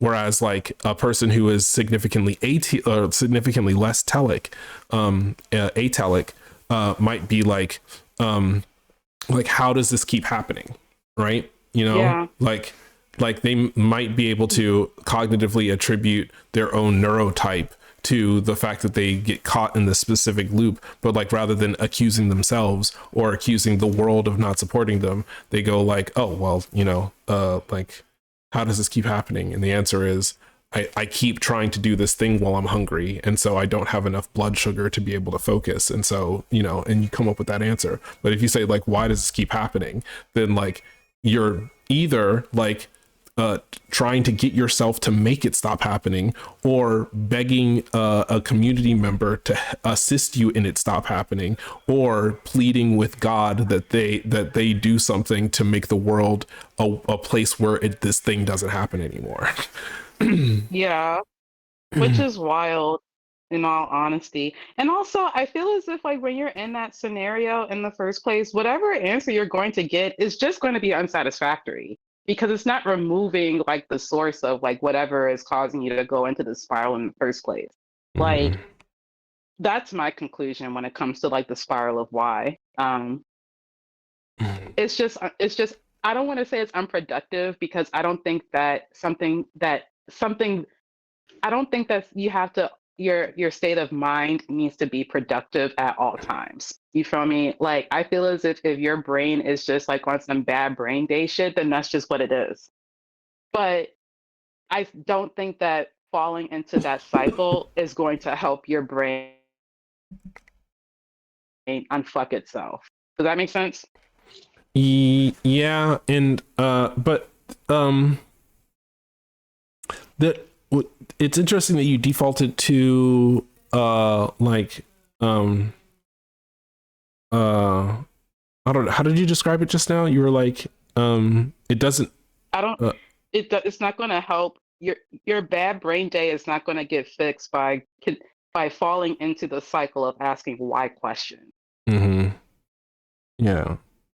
I think that is a reflection of the fact that we live in a society where there is this expectation of free will, of you being able to pull yourself up by your bootstraps, of God will help you if you do the right thing, and that's a self-reinforcing structure that like you have to do the right thing so God will help you, and then so if you are successful, then that means that you're doing the right thing, right?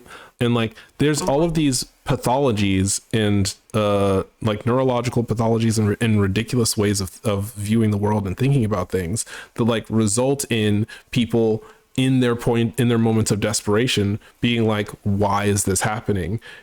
When like the answer is like if you look at the actual procedural answer of how you arrived at the place that you're at, it's like the system fucked you. You were born into a family of people who don't give a shit about you. You invested a bunch of time into friendships that don't actually effectively reinforce your emotional needs. And like your calorie intake is too low. You didn't drink water today. You know what I'm saying? Like you're like traumatically re-engaging in the kind of behavior that you know hurts you, but you're desperate for it because it's the only dopamine hit that you ever get. You know, it's like that kind, like these are the reasons, but like you're like, why does this keep happening? And it's like you're like you're basically like performing an incantation, asking the universe to fix something that like society, your ancestors, and you put yourself in the position to experience. Yeah, I especially hate that for folks like who are in situations similar to me, where it's just like, honey, like the reason why you have bad brain days is because look at the particular side of your family that has a history of bad brain days. Like sometimes it's just in genetics. Yep. And there's really nothing that you can do about it. Like that's just hardwired into your brain, honey. Like there's nothing you can do about it. However, what you can do, like how can I prevent myself from having as many bad brain days as my ancestors, right? Therapy, being around people that understand bad brain days and make space for you while also not allowing you to just run amok amongst them. People with strong boundaries that help you develop your own sense of boundaries so that you can't have people who are just, just have like bad mental health come in and fuck your shit up. Like there's methods to preventing as many bad brain days. Yeah. Oh, and my favorite one is developing a spirit of acceptance about even in the midst of a bad brain day. Like I can like, on my like sometimes when I am angry, frustrated, hungry, like it having withdrawals from cigarettes, and I'm just like at like my peak irritability, like instead of like screaming into the void and punching a wall, I go, this fucking sucks, and I sit down. Like I sit down is so real. Yeah. There's nothing else to do. Like, especially when you're like broke and you have like $3 in your fucking bank account, dude, like that's all you can do. And like you don't want to cause harm because you're in pain. That's shitty. Like, come on now, we don't do that. That's what I'm saying. The developing a spirit of acceptance is that feels like the biggest boon that I've cultivated for myself, and I love that for you. Life. I'm trying to develop that myself. I feel as if like I do hurt people when I'm in a bad brain day, and I would just like to not do that anymore because it does not feel good to hurt people. Right. And it continuously astounds me how people can just fall into this and be like, well, it is what it is, nigga. Well, no, it's okay. I have this conversation with Layla a bunch. It rather than okay, it's similar to the thing of you cannot convince a person. What is that saying that I used to say all the time? It's like you can't. Oh man, I'm not gonna be able to remember in time. Give me a second. You can't tell people what to do or something. No, it's like you can't change a person's mind. You can't shame people into good behavior. There we go. That's it, right? Yes, you can't shame people into doing something they don't want to do. Yeah. And like is that I want to remember the exact wording, but similarly, right, you're like I want to, like, the thing that you just basically said was that, like, I want to behave in a way that is less harmful to other people because hurting people is bad, and people have told me that it's bad, and so I don't want to do it, so I should be able to not do that. And it's like, no, I don't feel good when I hurt people. It doesn't feel good, and it doesn't look. It's just not a good vibe. See, here's the thing: is that, like, in multiple instances, you have not betrayed necessarily, but you've revealed that there is a component of the social consequence that causes you to feel bad, right? It's like, but like, does it feel good to actually bash somebody's fucking jaw in? Does it actually in the moment feel good to like rip some shit up? Does it actually feel good to like chuck this thing across the room? If it feels good, you're not going to be able to shame yourself out of doing the thing that feels good in the moment to do. Like, you can't. So I mean, like, yeah, it is cathartic, Cup, to beat the shit out of the person who has been hammering in on me, and I've just been letting it go for a while. Yes, that is very cathartic.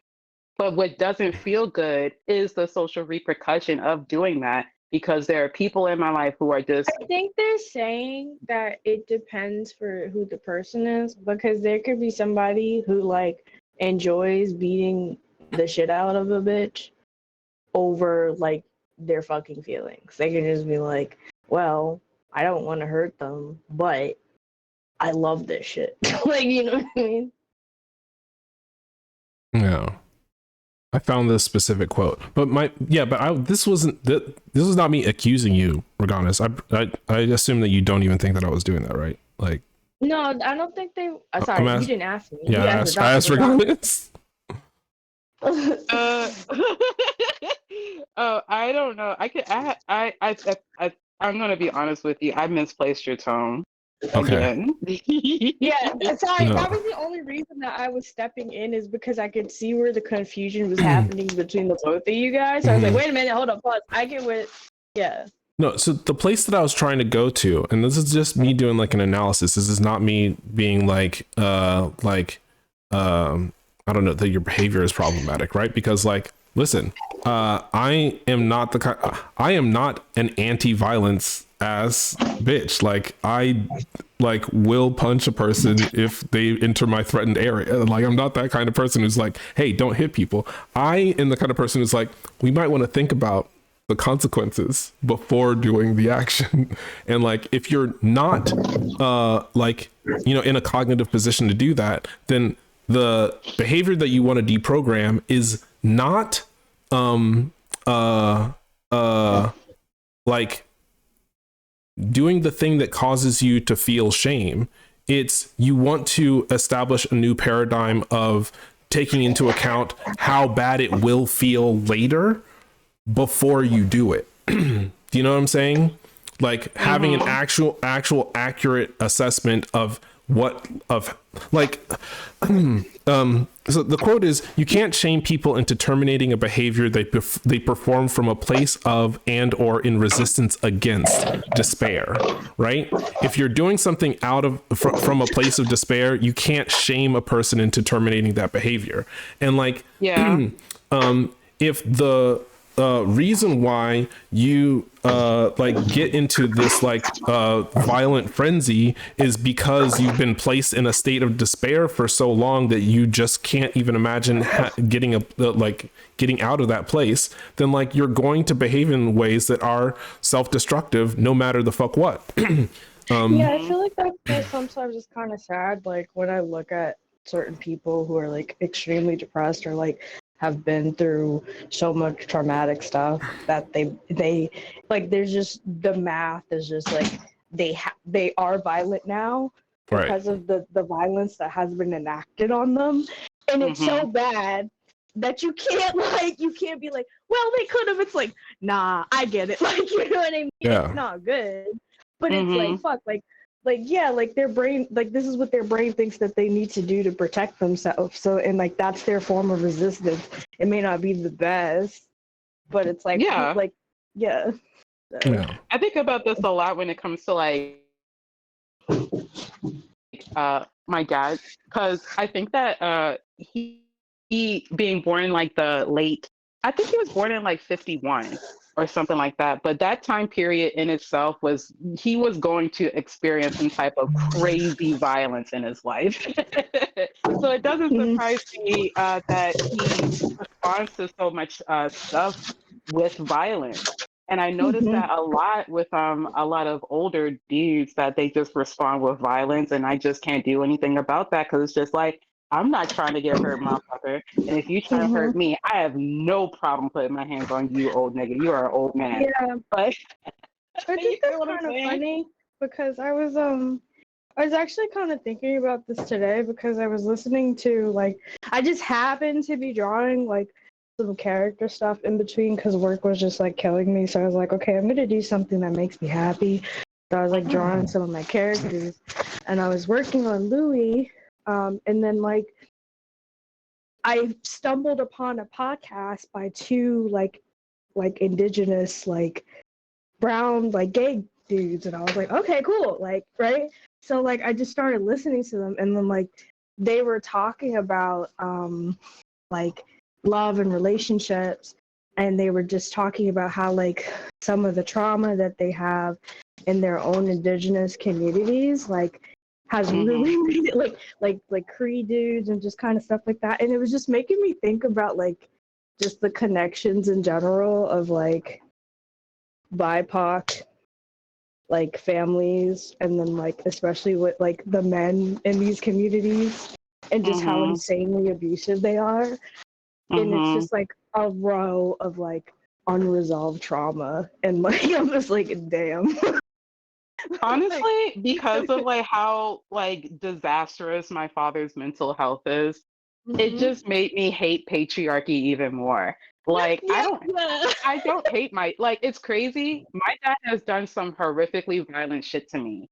And the most I can think in my brain is that I can't forgive this dude, but I hate what patriarchy did to my father. And that's where I come to. Like I can't force my like I've long since abandoned like that lukewarm hatred for my dad because I realized the like the national circumstances that creates men like my dad. And it gets nothing but, like I get nothing but compassion. Not compassion, what's the word? It's like understanding. Like I understand why you're a piece of shit because there's so many circumstances that led you to come to these conclusions, and then nothing has like shook your foundation to force you to unlearn these things for the better. So it's like I it sucks, but there's nothing I can really do except try to find some way to like make the patriarchy like dissolve on itself. I don't know. I'm still trying. Yeah, that's what I figured about my dad because I really had to think about it a lot. Like, my dad has never put his hands on me. He put his hands on my little sister, but he didn't put his hands on me. And like, he barely hit me, like, barely had any issues with me. But like, the love was not there. He lied a shit ton. Like, do you know what I mean? So it's like he literally has mental issues. Like he is a narcissist. Like there's just no way for him to be compassionate to the people around him like he needs to be. So I've had to just let it go. Like this shit is never gonna happen. Like I've just accepted it. But I've also been like at one point, you know what? Oh, Neil, did you go in your elevator, bro? Because it's like his mom died really early, and he always uses his mom's death. Like she like died in his arms when he was like 11 or Oh some my shit. God. Yeah, yeah. And he has repeatedly talked about, like, it is very clear to everyone that knows my father, his mother dying changed his life, right? But it's made it so he has like no ability to have a stable relationship with any. It's literally, it's like the weirdest case of mommy issues. He just can't be good to any women because his mom died in front. It's wild. But it's like, I don't know what it's like for my mother to die in my arms. I'm in my 30s, she's still here, right? So it's just like, while I can't accept that as a reason for him to cheat and not take care of his kids that he keeps choosing to have, I'm also just like, you have that. Like, you're like, his dad apparently beat like my they haven't told me, but my aunt has hinted that his dad used to be beating the shit out of him, and he's on his deathbed now, and they don't really want anything to do with him, and now he's having remorse because he's realizing like he's about to die. His kids don't give a shit.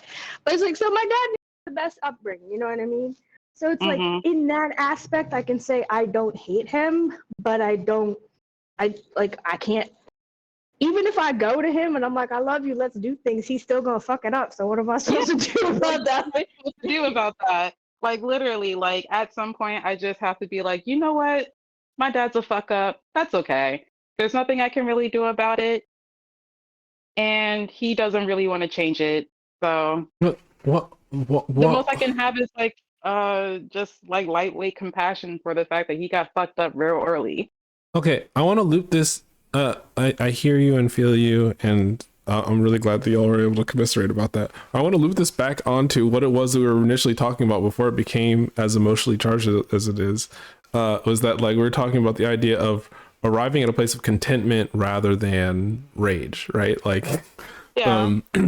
and like you were like, there's nothing I can do, and it's like, why do you even feel any sense of obligation that there's something that you should do? You know what I mean? Like, I don't know.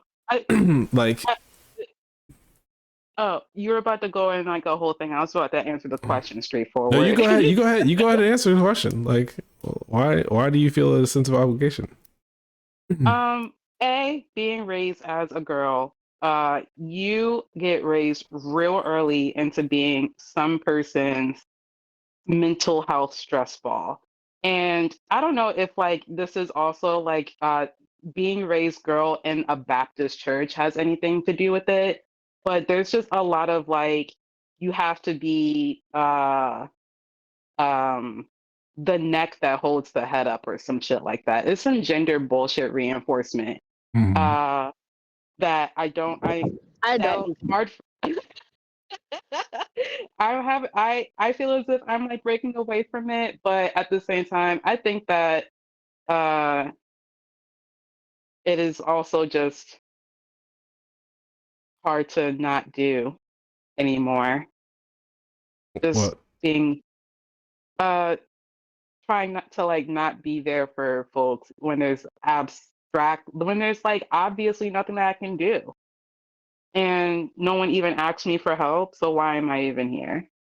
I'm just imposing my help on people at this point. Dysfunctional helper. Everyone in the room who's a dysfunctional helper, raise your hand. I I'm Wait, but okay, so I've actually like removed myself from that like gender bullshit responsibility. Like, oh, he's my dad, I have to have a relationship. It's just more like just understanding it. yeah, Did we lose Neo? yeah, I think Neil went under a tunnel. Or something? Yeah. If she comes back, then we'll let her catch up. We'll pick up. Yeah. But the thing that I was gonna say a while ago about like arriving at a place of contentment is that rather than aspiring to do that as a way of mitigating the shame you feel about the harm you cause. It has to be, I think, derived from an earnest desire to like understand yourself. Mm-hmm.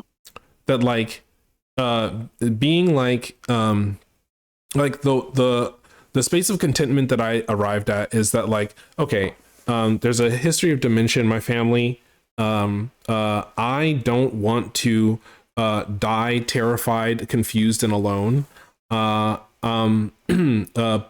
given those circumstances, there's a high likelihood that I will, if I don't cultivate a specific kind of community, non-judgmental community, a rigorously accepting community, and a group of people who are willing to treat me gently, even if I'm in a state of like violent outburst, right? And so a thing that I would like to cultivate in myself is the level of contentment and peace and serenity and an acceptance of my circumstances, that no matter what happens, no matter what, no matter how confused I am, no matter how frustrated I am, no matter how overstimulated I am, that I arrive at a place of taking a deep breath and being like, okay, let's accept and keep moving. Because that's the only way that I'm going to arrive at old age with a group of people who actually care about me enough to show up to my funeral. That's just true. You know what I'm saying? Yeah. Yeah, that is just true. Like, I don't want to be the person who is fucking kicking and screaming and telling everybody to fuck off. And the only way that I can like even get close to not even ensuring it, but like increasing the higher likelihood of it is continuing to be a person who accepts when I'm in dire circumstances, and but also at the same time like can't accept when like other people around me are suffering from injustice, right? And like that's like I gotta reach that like balance around that specific thing. That's a thing that I aspire to do, is to reach balance around that specific thing. But I only arrived at that place through a level of self-understanding. It's not in response to shame about how I appear or what impact I have, or like looking back and seeing that there's like a wake of Hulk like destruction in like wherever I go. It's that like, no, like I'm looking toward the future, and in the future this is the kind of person that I want to be, given the reality of who I'm most likely to be. Yeah. So it requires a radical act of imagination, right? To find contentment. But here's the thing though, Cup, and this is something that like we've talked about a lot in the past, is that like when you are literally raised by trauma, it is so hard to think outside of that trauma. In fact, you told me this. And that's why that's why I have that little bit of compassion for my dad, for example, because I know how difficult it must be for him to think outside of this thought loop that he's been thinking for 70 fucking years at this point. You see what I'm saying? The body keeps the goddamn score. Guess Yes, what keeps the score? The body does. The body. The body. You ever heard of body? You ever heard of the body?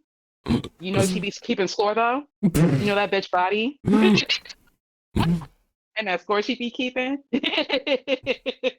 Like, yeah. Body, what's the score? And you just see her like looking at her notes.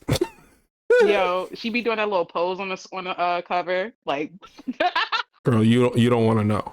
You don't want to know. Score, ooh, girl. Ooh, girl, like. But yeah, bro, like I'm saying, like that's why I just learned to let it go. Like I was talking to Andre the other day, right? My nigga. And yes, I love Andre. He doesn't go by OG Sound no more, so we can't call him that no more. I forgot what his new online name is. Okay. Hold on. It's on his Blue Sky. Hold on. So I was talking to Andre the other day, and I was like, yeah, I had to cut my dad off, but I don't really like hate that nigga. I just have to like accept the fact that you know, like he's fucked up and there's nothing that I can really do about it. And like the fact that he doesn't want to think outside of his trauma in order to like communicate with his kids kind of like just puts into perspective like where you have to lead somebody. You know, like you can't save them all. Mm-hmm. You can't. No, you shouldn't And even some, try to save one person. but here's Bitch, save yourself. Bitch, bitch, save save yourself. yourself. Save yourself. It feels so selfish, but honestly, that's like the best No, methodology you can go by no, because it's just like by saving yourself, you could be helping other people. You right, feel me? right. It's like you say it sounds so selfish, and it's just not. Like it is literally. Save yourself from what? It's hard to Hey, explain now Layla. how deep we are in it. But you know that old saying that like if your cup's not full, then you can't then you won't have enough resources to give to other people, right? Like make sure that your cup's full so you can give to others. It's that, right? It's like, you know, why are you experiencing shame around not being able to serve when like other people aren't showing up to make sure that you're good? Like what the fuck? Like no, like like Yeah, it's pretty much that. save yourself from the genjutsu of the expectation that you should be like providing for people when you're not even operating in a community where people are showing up for you. It's like get you the resources that you need first and foremost so that you can, because here's the thing is that like narcissists, sociopaths, and like people who are addicted to the cycle of getting what it is they want, like don't ever for a split, they're like cis people, they don't ever for a split second even consider like, oh, should I, like they care more about the optics about whether or not they are contributing because they want people to worship them rather than actually caring about whether or not people are good. If you're a person who cares about if Yeah. people are good, you should be making sure you are good. I agree. You need to establish boundaries, bitch. You need to make sure that you got like what's going on. You know what I'm saying? Oh, speaking of which, Yeah. has Nomo gotten back in touch with you about hitting up your friends, your Canadian friends? Are you talking to Galaxy? No, you, Nomo, Canada. Oh. Repeat that one more time because I kind of just like glazed over what you Did Nomo said. get in touch with you about getting in touch with your Canadian friends to get them work? Oh, I did reach out to my Canadian friends. Mhm. They helped me figure out what the minimum wage is in Canada, and they helped me look at. They sent me like a job link situation. Like, wait, what did they send me? Did you send it to Nomo? I think I did. Hold on, let me look at my Okay. messages because I remember one of them sending me some stuff. But then I specifically asked about people who are immigrants getting work. Mhm. And I had a bunch of questions I had to follow up with Normal about. Let me see.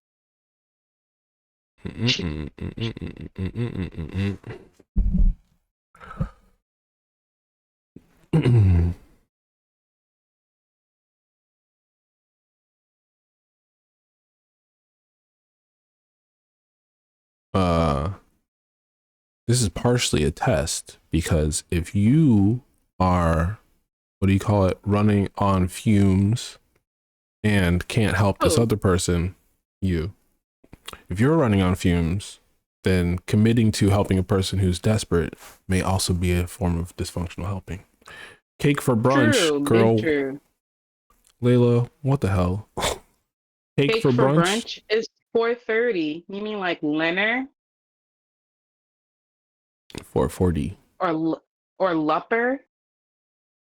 Mm, Which one do y'all like? Lenner, Lupper, Center, or Dupper? Brunner, they say. Brunner? But we're past brunch. It's lunch dinner hours. Right, but this is breakfast, lunch, and dinner all put together at the same time. Cake? What And kind of cake? Layla, are you the type of person to call a yellow cake with chocolate frosting chocolate cake? A what? Describe that again. A yellow cake with chocolate frosting. Vegan carrot cake. Ooh. Okay, cool. I had a huge debate with someone over whether like classic sheet yellow cake, classic yellow sheet cake, right? It with chocolate frosting on top is considered chocolate cake. And I said the cake itself is yellow, not chocolate. The icing is chocolate. Therefore, it's yellow cake with chocolate frosting. And they told me that I got too specific and that I'm a nerd. Oh, no, they're out of they're out of their goddamn mind. A chocolate cake is a cake where the contents of the cake, the inside, the part that you have to bake, is chocolate. The end. No contest. Like simply a fact. Why am I insane? Why am I out of my gourd for explaining that and then being told like if the part of the cake that you had to bake did not contain chocolate, it is not a chocolate cake. It's not a chocolate cake, bro. That's like saying, okay, I brought strawberry cupcakes, you guys, and it's just yellow cake cupcakes with strawberry icing on it. That's not strawberry cupcakes. That's yellow cupcakes with strawberry icing on it. Me being in grammar and usage at this point, right? Really, I hate it because it's words really have meaning right now. See, now you know, between your philosophy class and grammar and usage class, you now understand where I have been for the past 20 years. Do you understand? Now you feel my pain. Now words mean things, bitch. Words mean things. They're the way we texture reality, okay? Okay? Please don't say something that is just incongruent with reality. Why? Why would you do the thing in the first place? Now you asking why questions, girl. Like, no. This is an accusation. Why would you ask something like that? I need to know internally the telos behind why you would do that. And I'm not talking to you, Reganis. I'm talking about the abstract person who is like, so, I made a chocolate cake, and then you slice through it and you go, there's no chocolate inside the cake part of this cake. And they go like, girl, you just getting into semantics now. No, bitch. No. Words mean things. If you say chocolate cake, what you are describing is the part of the cake that was baked had chocolate in it. This does not. Why did you say something that was incongruent with reality? Why? Why did you do that? Why did you and maybe like this person has just grown up like the only chocolate cake that they've ever had was just yellow sheet cake with chocolate icing. And if that person explained it to me like go ahead. I really would have ate it, Cup. I really would have. No, me too. However, there are people in the world who just like to sow a little bit of chaos, who just like to say things that are not true, who just like to say things that are incongruent with reality because it gets a rise out of people. Those people are always going to get the heat from me. And the reason why is because words mean things. And I, as a philosopher, a person who wants to understand the world, need my interlocutors to have a good faith conversation with me about the texture of reality. And if they can't, we've got nothing to talk about. Listen, Cup, I understand where you're coming from. I just like to be a little zesty sometimes. And sometimes I do like to be a little gremlin. I will admit to it. I'll admit to it so that you can like accept it. Okay. I will admit to being a little psyop gremlin so that you can have your acceptance. You feel me? But Why? what do you mean, why? Why am I being a psyop gremlin, or how am I being a psyop gremlin? I want to know the telic justification internal to your mind, your emotions. I will ask, for convenience sake, to be kind. How are you a telic little not a telic, how are you a, what did you say, something little gremlin? Oh, a psyop gremlin. Psyop gremlin. How are you a psyop gremlin? But also, I want to read Layla's comment. Okay. Layla said, I don't even eat chocolate, but if I asked for chocolate cake and someone gave me yellow cake with chocolate frosting, I would be angry. Yeah, that's all right. Yeah, I would also be angry. Mm-hmm. Okay, hold on. If someone gave you a marble cake and called it chocolate cake, would you be angry? It's a marble cake. Just say marble cake. If you But it can't has remember, chocolate in it. if you can't remember the word for marble cake, then I don't know. It's got a little bit of chocolate in it, a little bit of something else. Like, thank you, thank you. You like admitting you don't know is the same thing as knowing. Wait, Admitting you don't know is the same thing as knowing, huh? Hold on. Wait. Let me read something to you. Okay. This is from the Parmenides Mm-hmm. in the section that says the way of truth. Okay. And it says, for thou canst not know what is not, that is impossible, nor utter it, for it is the same thing that can be thought and that can be. Is that what you're saying? Is that what this is saying? Want to say it again? For thou canst not know what is not, that is impossible, nor utter it. For it is the same thing that can be thought and that can be. I'll put it in chat. No. Okay. Yeah. Thank you. Yes, please do that. That actually sounds like a platitude that my dad used to say a bunch, which is that like, you don't know what you don't know. Yeah, that's what we just said. We just said it. You don't know what you don't know. And Yeah. if you don't know, well, then now you know. I mean, what I said was that, like admitting that you don't know is the same thing as knowing. Which I think is different. Okay. You can't not know what is not. So, you cannot know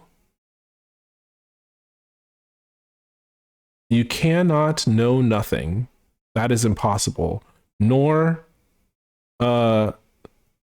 describe nothing, for it is the same thing that can be thought, that can be. Oh, okay. So it's saying that like, if you can't conceive of something, then you can't describe it. That's just, he's basically this is basic bitch philosophy is what this is. It may look fancy, but it's basic bitch philosophy. It's basically saying like there are some philosophers who actually think that there are aspects of reality that we like fundamentally cannot experience, but that we should be able to speak to on some level because of like stuff similar to we know through science that there are like millions of cosmic rays that are like going through our body at any given moment, and neutrinos that like don't interact with any of the particles in our body, that they're like constantly flowing through us, but we're not aware of them because they don't impact our sensory system whatsoever, and so like we don't acknowledge them, but we can still speak to the fact that we have discovered through science that that is the case, right? So like I can say I know that a ton of neutrinos and cosmic rays are careening through my body right now, and like that be true, but it still be something that is not reflective of my experience of like feeling it in my body. But what Parmenides is saying basically, and like a lot of philosophers actually do believe this, and I'm iffy on it, is that like we shouldn't speak to things that we cannot observe. And you cannot know what you cannot know what is not observable, and you also can't speak to what you don't observe. Is basically what this is trying to say. That makes sense, but I disagree. I feel as if there are not with you, but with rule. Yeah, I disagree, not with you, but with the assertion, because like if that's true, then fuck feminism, I guess. Right? Oh yeah,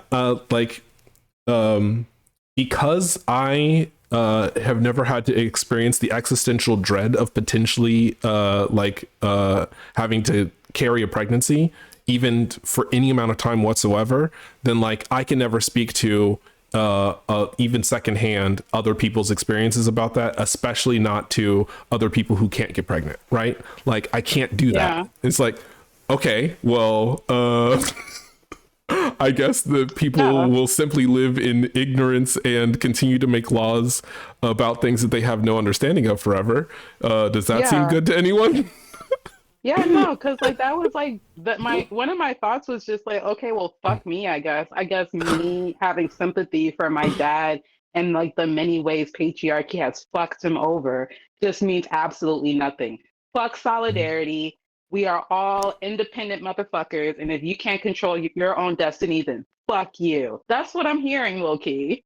No, I don't think that he was trying to be that dramatic about it. I think that he was trying to establish a foundation for being able to do philosophy. But like, okay, how do we do philosophy? Well, we observe the world around us. We draw conclusions about the world that we observe, and the things that are unobservable or that go unobserved, we do not speak to, because how can we even talk about things that we don't experience, right? And like, that's, that is a basis. That's unimaginative. It is a basis. It is the same basis for logical discernment that it enabled the creation of the computer, right? Like that is the same foundation for how logical systems work, is that like we work with what we have, not with what we don't have. But then like, and this is kind of like this kind of like brings me to a conclusion with like a frustration that I have in some of our conversations, is that it kind of like makes it a very difficult to create hypotheticals then at that point. Right. Because if you're not willing to like imagine, ideate, you feel me? Then how will you come to conclusions? Like, how do you think ahead at that point? Now, I'll give you the answer. You're gonna hate it. Because it's the discrepancy between how our two brains work, right? The answer for me is you use a metaphor. And I don't get metaphors. and I can't, and my brain doesn't process hypotheticals. Yeah, but my brain doesn't process hypotheticals. Yours. Go ahead. I just feel as if hypotheticals and this isn't like a judgment on either one of us. But I feel like a hypothetical, right, and a metaphor are like they're so close to holding hands. They're so close to holding hands. We're basically on two different sides of the page. Okay, I disagree, because a hypothetical says now. The reason why your brain has trouble parsing metaphors might be because of a similar, cognitive glitch. But like, when I describe a metaphor, I am willfully saying I know the world is not it is not this. The thing that I'm about to say is I cognitively am 100% absolutely detaching from my understanding of how reality actually works from what it is that I'm about to say. But if you listen to what I'm about to say, then you can match specific things up with reality, and we can say that texturally it's kind of similar. And then extrapolating from that, we can talk about the thing that was harder to talk about that is true about reality, right? That's the whole purpose of a metaphor. Like the way that memory moves is a river, right? And it's like, Is it like a river? Absolutely not. Why would you think that I thought that it was like a river? Like, no, I'm saying, I'm using a metaphor so we can talk about branching paths and how rivers eventually let out into larger bodies of water. Like, this is just a conceptual framing for being able to talk about something, because we need other words than the words that represent the thing to be able to talk about things. Now, differently, right? Hypotheticals are taking reality to a conclusion that it has not itself already come to. That's the reason why it's so difficult for me, is that like, you're like, okay, so if you were president and I just go like, everything about my life would change if that were true, right? So I can't even begin to start parsing what specific things would, like, I would have to go back in time to the point in my life where the timeline that I'm on branched away from where it is now and resulted in me being president in order to even start thinking about being president. Do you get what I'm saying? Like, Yeah. like that's, I get what you're saying. But for me though, right? Okay. We just had like with the whole cake thing, right? We yes. just had like a whole hypothetical situation, because then I introduced the conversation that I had with a friend. Well, it wasn't even a conversation, it was a straight up debate. I felt like I was debating. Okay. Like chocolate cake, yellow sheet cake with chocolate icing. You feel me? Mm-hmm. Then I asked, so how would you guys feel if instead of being brought a chocolate cake or even a yellow sheet cake with chocolate icing and brought you a marble cake? This scenario did not happen. This is all a hypothetical. But I feel as if it was like congruent with what we were already talking about, that Mm-hmm. it could still be tangible and relevant to the convo. You feel Yes. me? Uh-huh. That's how I feel. But we use a metaphor, but I made it palatable to folks who are not used to Oh, hypotheticals. okay. It wasn't a metaphor. It was a hypothetical. It was definitely Yeah, not a I metaphor. correct myself. Okay, gotcha, I corrected myself, my fault. Okay, now I don't know if you noticed, but the way that I answered that question was, rather than being like I would be like ... I was like, listen, this is acceptable. This is not acceptable. These circumstances are acceptable. These circumstances are not acceptable. I did not actually indulge the hypothetical. I basically was like, if like I was like rather than answering, if a person came up to you and was like marble cake, blah blah blah blah blah, I would be like, if a person says to me, I don't know what's in it, like chocolate and some other shit, I'd be like, round of applause, because admitting that you don't know is the same thing as knowing. Which is different from indulging the hypothetical, in my opinion. Yo, Layla says something really important. They said, is the marble cake at least 5%? No, 51%. 51% chocolate, because I would be okay with that. And I'm saying, I'm going to respond to that. Good marble cake is an even ratio of vanilla or yellow or whatever the representation of vanilla is, and chocolate. It's a good even mixture. And me personally, I don't eat marble cake with icing. So that's me.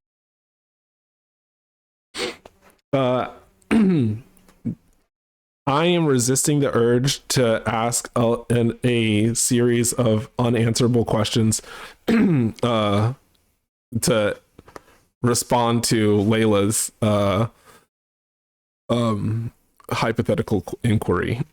Because like my autistic ass is like, okay, well, how are we measuring the amount? How do we know one way or the other if it's 51%?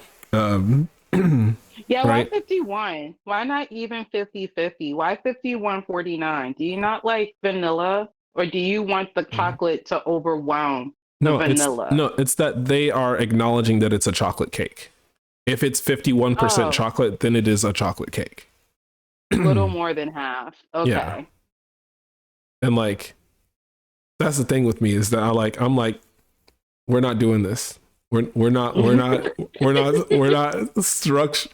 establishing or engaging in this narrative at all. Like, you know, like Yeah. what's in the Cup is cake? like- And if they're like, oh, chocolate, then I'm like, is that all? Because if I take a bite and there's anything else in addition to chocolate and you did not describe it, I can't trust you anymore. You're an untrustworthy person. This is like the scenario. This is like, oh my God. I forgot what class I was in, but someone like we were talking about trust, right? Like the concept of trust. And they were like, would you trust someone if they brought in a batch of cookies but did not say whether it was chocolate or raisin cookies, oatmeal raisin cookies, and you just took a bite off of your own assumption, thinking that they were going to be chocolate cookies, and you realize that they were oatmeal raisin cookies. Now, I said, well, there wasn't any trust established at all because this Right. motherfucker just came in saying cookies, right? Yes. And you came up with the assumption that it was chocolate chip because if someone's going to bring in cookies, it's either going to be a shortbread cookie or a chocolate chip, something that's like universal. You feel me? But there's not one cookie that I've never met that isn't more universally hated than an oatmeal raisin cookie. I personally like oatmeal raisin cookies. Okay, good. Thank you for clarifying, because I just made a fucking crazy face. I made the craziest face I've made in a week just now. And you were like, I don't like. No, I was like, more universally hated. I was like, who hate oatmeal raisin cookies, and I don't get it. I'm just like, do y'all just hate raisins? Do y'all hate oatmeal? Do y'all hate what's going girl, on? Like, who hurt you? Like, that's what I want to know. Like I think that was the conclusion of that conversation is that someone must have gotten tricked with an oatmeal raisin cookie, thinking that it was a chocolate chip cookie. Okay. Wait. So, well, I think that you're right though. That like no trust was established to begin with, right? But like, I wanted to add that like, listen, me and my own mother do not have a trust-based relationship, and it's because she will put an entire platter of food in front of me, and then I'll get halfway through eating it and be like, did I just taste walnuts? And she'll be like, ooh, and I'll be like, again, this is another assassination attempt. Do you see what I'm saying? Yeah. Like, do you see Why what I'm are you trying saying? to kill me, Mom? Like, you're trying to kill me. So if a person shows up and they put out a platter of cookies, right? First off, I'm going, what kind of cookies are these? Even if I don't see who put it down, I'm gonna be like into the ether, what kind of cookies are these? And then if someone says, oh, they're chocolate chip, I'm gonna be like, are there walnuts in it? And if they're like, I don't know, well then we still I'm not eating them. And that person has accrued 1 point of trust, because you know what? Admitting you don't know is the same shit as knowing. Admitting that you don't know is the same shit. That's trust building. Admitting you don't know is the same thing as knowing. I like the bitches who be like, I don't know, but I would like to hypothesize. I mean, that's all knowledge. That's basically what I'm saying though, is that like, there's a thing that, I want to find you're going to end up reading this anyway, at some point. Oh, just so you know, I have to leave in like 43 minutes. Socrates says, the only true wisdom is in knowing you know nothing. The unexamined life is not worth living. There is only one good, knowledge, and evil, ignorance. I think I just read 3 separate quotes in succession by accident. Hold on. Yeah. The only true wisdom is knowing you know nothing.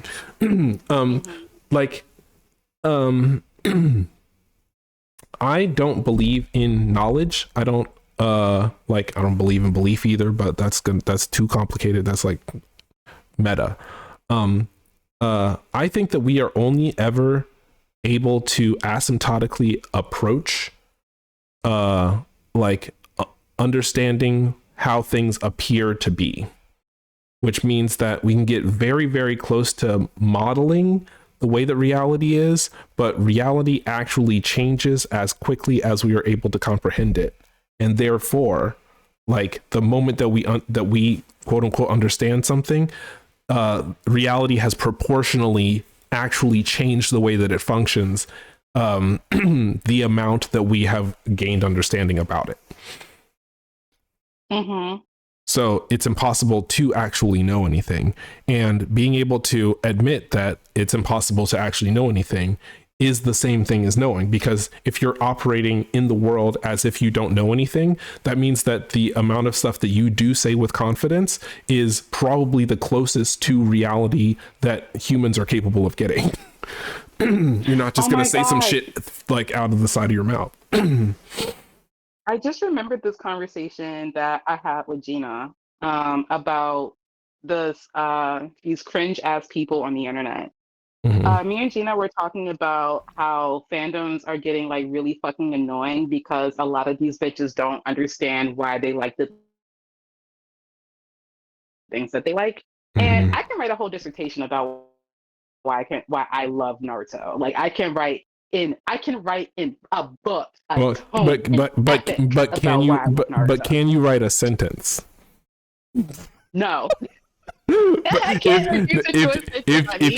you could write a sentence about why you love Naruto, I would believe the reason why you love Naruto. I would believe it if you could write a sentence. Do you want a sentence? How do I write a sentence about my love of Naruto? Can you do an example with either like I'm not going to invoke Steven Universe because I don't want to talk about that. But Full Metal Alchemist, can you do that with Full Metal Alchemist just as an example? Because I don't think I have the ability to encapsulate all of my feelings that I have for this manga anime franchise into one sentence. I think I'm incapable of doing that.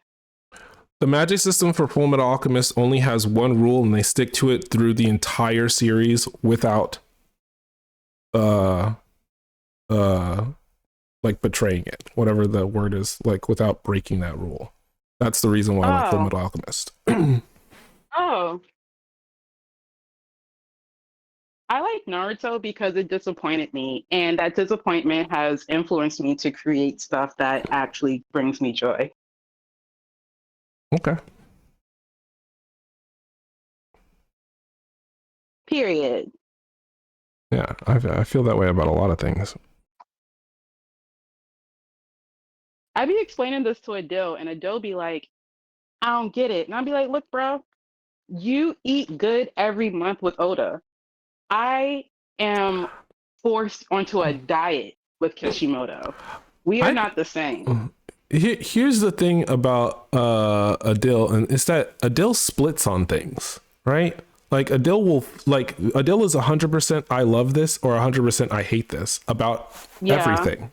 And like that's the reason why he can't understand, is because like he can't imagine being anything besides all in or all out. And it's like, how can you like something because it disappointed you?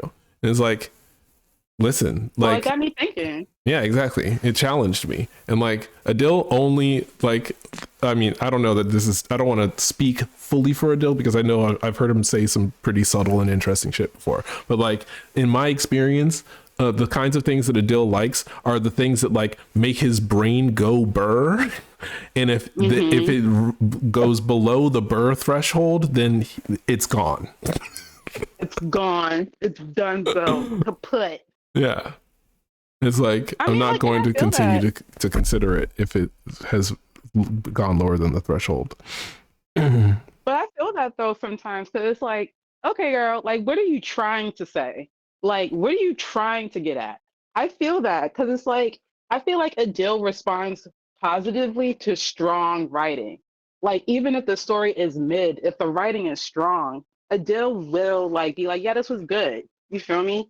Like, and I appreciate that level of being able to understand where a writer is coming from and how it is that they are trying to express their voice in their works. Because I feel as though not many writers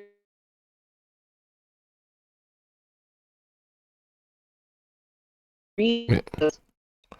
You cut out for a few. You cut out for a few sentences there. Can you say that last the last couple sentences again. Oh, I feel as if Adele respects writers who have a good voice, like a good character voice, a good narrative voice when it comes to their works. And even if the story is mid, if the writing is strong and the art is strong, then Adele will appreciate what it is that the story is trying to do. And I don't think many other readers or what's the word, connoisseurs of story or storytelling is that concerned about that. Does that make sense? Uh, yeah, but I mean, I think that general audiences do feel that way, though. That like, I mean, Adil is maybe unique in that he kind of is the embodiment of what's that character from Bakuman, Eiichiro. What's his name? Hi, Dagger. I forget. Aichi. Hello. Hello. Aichiro? No, AG. AG.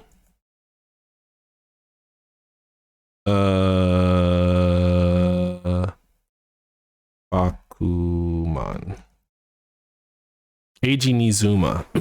Do you remember the like on Bakuman, the like the kid who's like, what? He's always screaming, and he just like wearing like costumes of his own characters, and like leaning back in his seat and like going like "Pichu, pichu, pichu, pichu," and like pantomiming the scenes in his comics. Like Adil is like a walking version of that comic book character. And like I think that the things that inspire him are the things that he finds thrilling. And it's sort of like exactly what I said, that like if it falls under a specific threshold, then it's like it disappears from his mind. Oh, Uh-huh. I dropped something. Oh. No, nothing. I just dropped something. Okay. I have more. Word. But the thing that I was going to describe is that like I think that the public consciousness feels that way as well, with the exception of a few people who like end up hyper fixating on and loving something regardless of like whether it's stimulating or thrilling. Like the vast majority of people are like they want to know what's happening based on what buzz there is around it, right? Like I'll pay attention if people are seem excited about it, and like basically like Adil experiences that, but like with the neurons in his brain rather than the general population of people communicating to him, because he will stumble upon something that is just a niche ass thing that no one ever told him about. He just kind of like looked at the cover and was like, oh, I want to see what that's about. And like if it makes his brain go burr, he will be the person screaming from the top of the hill being like, this is the greatest thing I've ever seen in my entire life. What? No, I was like, yo, read this. Yeah. Yeah. Pantomiming Adele. Yeah, I agree. Oh my God, I was telling you the other day about Library Wars, and I'm like, this mind is made, but I actually really love it. It's like low key leftist. Oh boy, but we were talking about something very specific. I forgot though. You were saying that I was saying that like I mean, I don't know. I don't remember how Adele came up in conversation. Well, we were talking about I got caught all the way off. I was basically about to explain what the conversation me and Gina were having over the phone. We were talking about how we're getting frustrated with fandoms who don't understand like why they like the things that they like, and and like this is like a continuation of that thought, and it causing them to have like very fucked up understandings of like boundaries and stuff like that. Because when you have motherfuckers who are into real people fan fiction, which I think is horrifically gross and disgusting, that just like that I need you to think real hard as to why you want to see Chris Hemsworth and Chris Pine kissing. Like, I really need you to think about that. I mean, okay, because they're cute. Because they're cute. They should be Wait. kids. Handsome. I don't give a fuck if they're handsome. What I give a fuck about is, do you understand that these are two normal people that don't fucking know you, that you have pictures of them making out on your hard drive, and that is weird. Okay, so here's the thing. Here's the thing, right? The way that you describe this, and this is not me coming for your ass. I need you to fully know that this is not me coming for you, Reganis, right? But like the way that you had like a very visceral response to like the fact that you like are fantasizing about these two real people who exist in the world having this experience, like is weird and gross and disgusting. That is just FYI how I feel about reality TV, right? Like that is like the fact that you are inviting these real people who exist in the world, even if they signed a social contract saying that like it's okay for you to do this, it still feels weird to me, right? Like that's how I feel about reality TV. It's like I shouldn't be in these people's business at all. I agree with you. I should not be in these people's business at fucking all. But here's the thing though, right? I feel as if, and this is like something that I talked about with Gina before too. I personally felt as if that reality TV was a tool of propaganda, especially once we get into reality TV that focuses on women of color and them and us, but like women of color specifically trying to move up in a capitalist system that is inherently built to treat us as product. And I'm sitting here like explaining to Gina, like the only reason why I like reality TV is because it's like one of the easiest ways for me to understand, oh, this is a fucking psyop. Okay, wait, hold on. Because this is interesting because I think that there have been multiple instances of you being like this is propaganda, this is a psyop in the past about other things that are similar to this. And like, I very cynically am just like, I don't think that's the case. I think maybe like it may have eventually developed into a tool for that, but it was conceived of because people were like, this will make money, right? Like it's not a psyop so much as it is like a capitalist cash grab.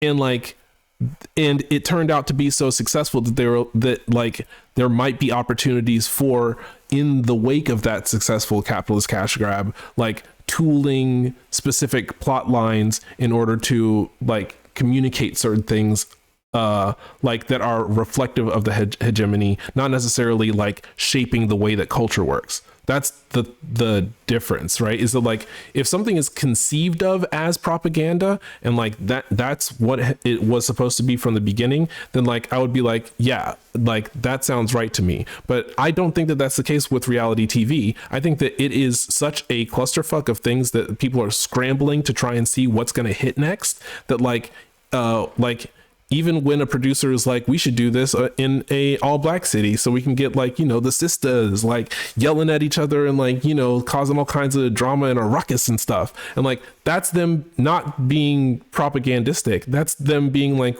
we can make money from this. You know what I'm saying? Like, that's like, it's about the money. You, but I hear you and I hear what you're saying, but I low key disagree. When I was doing research on like the inception of reality TV, this article that I read kind of took it back to British plays, and how a lot of British plays were basically used as a means of like explaining like explaining social phenomenons, and then also like giving like moral like it's like a moral thing, right? But like one thing that came from out of there was like the rags to riches storyline. And that's what a lot of reality TV is. It's a lot of like folks who who are like, I'm on my last dollar. I think I got a lot of talent and I'm trying to make money in the easiest and most effective way I can possibly do that. And that is basically like an old British storyline from like the 19th century. And so when I think of it like that history just being like built up on like that foundation for reality TV, I get kind of like, this feels kind of like a tool of propaganda to keep people to believe that something like mystical or once in a lifetime can happen to them that will change their lives forever. Rags to riches, rags to bitches. Like, okay. there's like two things about this, right? Because like if we think about a bunch of different kinds of archetypes, right? There's the underdog story of like a person beating the odds, right? There's the story of a person like winning against their oppressor, right? These are like archetypes that are recurring in stories for reasons similar to what you're describing, but like the reason why people invoke them who are not literally a part of the propaganda machine or hip to the fact that they're part of the propaganda machine, the reason why they use these archetypes is because they're like, these stories always sell, right? Like in my mind, I can't imagine a person, because I've just seen it. I've seen rich ass bitches who like, they don't for a second think about the consequence outside of it will make me so much money. Do you know what I'm saying? Mm-hmm. Like they're just like, it's not that they're not a tool for the hegemony, for like the larger propagandistic machine. They're playing into it because, you know, through censorship and like all these other things, like that's how they curate the space that we share, is that like it looks the way that it does because a bunch of people who have vested interest in reality having the texture that it does, like they continue to curate that texture. But like the people on the ground who are just like pitching projects and like trying to get funding and like thinking like, oh my God, this is going to make me fucking rich. Like they're just looking at the patterns and being like, this has worked in the past. This has worked in the past. This has worked in the past. Like, I think maybe like if we're talking about like, and I'm not talking about 19th century, I'm talking about 14th century, British plays, like maybe, Shakespeare was in on the grift and at some point crossed the threshold where he was literally making propaganda for the crown because people saw what sort of influence he had on the lower class and they wanted to like take advantage of that, and that's the reason why he got as popular as he did. That's a possibility, but I don't think that in today's media milieu that like there are people actively cognizant of especially for popcorn media, that the people who make popcorn media are not thinking about how important it is to propagandize. They are like, people love their treats, and making treats can make me rich. No person who makes candy is like, I got to make sure that that Americans stay fat. They're like, people fucking love candy.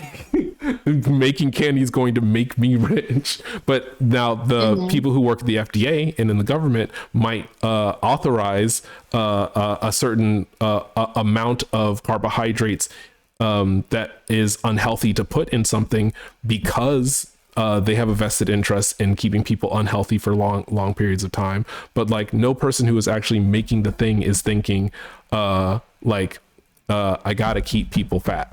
Like, that's not what they're thinking. I don't think that's what anyone's thinking initially. I think what they're thinking initially is, I want to do something cool, and I want to do something cool, and I want people to look at it, and I want people to like it, and I want that attention. I feel as if that's like the inceptionary thought. But then I think like once they get that reaction, once they get that feedback, it kind of like puts them on, it diverges the thoughts a bit. That's what I think. I'm just thinking about the personality of I'm thinking about the personality of the producer who does Housewives, and like, you think that this person gave a shit about what looked cool? Like, no, girl, I just wanted the taste of the drama. I just wanted to see it. I wanted to feel it. I wanted to be coursing through my veins. You know what I'm saying? Like, he didn't give a shit about whether some shit was cool or not. Like, they were like, oh my God, I can taste the money. I like drama and I like money. I can taste the money. That's but I'm going to still stick to my guns on it though, because it's just like, okay, Andy Cohen is just Andy Cohen is just a ripple effect that came from the initial rock that fell in the pool. You feel me? Yes. That's what I'm saying. That's what I'm saying. Is that like, okay. I remember what the climate was like at the during the early reality TV. I worked in TV when reality TV was happening, right? And like, I didn't know that. I got an internship in 2006 to work at a TV production company and like was a camera person who did documentaries and reality TV, and like as an intern at that company, and like talking to other people who worked in that industry, they were like after like the first few shows, Simple Life, what were the early ones? Real World, Laguna Beach. Yeah, Laguna Beach. That like after those shows came out, Big Brother. Oh yeah, that, Big Brother. That like there was a space race, right? Like people were like, we need to come up with another idea that is going to fear factor. Jesus. We need to come up with another idea that's going to get people's attention the way that these things have. And like, it doesn't fucking matter what it is. Like, it just has to work. It has to, like, we're trying to figure out how to make money. And like the tragic thing about the society that we live in is that we live in a place where people are primed to be drawn to things that are super duper fucked up. So if you can get right up on the edge of something that's like super duper fucked up, but like it doesn't cause that cognitive dissonance where people are like, is it okay that I'm looking at this? Like, you may have found a way to make money. Yeah. I actually want to talk about the reason. Oh, okay. I got like 15 minutes. Okay. Fine. Wrong time. Right? Okay. Yeah, I got about 15 minutes. 15 minutes. Okay. I want to talk about the why. Why do people even care about watching other real people go through life? How is it that we have captured the attention of real people who are living their real lives to be interested in other real people who are also living their real ass lives, quote unquote? It has a lot to do with the fact, in my opinion, that folks enjoy shame. People like to see people fuck up. People enjoy seeing people make mistakes. And then people enjoy being in that space where they can be like, I could never do that. But you don't know what you would do in that scenario. You're not in that tax bracket. You're not in that friend group. You're not even in that meat space. So how would you even know how you would react to that situation? You feel me? And I think that what's that phrase?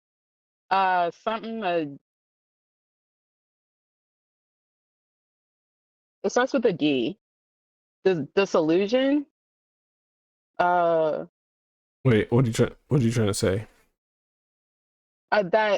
Disillusionment. Oh my, no, not disillusionment. Fuck. I completely lost the word. But being in that space, like where you can pretend that where you can like make believe, like make a role play in your head that if you were in that same scenario and you would be able to make a different you would be able to react differently, not knowing how that person is reacting in real time. Like that's not delusions of grandeur. Delusions of grandeur, or something similar to that. Disbelief, is that what? Yeah, that's what I was trying to say, but I don't think that's the word. Got you though. Yeah, but I feel as if like people enjoy being in that space because it psychologically just feels good. Yeah, I mean, but I think that folks are tragically pro-social, on the verge of almost being eusocial, right? And it's very easy to suck people into developing a parasocial relationship with someone if there's a level of representation that feels very novel to them or relatable to them. And like that's the how, right? Is that like you put on screen a situation where it's like, I can imagine myself in this person's shoes, but I wouldn't make that decision, right? You just thrill them enough that like they end up developing, it activates a part of their brains where they start thinking that they're friends with this person. And we're so friend bricked. Humans need friends. Humans actually need other humans, and we're so friend bricked that they're able to hijack the part of our brain that cares about that kind of thing and make money off of it. And similarly, like you were asking about like people don't interrogate why they fantasize about two real people like being in a relationship in the world, and like start writing these sort of scenarios, is that like they are there's a level of it that you can imagine is projection, because they don't feel comfortable like imagining themselves in someone else in that situation. But this person is someone who they developed a parasocial connection to, and like they want what's best for that person. So rather than acknowledging that they want what's best for themselves, they can say, well, I want what's best for them, and for them it would be this thing. And like, you know, it causes a whole ass cascade of additional mental health issues and expressions of like where people are at in their trauma journeys. And like, it's funny because you were talking about like, I feel empathy for ... I feel empathy for anybody whose brain gets hijacked by just basic human behavior and bond formation, right? It's like, this is not how the brain is supposed to work. We're supposed to like seek out physical interaction in meat space, have conversations with other people. This is what we've been doing for the past million years: gathering together, going to parties, dancing, eating together, being in relationship with the same people for the entirety of our lives, being able to push back against society, like by telling our elders, I say no, right? Rather than like having the specter of our ancestors and the expectation that's been placed on us by the like burdensome hegemony being the thing that dictates what we do for the rest of our lives. This is not how we're supposed to be. We're supposed to be fucking dancing around in the dirt, having a good ass time for 30 to 40 years before you get sick and die. And like, we have fully altered reality into a virtual space where we can be here for 100 years and never once self-interrogate like what impact our life experiences have had on ourselves. And at the same time, we're just the same pro-social ass animals that we were a million years ago.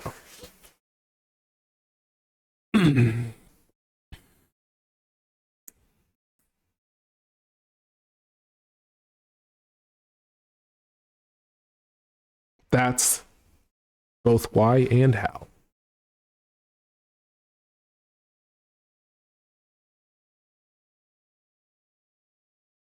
People be peopling, bro. Like, it's so weird. But it drives me out of my goddamn mind. Oh, I wouldn't say that. No, I just think it's weird. I'm saying it for me. That's fair. People just be like, and I feel it though, because like I feel it. I don't think it's all the way valid, but I understand. I think oh my God, who have I felt pro-social about? I'm trying to think of an example. Have I ever like sat and seriously considered like a famous person to be a friend of mine? I don't think so. I think I may have gotten No. giddy once. Well, okay, so here's the thing about it's similar to like you know how, okay, maybe you don't know how because we had this conversation a couple weeks ago. It is fully possible for a person to fall in love with somebody and not realize it. You can like every single time that you think about the person, you get all giddy and you're like, ooh, and like you're fantasizing about, and you're just like, nope, like I don't know what that is. I don't know what to call it. It's weird. That's weird. And you never say like, I'm in love with this person. Like you never bother to do that. I feel like a lot of parasocial experiences are also like that. Like, listen, no shade to Jade. They watch Hassan every single day, 4 hours a day. There is no way that bitch doesn't have some sort of pro-social thing going on in their brains as a result of just doing that. Do you know what I'm saying? Like no contact, no access. Sure. But like, how do they talk about him in real life? They just go like, oh, Hassan said that. Or like, I watched Hassan talk about that. But like, You know what I'm saying? Like it's not that like you would be like, oh yeah, I care about this person as a friend. It's that your brain is just firing the same neurons that you would if you cared about that person as a friend. Yeah. It's not But that you're that's like, saying internally to yourself, like, oh yeah, I care about this person as a friend. yeah.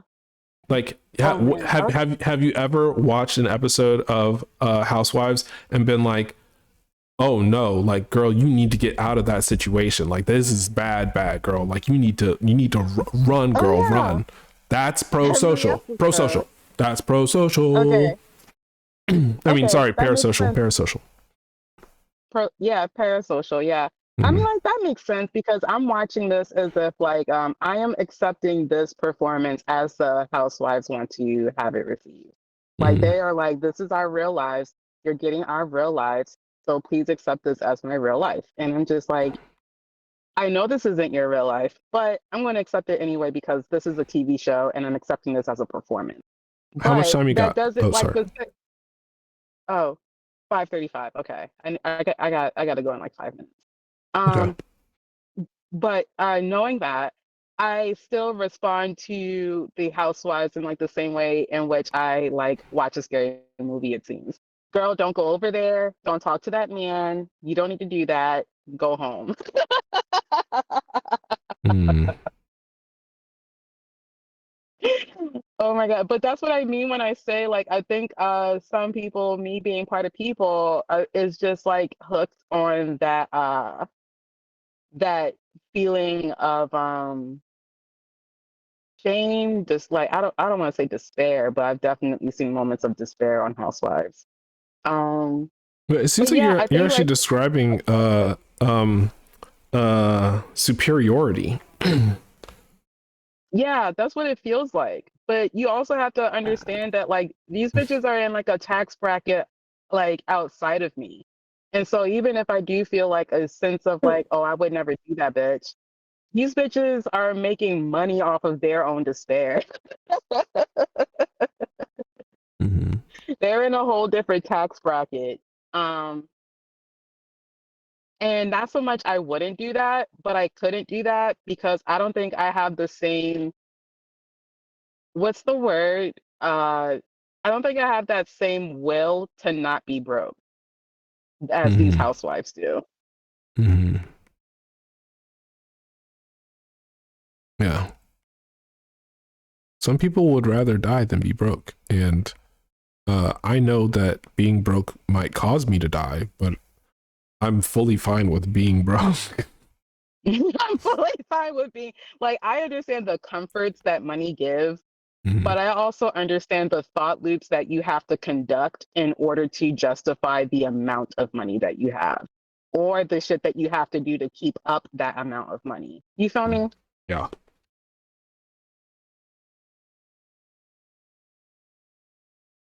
I think you've got to go in 3 minutes. I want to take a break. I think we should just do that. I think we should do Yeah, that. I gotta go. All right. Okay. Nice talking to you, Cup. Yeah, good talking with you too. If you're like still online by 8:50, which is the Probably not conclusion though. of my class, Yeah, probably not. But yeah, yeah. yeah, it's kind of late. Yeah, All yeah, right. yeah. I'll see you later. Deuces. Peace.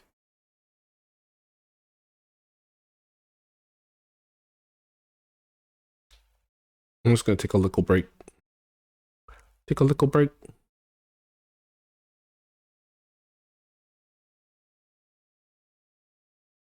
Cat, did you get pissed? Did you get angry at me for not paying attention to you? Hey, Cat. Jasper, come here. Jasper? Jasper. Now that I know that cats recognize their names and then just choose not to react, it's over for you, hoes. Okay. I'm going to take a little break. See y'all in a little bit. Probably do some video game when I get back. Just a heads up, FYI. If you hate watching me play video game,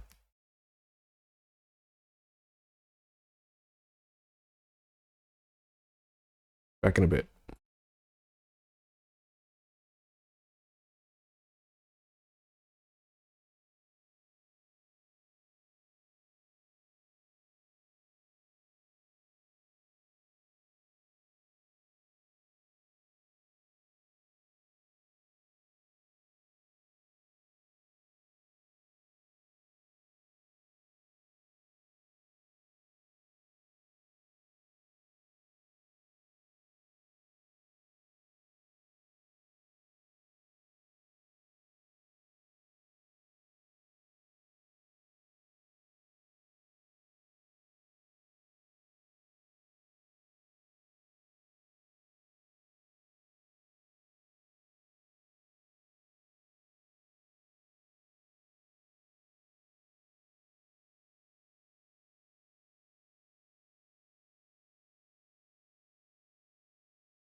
Hey, hi, hello, Petal Party participants. Welcome back to the Petal Party. It is me, your host, Buttercup, animator, illustrator, and sequential artist. Let's switch back over. I don't even know that I switched to just chatting. We might still be playing Visions of Mana. Whoops. Let's see if that's the case. Oh, no, it still says Hyperlay Drifter here.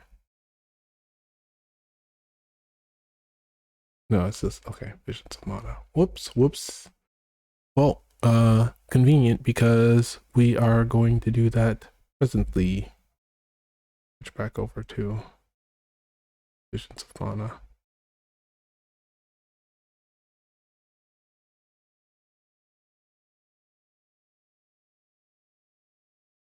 Oh, somebody else is playing it. Or I guess, maybe the population count in here is contributing. Ooh. Usually when I take a little break, I go and do something, or like watch a video, and didn't actually do that this time. Put my earbuds in and then didn't use them.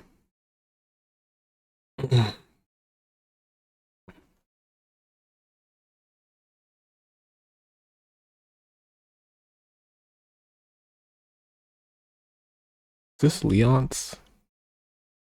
Yeah.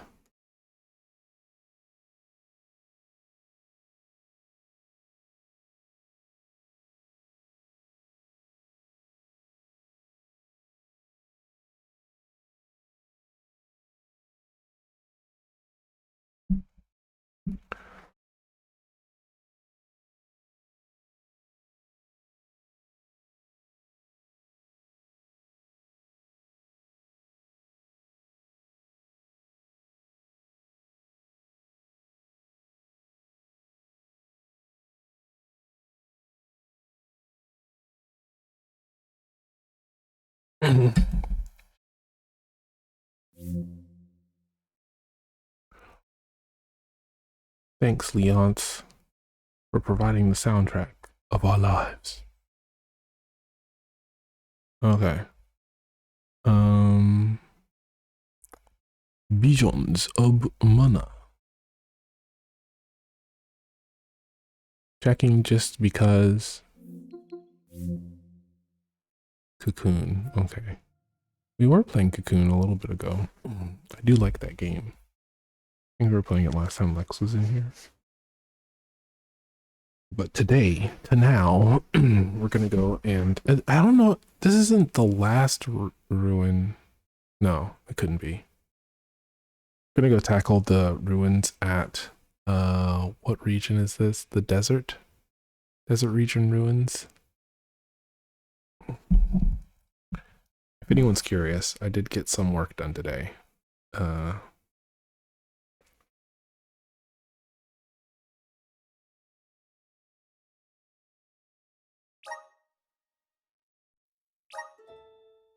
Visions of Mana. Visions of Mana.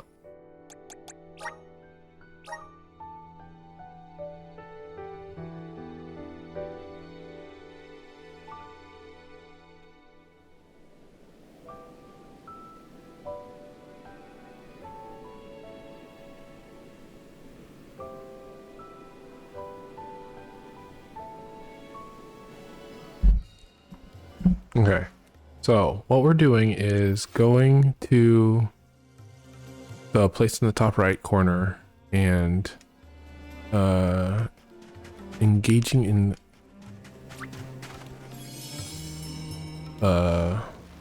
mortal combat.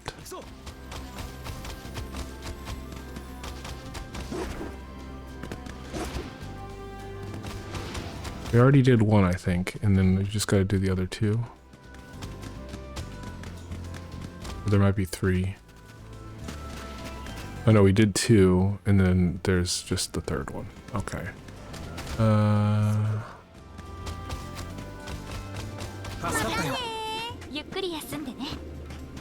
Right, it's these little fire elementals.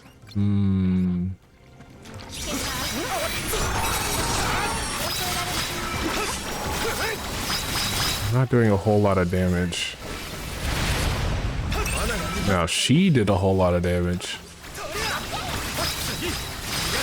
It probably behooves me to give her the benefit of the...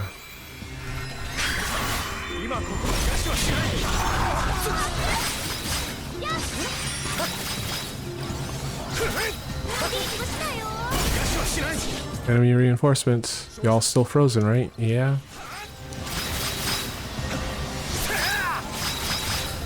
Now if I were doing fire damage... Actually, let's see if doing dark damage actually does anything. Oh yeah, that's a little bit better. I'm frozen. Help. Help. Help.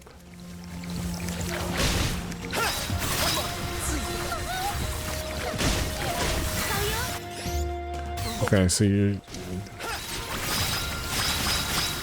helping where it doesn't really count, and not helping when it should.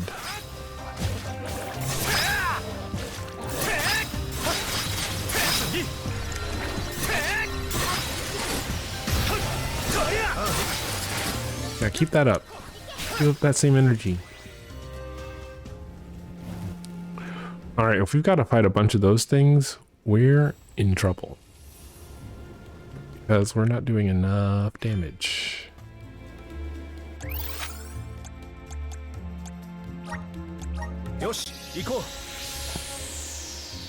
How do we do enough damage?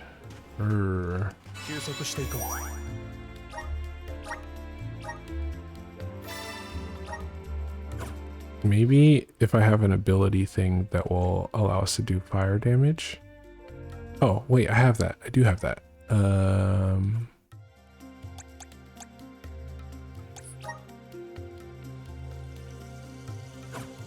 Okay, we go here and then switch. Critical hits will lower enemies' magical defense. That's pretty good, actually. Consecutive casting moon will replace this with the fire. Fireball, fire, flame saber. Yeah.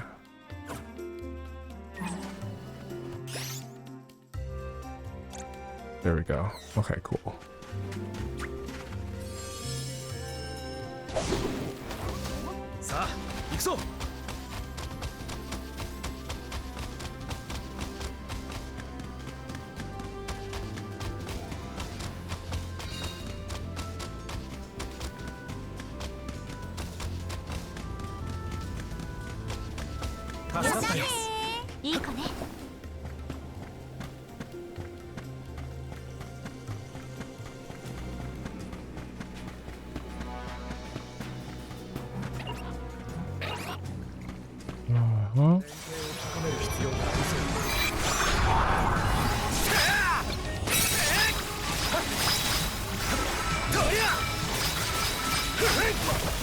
I'm frozen.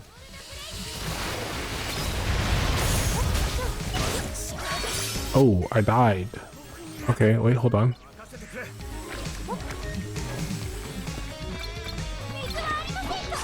No, don't do that. Immune. Okay, what if I do this though?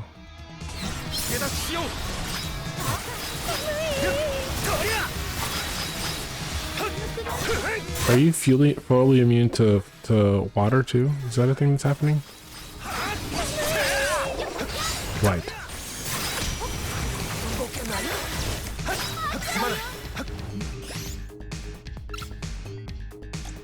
Give the baby some fucking...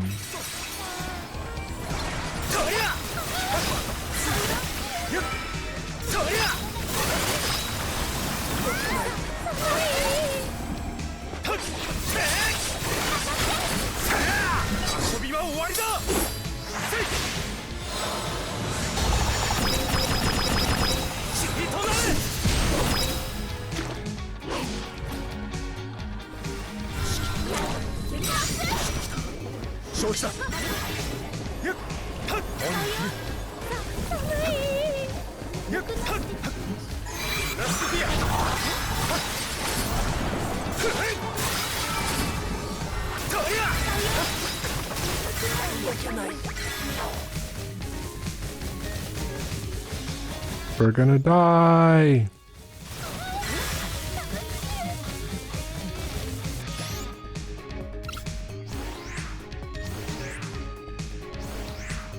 Oh, we're out of the item that I need. Okay, I see why this is going so poorly.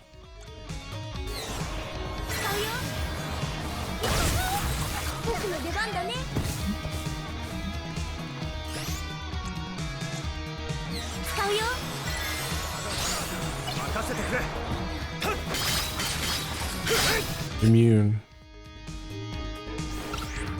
No, wait, hold on. Go back. And then this, and then this.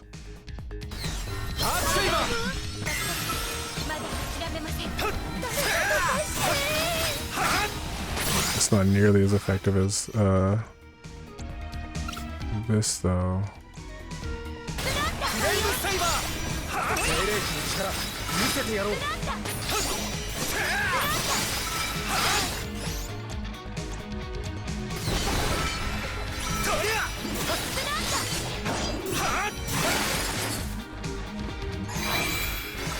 I'm in trouble, I'm in trouble, I'm in trouble, I'm in trouble, I'm in trouble.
Looks like we gotta run. That super sucks.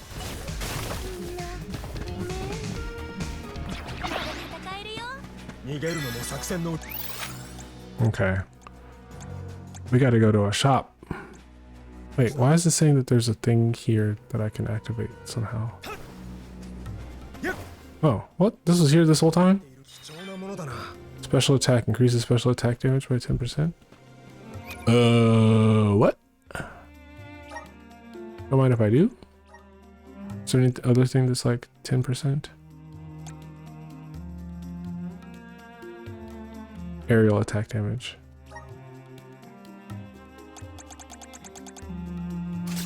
Okay. Now we need to teleport to a place that has a shop.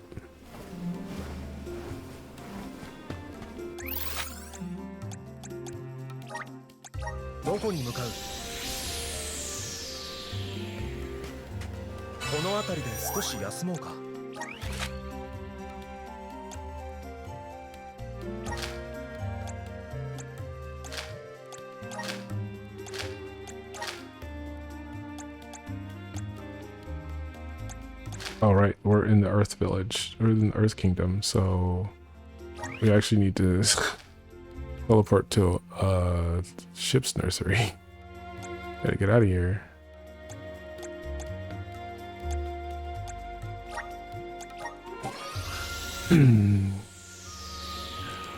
Now I'm making the same mistake 2 times in a row.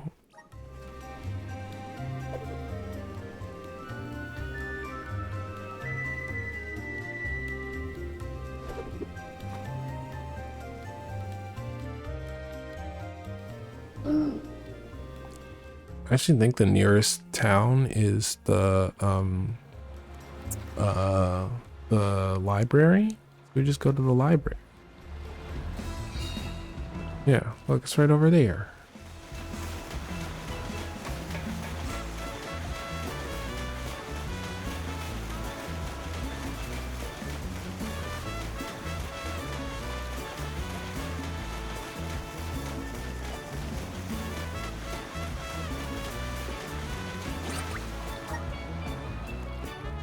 We just need to re-up on all our supplies because we ate through all of them very fast.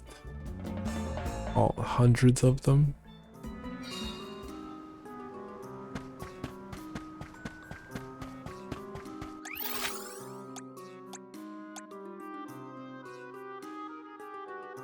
Wait, there's no shop in town?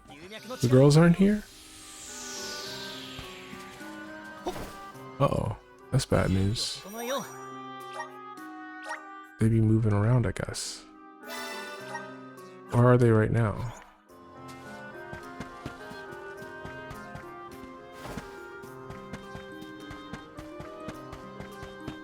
Yeah, they were right here before, and they aren't now. Well, this is a continent, so it looks like we gotta go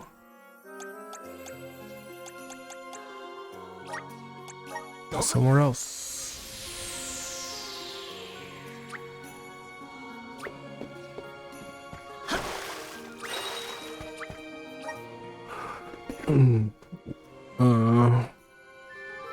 Where's the late game place?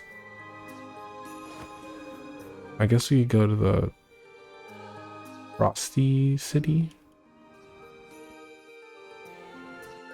Was there were actual shops there? Yeah. I remember there being actual shops there.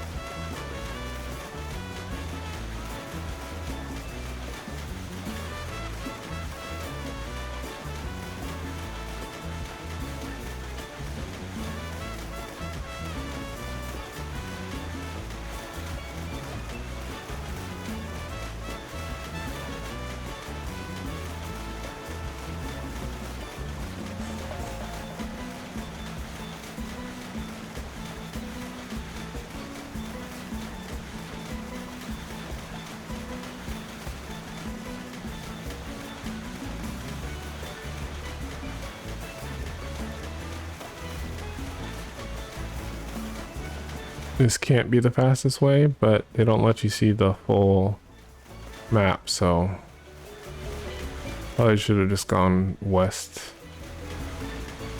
Would have been faster.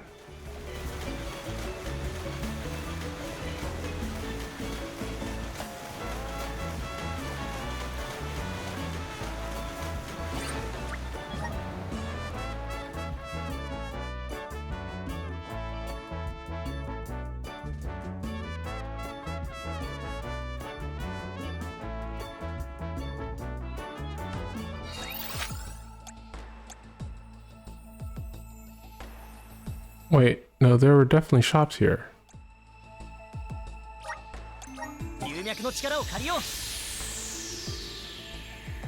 Okay, yeah, I was about to say, what the fuck?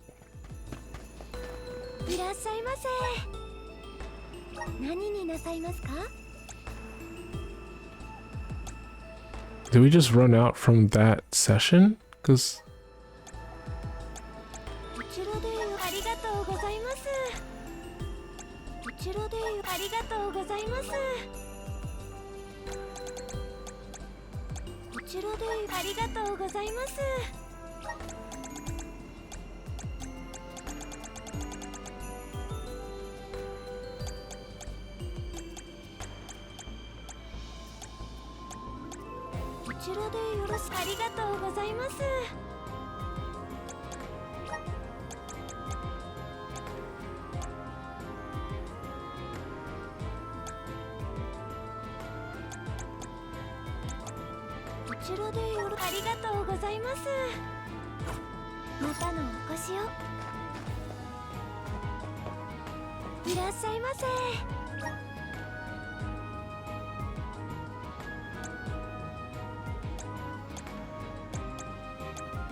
oh.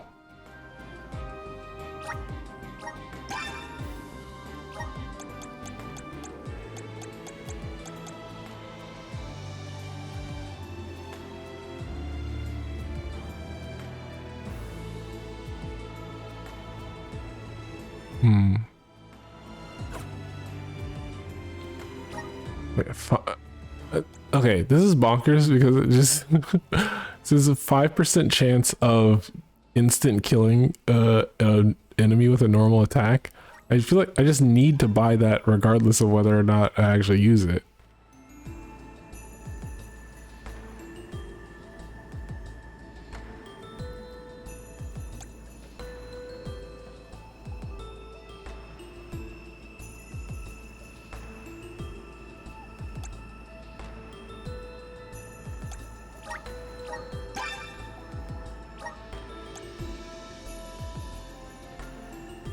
Consecutive casting all.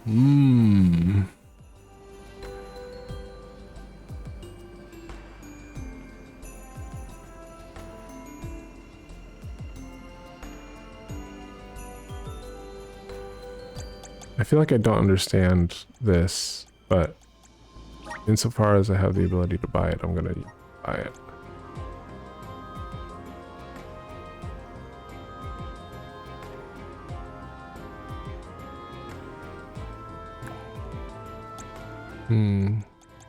Okay.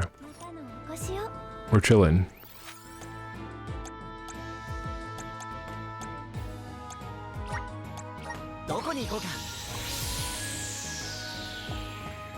I think I just needed to reset.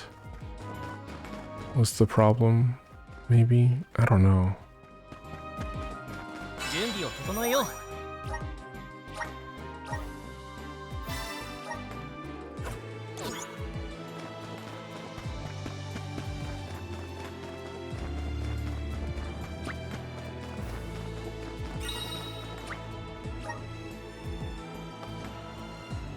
Take us to the desert.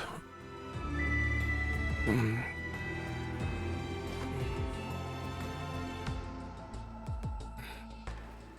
wonder if just leaving the map and then coming back would have... Wait, hold on. We defeated the Benevodon of light. Why is the aurora still happening, I wonder? Nope.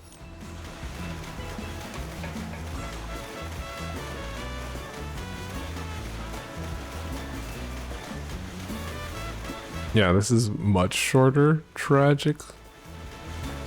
Fucking tragic.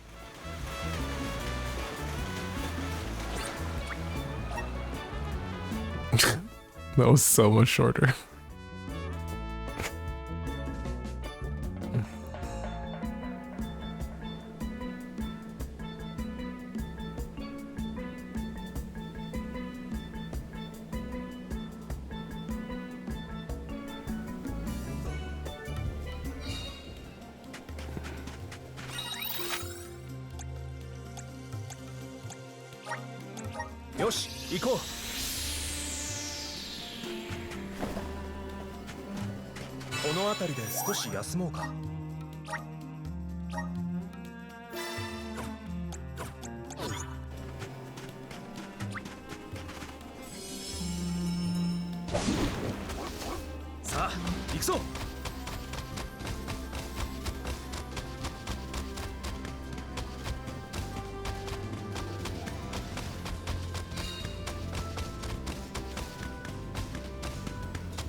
Okay, now what did we do last time that was fucked up? Okay, once we're in battle... Oh, hold on. This isn't what I want on my ring menu at all.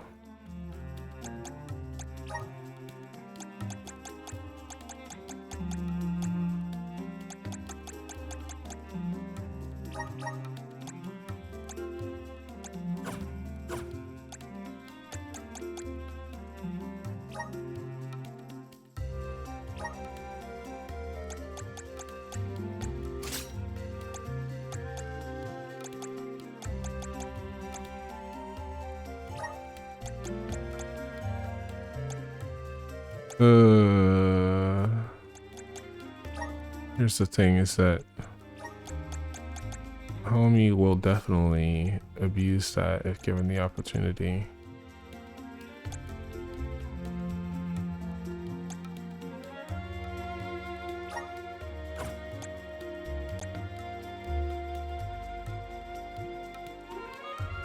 our key items.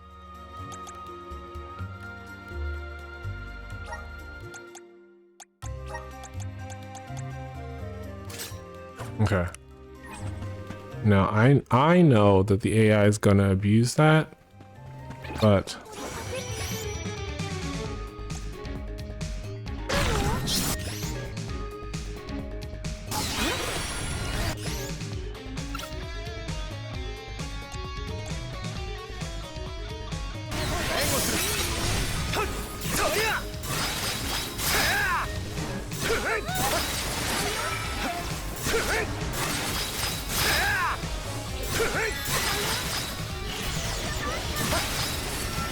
oh damn, thank you, appreciate it, but not exactly the thing that I would like for us to do collectively.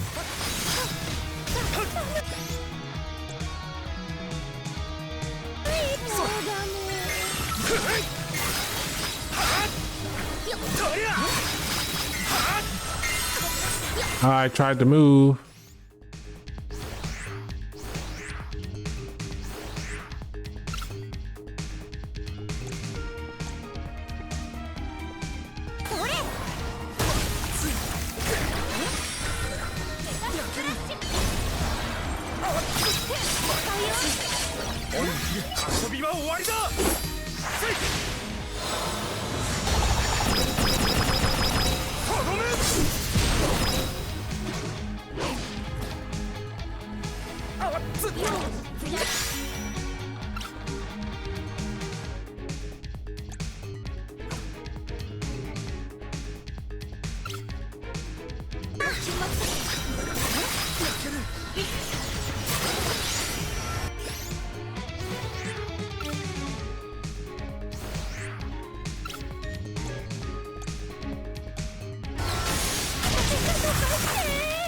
Oh my god.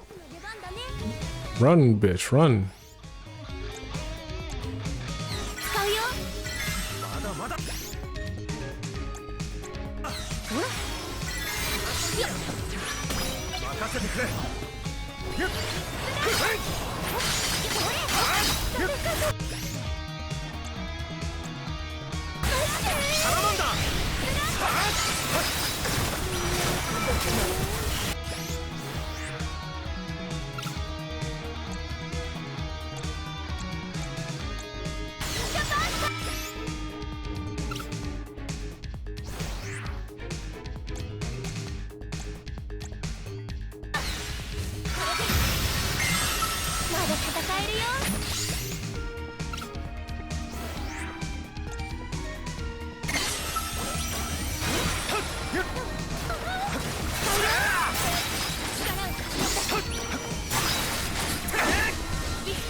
Huh? No, how?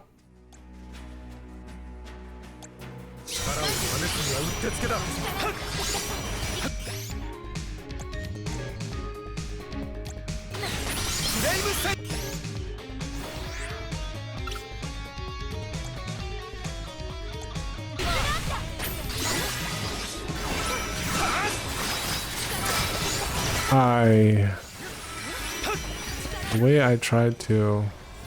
No, no, no. Oh my god, it almost happened again.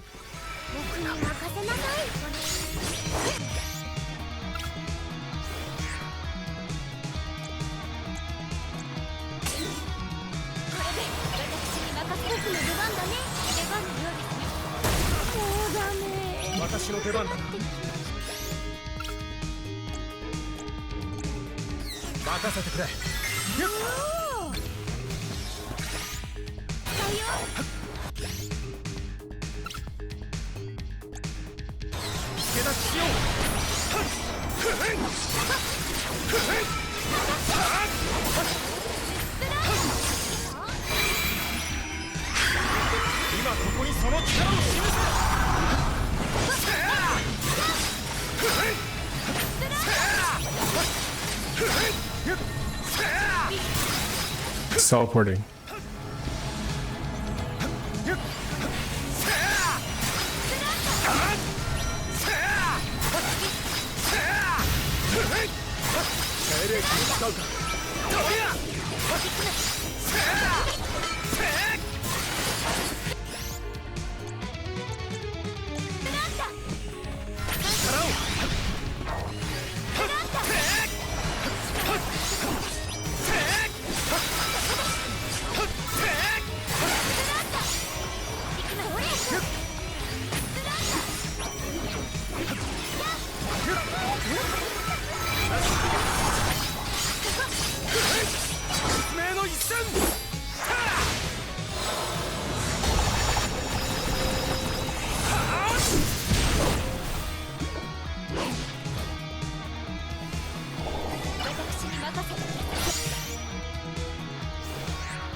Oh, I had things to say. I'll hop back in chat.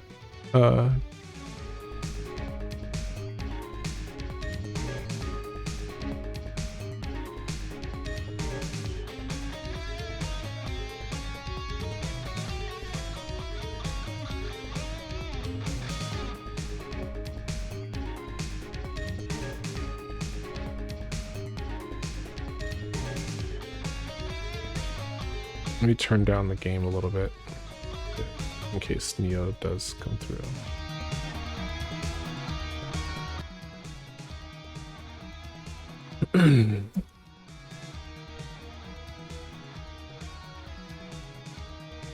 Okay, what was I doing?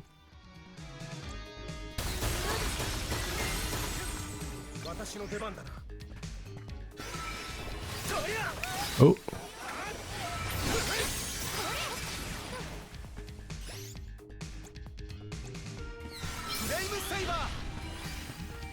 Girl, if you don't fucking get out of there.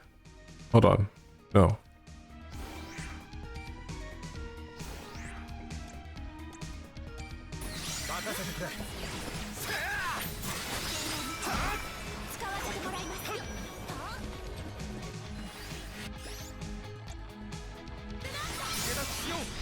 Oh, come on.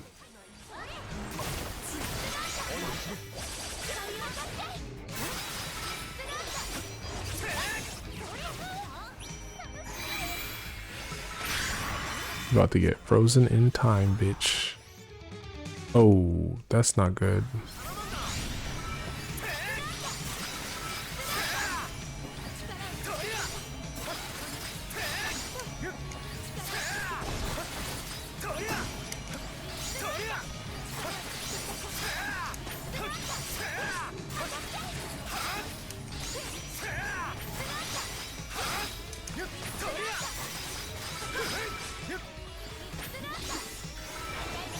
Fuck. Fucked up. Hi, I'm sorry. No, you're good. That was crazy. Yeah, I didn't want to like be on the phone while I was like traversing New York City traffic in your stream, so I was just like, I'm gonna leave. It's not pleasant for anybody. I'm sure nobody would want to hear. And it was actually funny because like I got on the bus that I got, it was like the most empty, but I sat next to the most annoying teenagers I possibly could sit next to, and I was like, was I just that? I was just like, I feel like I was having an old person moment. I was like, oh my god. Jesus fucking Christ. So fucking annoying. It was just like, I don't know, man. This dude, like, they just... Okay, I'm not gonna say all teenagers, but some of them just fucking yell, and, like, they yell, like, the most, like, uncomfortable shit. Like, I don't want to hear about who's fucking you at, like, 16. Like, it's so weird. Yeah. And it's like, oh my god, please. I'm just trying to get home. I don't know, it's like they kind of want the attention, and then like, cause like there was like one time this kid was like being so obnoxious with his phone about some sound, and it was like this woman moaning. It was very loud. He literally played it like the entire like 14 minutes of the ride, and I got so fed up. I got so fed up because also too, I think I was having a shit day. I looked at him and like him and his friends got mad and uncomfortable, and I just kept staring at them until they stopped. That sounds about right. What are you doing? Yeah. I also have a bias against Bronx kids, but I'm from Harlem, so. Not the Bronx kid bias. Listen, I know having a bias against the kids from the Bronx is like kind of like shitty, because, like, whatever. Trying not to say low-key racist, but like low-key a little racist, but like I'm just, you know, these kids are like getting on my nerves because like I don't know, maybe we were privileged. I don't know what it is. I was a Harlem kid. I feel like I'm biased as fuck, but I feel like when I get on the bus in Harlem, all I have to worry about are the fucking homeless people. That's it. And even then, I still don't even care about them because they just be like, yo, Ma, how's your day? And I'm like, good. And I get off the fucking bus. Like, okay, so what was it that you did want to actually talk about? Oh, sorry. I'm ranting. I'm like, You're good. I should also preface, I'm stressed. And so I went to go get some soju to calm my brain down. So I'm a little tipsy. Okay. But because I remember we left on the topic of like, why do you care about like people in your community that are like abused and then become abusers? I wanted to clarify, I do not care. I blocked my father. He will never have access to me. He will be lucky if I go to his funeral. I feel like there's more. I feel like the women in his life have also been through stuff that they've told me that they've been through, and he doesn't even know, but he'll always overshadow that with his own trauma, and that's unfair. So I will never really hold space for that for a man, but it's just like, it's when I think when I'm leaving my personal conflictions about things, and I'm looking at the whole thing at a broad scope, it frustrates me.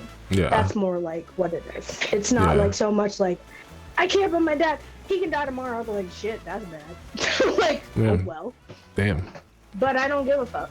But it's just like, but when I think about the fact that like, you know, my grandmother wasn't the best person to me, but she also was like sold into foster care. You know what I mean? Like, she was a foster care kid, and she didn't really get to talk about that, and that it really experienced a lot of the ways that she treated us. It sucks, but like, I also don't have a really big relationship with her because of the trauma she put me through. Right. You know? Yeah. So it's just kind of like, I don't know. No, I think it's like I see them, but I see them from across the room. You know what I mean? Yes. Like, that was kind of it. Got you. How are you, Cut? I'm doing good. I've been playing. Jade? Jade's good. Okay. And Jasper also very good. Jasper, the baby, right? The baby. The cat? Okay. Yeah. Yeah, I've just been over here playing this little JRPG and really just having the time of my goddamn life, I'll be honest with you. Like, I've been super lit. I've been having like literal dreams about quitting my job. Like, it's like I love fantasies about quitting my job. Like, it's crazy, dude.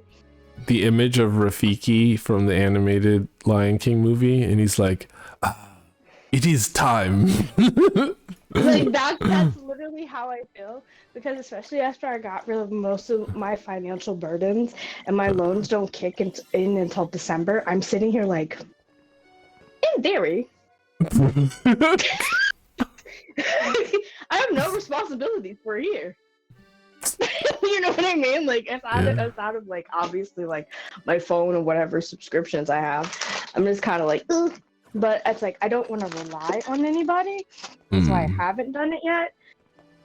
But I'm like, after today, I was like, I might have to just move to my grandmother's and take a big leap. I don't know. Yeah. I don't know. Yeah. Because today was bad. Today was bad, and like, you guys have the power to do this thing, and you won't do it. And you're talking to me about it. What am I supposed to do? It's so baffling to me. It's really baffling, and it's like I feel like it's coming to a head at some point. But it's really like, I don't know. No, I feel you. I guess I would have thought that like once I finished like my personal stuff that like being at work would be easier, and it's like not. Hold up. Okay.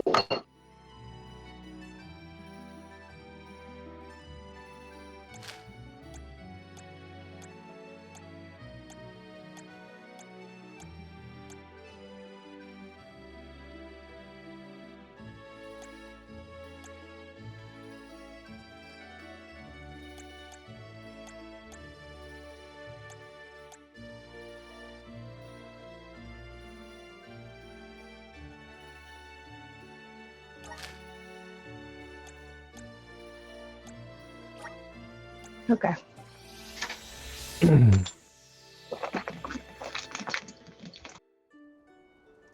I don't really. I'm playing the video game and I don't really believe it, but it's saying that I've done all of the main quest things that I can possibly do for now. What video game is it? Is it the one you were playing before? The Mana one? Yeah, it's the new Mana game. I see. Visions Abu Mana. Person, did you have issues of like ever? You don't have to discuss this on stream, but like parents coming into your room and doing things. Yeah, absolutely. And, yeah, into my old age, I'll be honest, because like you remember I moved back in with them, and I just like was living in the basement, which is just an open space. And after a while, like of them just coming down whenever they felt like it, because you know they're like, it's the basement, we need access to the laundry room. I was like I feel like it is not a ridiculous request to ask that you just text me before you come down. Like it's and just like, you know, perma embedding that like courtesy into your mind for the duration of me being here. You know what I mean? Like this doesn't feel like a preposterous thing. And I'm like, because if I were to just bust in my mom's, mind you, I knock, and I've expressed this to her recently. Like, I'm like, you make it seem like I don't have respect for you, but you've never knocked when you came in my room. I recently told her that, and like, I don't have really a door for my room, so she just comes in whenever she wants. She never knocks. She never asks what I'm doing or if I want to talk to her. She just walks in. Yep. And like,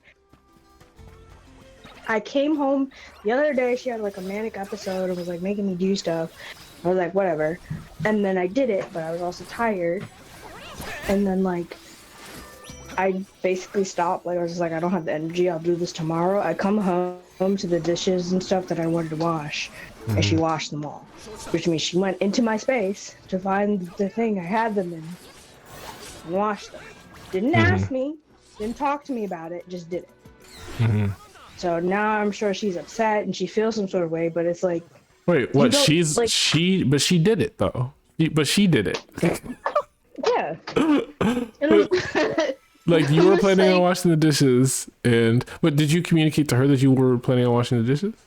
no, but she just did it. She didn't tell me she was gonna do it. She just did it. I came home and they were washed, and it's like, okay, well, if you actually talk to me, but I feel like she always makes it like a, oh, I have to, I don't know.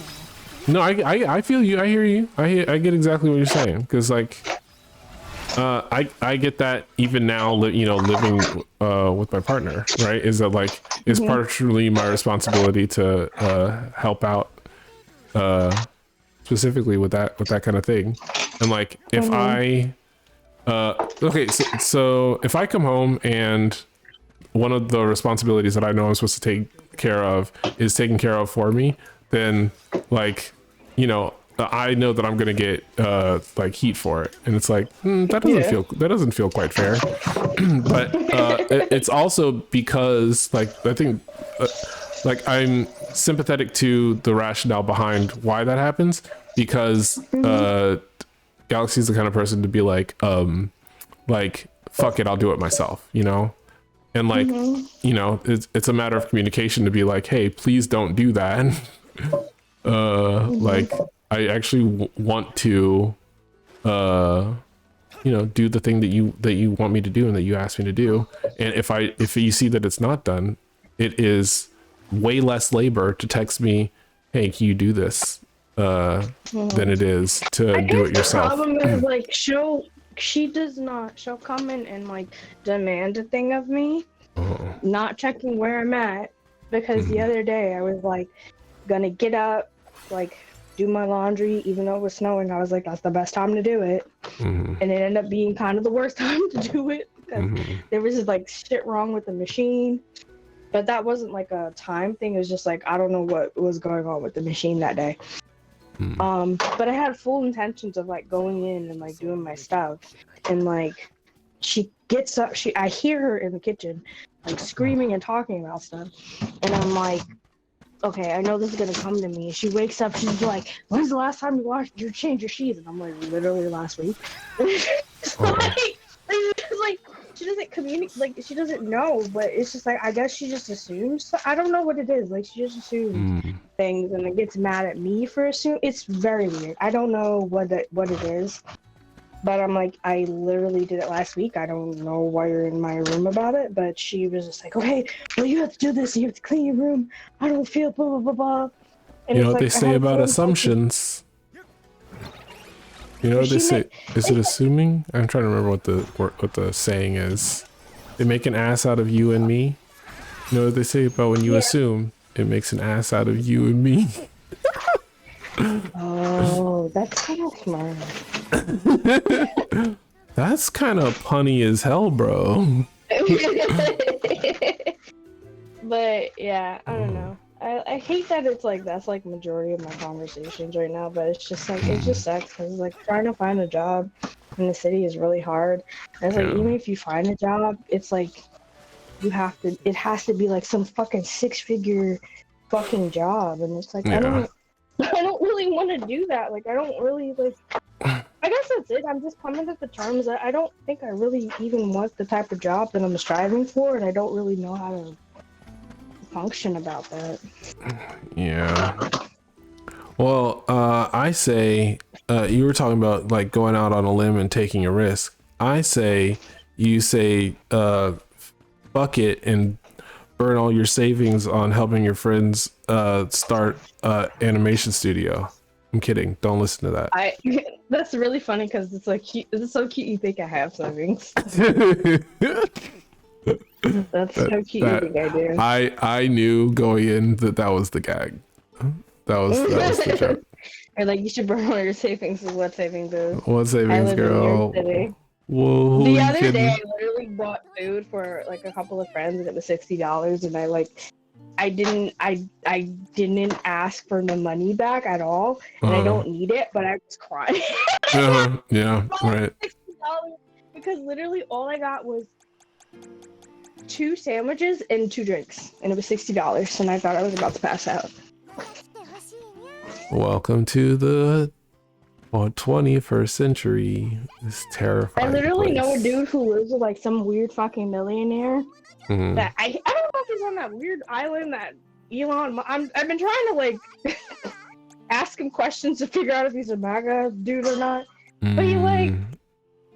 he like his partner is rich, Mm. and I'm like,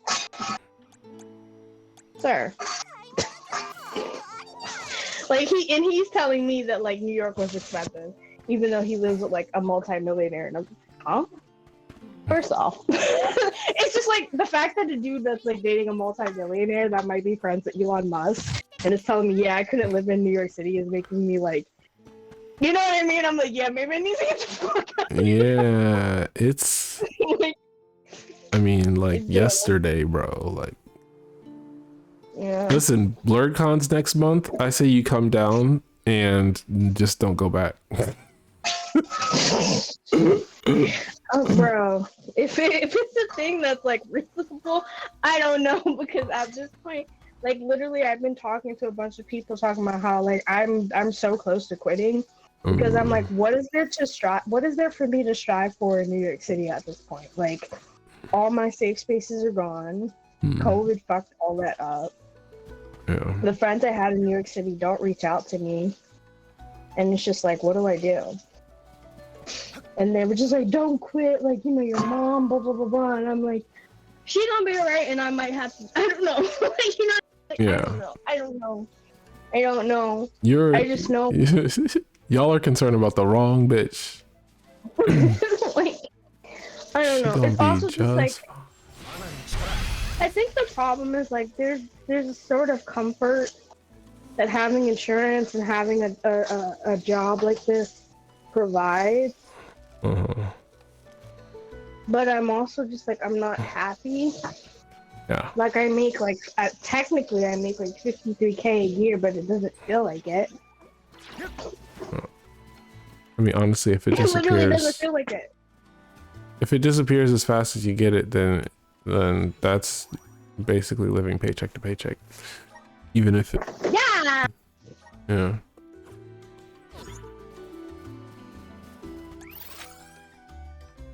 There's no way that you can do any of the stuff that you're doing remote, right? Like, there's just no way. No, it's because I'm contingent. I can't. But I've been talking to a couple of coworkers about quitting. I haven't talked to my mom about it yet. But I've just been at that point because leaving the other young person in there, she had a hip surgery. They never hired her. They hired her and told her that there's a possibility to be hired permanently. And instead of hiring her permanently, they hired another lawyer. And if she had insurance like she needed to, she'd be able to have at least like 2 days to work from home and rest her hips. But instead, like I've like come into the office and seen her crying because the pain is so severe. Because she didn't have enough time off from her hip surgery. And it's like, this is the shit that they don't consider. Yeah. And it drives me nuts. You know what I mean? They're just kind of like, oh, it's contingent staff. You can find a job elsewhere. But it's like, they have the power to give us the job. Like the main branch that I work at, like, I'm hearing stories about how they're all getting hired and they're making jobs and stuff for them, and they haven't made anything over here. They're just like, oh, we can't do that, but you guys have the money to hire a whole new fucking lawyer to do what? It's insane. I hate that I have to keep like complaining about it, but it's such a weird situation. Like I just never thought I would be in this, and it wasn't like this when I first got here. But it's just like, they just don't fucking care. It doesn't help that the main AIG is like a fucking hardcore Trump supporter. I know he lacks the empathy to like care, like give a fuck about the people that he works with. But like the other guys, like some like fucking like baby ass like dude who's just like, oh, I don't like conflict. It's like, my dude, you're the fucking like vice president of a city agency. Get your shit together and make fucking decisions. it's just crazy. Working in a corporate environment has made me realize I hate corporate. It's just like I'm wait me. It's like me and like majority of the secretaries in the office are like keeping the office together. Mm-hmm. And then they refuse to give us more money. Yeah. I say. But if all three of us quit tomorrow, they'd be fucked. Yeah. I don't know. I might go to BlurCon and see how I feel, dude. I don't know why. That's how I'm feeling right now. Like you know, there are people who threaten to quit as a way of incentivizing the company to give them more money. Like, it might behoove you. I mean, I don't know what sort of risk that might come with in terms of how they'll react to it, but like, you know, that might be the thing that I'm like partly worried about is you taking this, like it taking as long as it takes for you to really take the idea of quitting seriously, and then the moment that you threaten to quit, they're like, oh, we'll double your salary. And you're like, oh, I'm not leaving. I'm just saying. You know what I'm saying? Like, not, yeah. If they double my salary, a lot of my problems would disappear. Right. And that's the reason why you would stay. No, I wouldn't. Because because if they double my salary, they're going to put me in a position to where I am at some pretty more or less like permanent. So I would have the benefits, I would have the insurance, and then I would have basically like the official title to be able to work on more of the projects that I want to work on. Okay. So, interesting. Okay, so they wouldn't do that, is what you're saying. Yeah. Never in a million years they wouldn't do that. Okay, but I'm saying like giving you like a 15 or 20% raise, would that be the thing that would keep you there? Keep is a strong word. I don't really know how to explain it. I could make 100K tomorrow and maybe have like a different life, but I don't know if I like the culture of New York City has changed. It's just not the same. Like, the things that were fun about it and the things that I used to explore are not here anymore. Mm-hmm. And it's like, at the end of the day, like my main concern and the main thing that I'm talking about is that I don't have community. Like, prior to COVID, like, try not to get emotional about it, but like, it's just different. Like, it was just, I had people to go to, I had things to do, and it's just kind of like, I don't have that, I just have my fucking job that I don't give a shit about. And all of them pretty much are just like, yeah, we can't help you, you just have to get a job elsewhere. And like, a lot of them are not as fucking smart as me, and that irks my nerves. You know? Mm-hmm.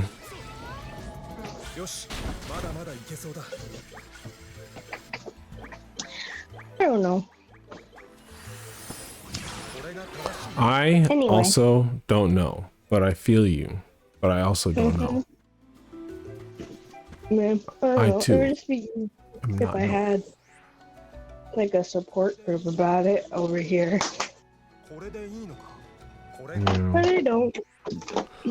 And it's just kind of like my mom just believes, like, you've got to work harder, you got to keep working hard, your discipline is the reason you don't have nice things. And I'm like, okay, well, can you explain the reason why you don't have nice things? Can you explain that?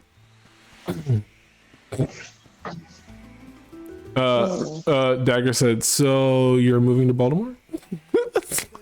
Probably, yeah. At this point. Like, I don't know how to deal with, like, people who don't do their job, and then everything is expected of me. Like, there's literally a lady, I'm doing manager operations duties because she won't do her job. I literally messaged her, being like, hey, can you make sure I did this right? Didn't read the email, approves it without looking at the email that I sent, says, yeah, you did it right. Calls me back, like 30 seconds later, oh, you did it wrong. And so when I was talking about how they were like, how did this happen? That was like why that happened. Oh. Because they were like, how did this happen? How did you do this? And I'm like, well, I asked her on Friday to check and make sure I did this right, and she approved it without checking it. And now That's they're looking at how me this crazy. happened. Yeah. And I literally was like, I told my coworker who also has been dealing with this, I was like, I'm 2 seconds from leaving. She's like, have you talked to your mom about it? I was like, no. But I'm that close from leaving. I really have nothing to lose at this point, but like a phone bill and some subscriptions. Listen.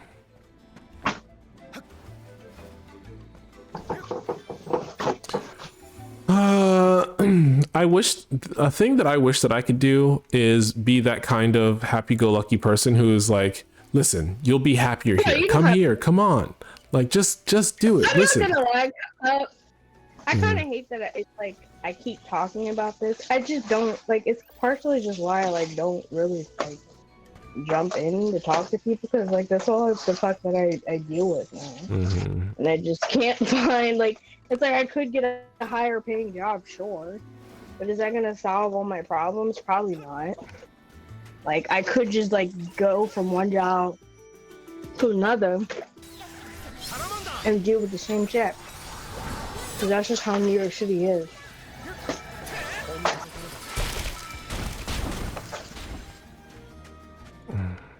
Anyway, it's not y'all's responsibility. Like, I know it's not our responsibility. I don't feel bad. The thing that I feel bad about is not being able to like do the kind of performative charisma that will like just make it a reality. Yeah. Because the reason being that I'm too cynical, and I'm like, I can see about a million ways in which it could go wrong. So I totally feel you. It's just that I've been at the end of my rope for so long that I don't care. That I legitimately don't care. You know. And you can't make anybody else feel that way. Yeah. You can only be like, listen, eventually we're all gonna be in this place where none of us give a shit. I'm just waiting for that to happen. I'm just getting to that point. I'm just like, I don't know, man.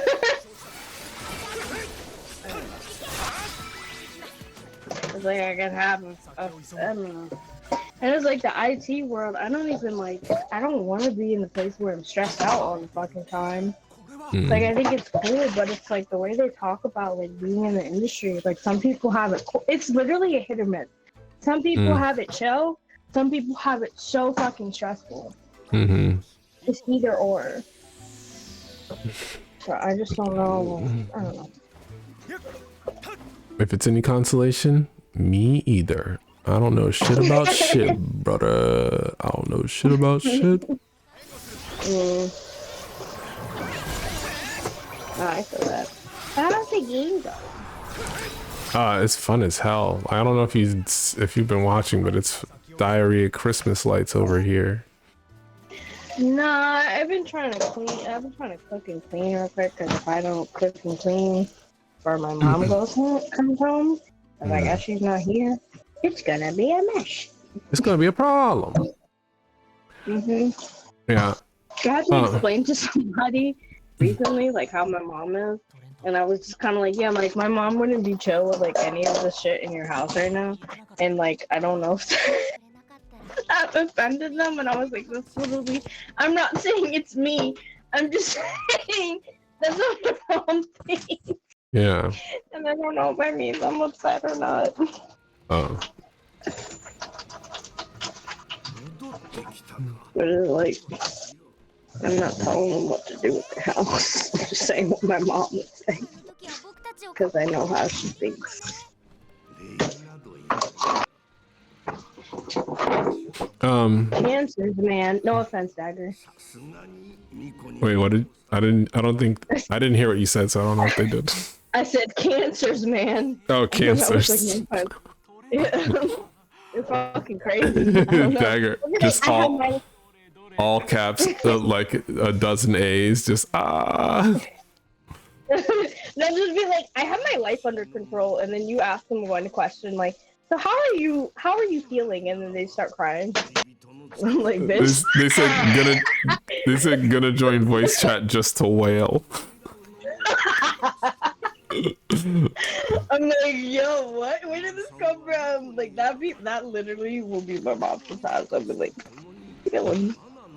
And she won't say anything. We get into an argument and suddenly she's crying. I'm like, I can't fight that. What are you doing? What happened?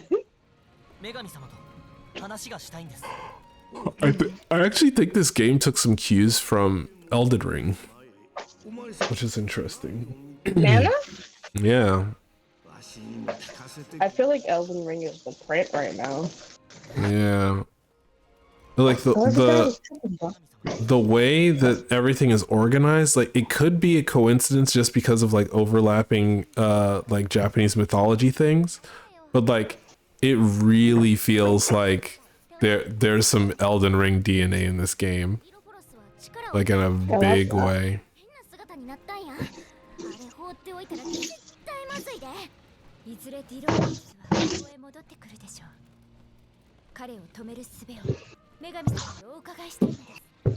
Like it's almost like they're telling the story of how America became a god.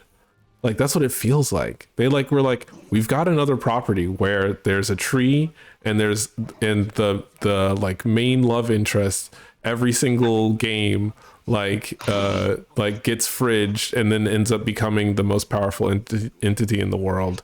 What if we just told the story of the like 5,000 years ago in the world of Elden Ring ... That's kind of how it feels like this game is.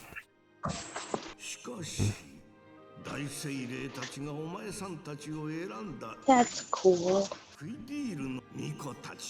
Maybe I might have to look into it. I don't know. I have a person who's my number neighbor, and they keep texting me. Your what? They're your what? My number neighbor. Oh, like just like you have a phone number that's like one number off. Yeah, it's literally like the end of mine is 4971. There's just 4972. So the first time they sent me something and it was from Instagram, I was like, nice try, Fed. And the second time they were like, we've all been fooled. The like literally, I think the last time they messaged me was in May. And then they messaged me again like the other day, and I was like, and they said, we've all been fooled. The Antichrist is already here, and you are following him. And I was like, damn, I've been caught. And then Wait, you're trolling a like conspiracy theory, like a Christian conspiracy theorist?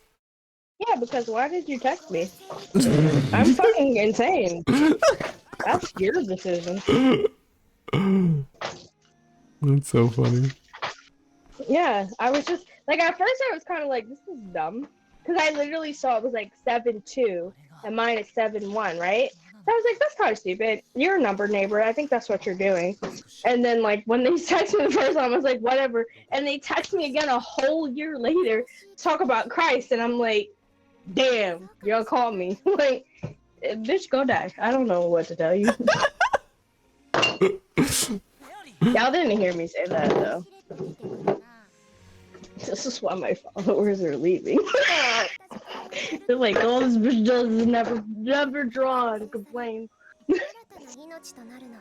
Dagger will remember this.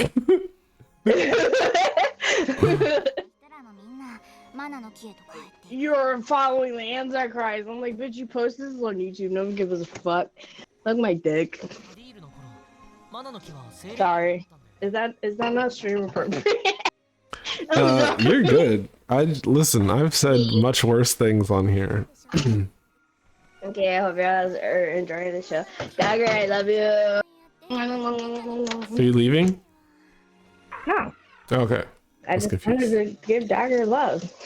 Oh, you said when you said I enjoy the show, you mean like the show as it continues that you are the primary actor in? Is that the show that you're referring to? Primary? No. What the fuck? We're both in this bitch. Oh, you right. Sorry. Don't. Why did it? We're co-stars. I forgot to take credit for my co-stardom. Sorry. You're not you're just You're saying I'm the lead. yes. Okay. You're Okay. I'm just Okay. here talking very Okay. loudly. That's so funny. You're like, I'm co-starring. Listen, I see it as a deuteragonist co-star situation, even though Like, I'm the one whose face is on I'm not in screen. charge. I'm just here. Yeah. Not you agreeing. Yeah. So adorable. Okay, I think I should wash this because if I don't wash this, she's gonna kill me. I'm tired. I'm so tired. I hate this shit, bro. Oh. Okay. Interesting. Got a new map.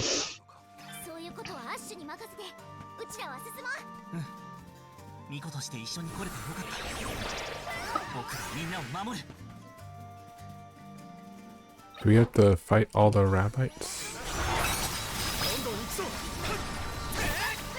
Did I show you my new update of Louis? You sent me an image, me and Dagger an image in group chat, but I don't know if I know that's what you're Dagger talking- saw it because I posted in the other Discord. I was asking Kai earlier. I was like, "What would you do if you sketch this?" And he was like, "This is beautiful, bitch. Like, I don't know what to tell you."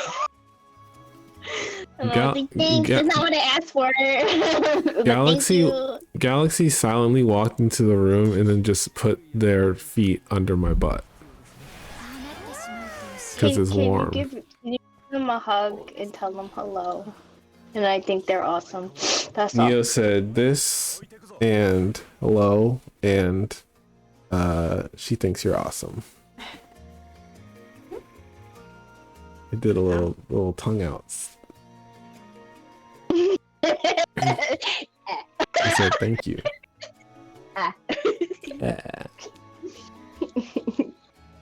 So, Oh. but yeah, I don't my actually want to. My plan is either I move to Baltimore and somehow convince Dagger to come down here, come down there, I guess, or I don't move feel like it'll to take Europe. that. I don't think it'll take that much convincing, but Europe is. I hear you on the Europe. On the Europe Dagger, part. would you move to Baltimore and or Europe? I feel like Dagger is so free spirit though. Like, just like yeah. Well, I mean, I think the realistic answer is like it'll take a little bit more convincing, and I'll need some kind of security. But Because Dagger Would also I has move- family they give a shit about. Would I move where? You want me to move to Baltimore? yeah, You don't have to. You can listen, Dagger. You got family that gives a shit about you. You don't gotta.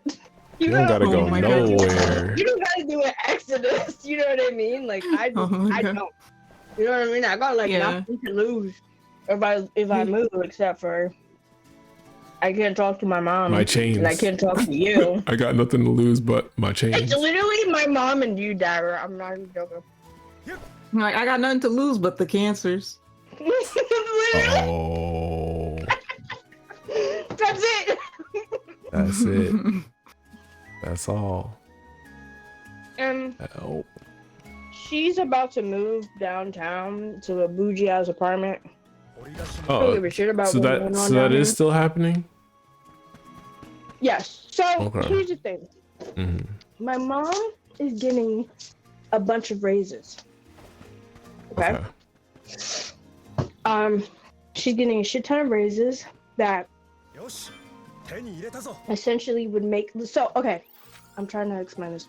You guys know about New York City housing, like lottery shit, right? Yeah, you've already described it pretty Yeah. thoroughly to us. Essentially, she got accepted when she had a certain salary. Now she has a different salary. It's higher, Uh-huh. right? She got money. I don't care. Oh, She interesting. showed me. She was like, "Yo, listen, look at this 10K I'm getting in my account." I was like, "That's insane." Excuse me? I swear to God. I swear to God. I swear to God. She was like, "Oh my God, I'm so shocked." I'm like, "That's crazy." And she was like, "Yeah, so the rent is paid until April, but it's like I still don't know if she's gonna leave by April, but whatever." But anyway, so she's set. Do you know what I mean? Like she's good. Like she's Okay. got her raises, her promotions. Like she's gonna be good. The problem is, she when she applied for the apartment she got, she was hoping she would be able to move in before she got the new raise, because they're gonna check her salary and be like, "Hey, bitch, you make too much fucking money. You can't get this apartment." And she's like, "Ah, right." And then but regardless, she still makes way more money than I do, right? She makes like double my salary at this point. So she'll probably still be able to get an apartment. It will just be expensive. And so I don't know where she's at with that. I don't really ask her. But yeah, that's up. But yeah, it's kind of like I have a parent that's in a different tax bracket than I am at this point. So This is I don't really have anything to relate to.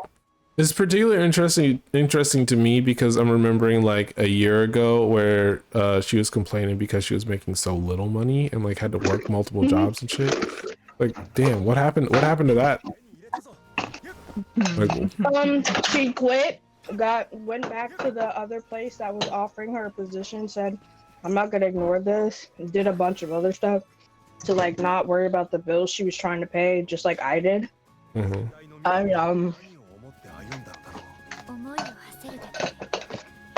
it worked out. We're both debt free to a degree. Yeah.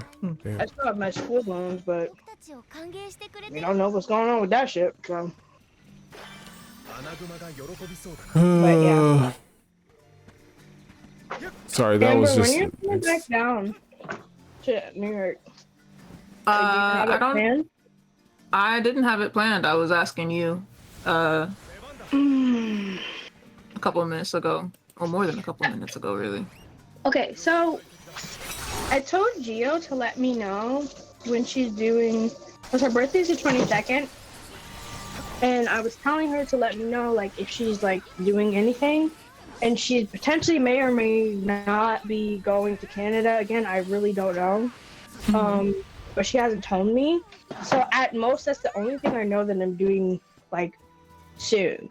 But I know there's conventions coming up. So is there a convention that you're coming to so I can like pay attention to? I hadn't planned on any conventions. I think I had applied for like Mocha half-heartedly. I didn't get that one. Yeah. Why are they throttling us? Why are they keeping the black individual? Oh wait, why are they gatekeeping? I think I was secretly relieved. It's okay. It's really okay. No, we should at least do Momo. Wait, what's the con you want? BlurredCon, you said, Cut? Yeah, but that's next month. That's literally like less than a month from today. Oh. What? When did they do that? They moved it to March, late last year. They were like, "Hey, we're changing it so it's not in July anymore. It's March." What a punch in the face. Did you just want to go down to that? I probably can. I'm being a dumbass about it. I most likely can. Like I literally just have to like not buy move some shit around. Yeah, I'm not joking. Literally, I don't know when Manhattan got so expensive, but I literally bought food like the other day, and I was like, "This is $60." Oh, it's very pricey. Jamaican food. So I kind of have to, straight up. So I just have to get my mindset of not buying it anymore. Anyway. We could do BlurredCon, but I can also just come down on a weekend on the train. Okay. Because if I drive, I'm gonna have to pay tolls. Yeah, cause there's like two. Okay, so there's that black. Did you see the video of that like black lady? It's a black-owned ramen restaurant.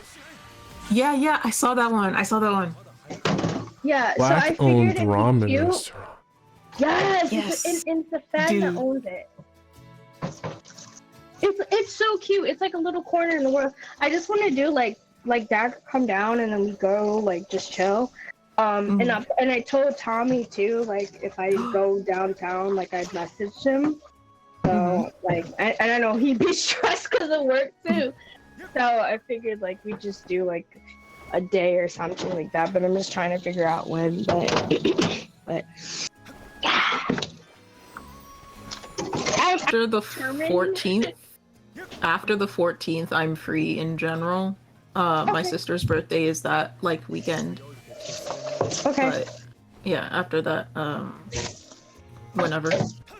Okay. How I want to ask the universal question, and it's how does this NB, who I love, every single time burn the food? I don't understand. I want to know. It's like you'd think that there would be a day that they cook and I don't hear the vent fan come on and then 2 minutes later smell smoke. But okay, no. I wanted to let you know, Cup, I plan on fully like coming to visit y'all and actually cooking for y'all. That sounds lovely. I'm not saying Jade can't cook, but I just like cooking. Oh no, for friends. Jade can definitely cook. And my it's loved just ones. it's an ADHD thing, I think, probably. Yeah. Dagger witnessed me cooking. They can tell. I know how to cook. Yeah, she can cook.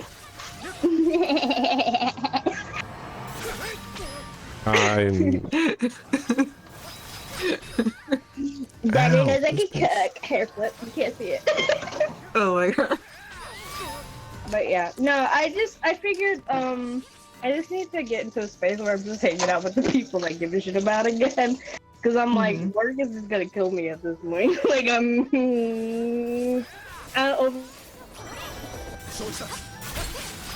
kind of feel like Doshi when she was like, yeah, I got fired today. I was like, bitch, I kind of hope they do. Like that's like literally where I'm at. I'm just like, damn. I'm waiting.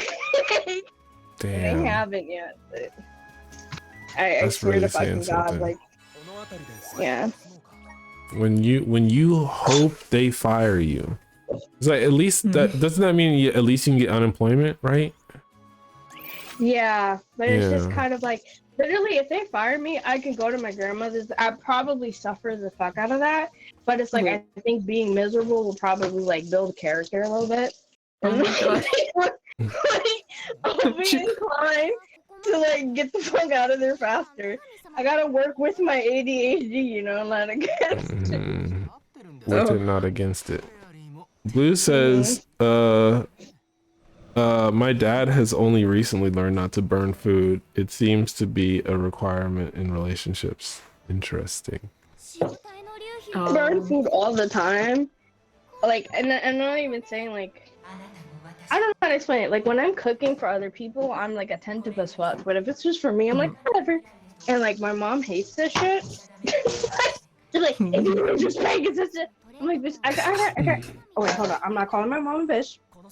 But it's just like, you know that girl that was talking about how like everybody's whores, and that guy was like, "Is your mama a hoe?" And she was like, "Nope." So I feel when I talk about my mom, I'm like, "No, she's not a bitch. She's a good person. She a lady. Yeah. She a Listen, all humans on this planet are bitches, except for my mama. Except my mama. Except for my mom. My mom is not a bitch. My mom is not a bitch. Doesn't qualify. That is my that is my mother.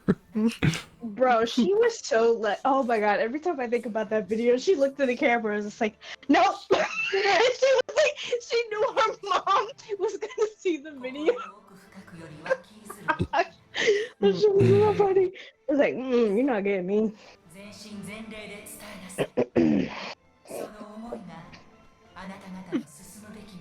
I'm tired. I wonder how much of this is what was the thing that I was describing? I can't remember now. I was talking about things being Elden Ring adjacent. Like I can easily map onto every single character in this game. Like, oh, sorry, I just got presented with a choice and I don't know how to make it. Extinguish the bane that threatens to incinerate all. What does that mean? Okay.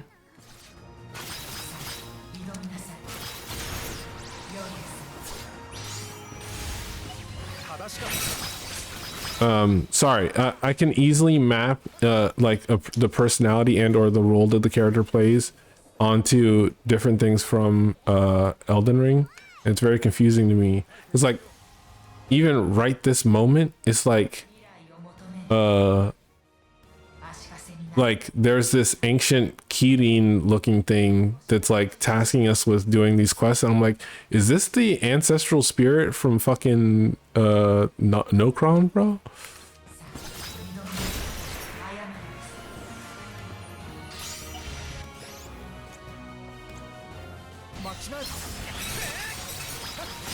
Cup, I have a question. Could you just how problematic I am by the submission? I really like Mesmer, and not in the fact that he's like a fucking dictator. I just like Snape. Oh, yeah, no. Like, no, I don't see enough Snape characters. I don't even think it's possible to listen. Okay. You can love a character's design and be like, okay, but the things they did are morally reprehensible. I feel that way about basically all the demigods, right? No, not Snape. Mesmer from Elden Ring. God, You're right. Blue's so funny. I was also thinking What Snape. did you say? Snape? Question mark. No, please. I have a friend that has a friend that's still obsessed with Snape, and I don't know how to handle that. Like, I'm like, ugh. I'm like, I hate that I am that way, but I was like, it's 2025. Let it go. like, I will admit that is my one problematic. Okay, hold on. Let me. I feel like a problematic as bitch right now. I don't mind people who like fucking Harry Potter. I was never really on the bandwagon. I think I tried to really hard, but like people who are obsessed with Snape, I'm like, bro, that's like someone's like pappy. Oh. You know what I mean? I don't know how to explain it. It's just, he gives me pappy energy. He's just British. I don't know how to explain. Blue says, is that the one obsessed with being a mother of fingers? No, that's Emir. Mesmer's the one with the snakes coming out of his body. Of all the Alan Rickman characters to be preoccupied with, Snape is ... a choice. Yeah, you could have been obsessed with when he played the like Vulcan in Galaxy Quest. It said of all the Alan Rickman characters to be preoccupied with, Snape is a choice. Yeah, I was like, I don't know, like, there was like one day, there was like, yeah, I'm gonna read Fair Hard fan fiction. I was like, I don't want to know what the fuck you're gonna read about, because I don't. Snape has never done it for me personally. He's just been like a fucking Bob ass bitch. This is miserable. He's like, I don't like the minute I found out that he was jealous of like Harry Potter being a child that was like of the woman he was in love with, I was like, this one's a bitch. This man is a whole bitch. Like he hates a child for being born because it was like born from his op. You're a loser. Oh my god. You're a loser. Like, I don't know any other explain that.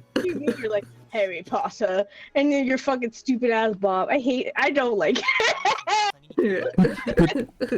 But Neo, every time he looked into his eyes, he saw hers.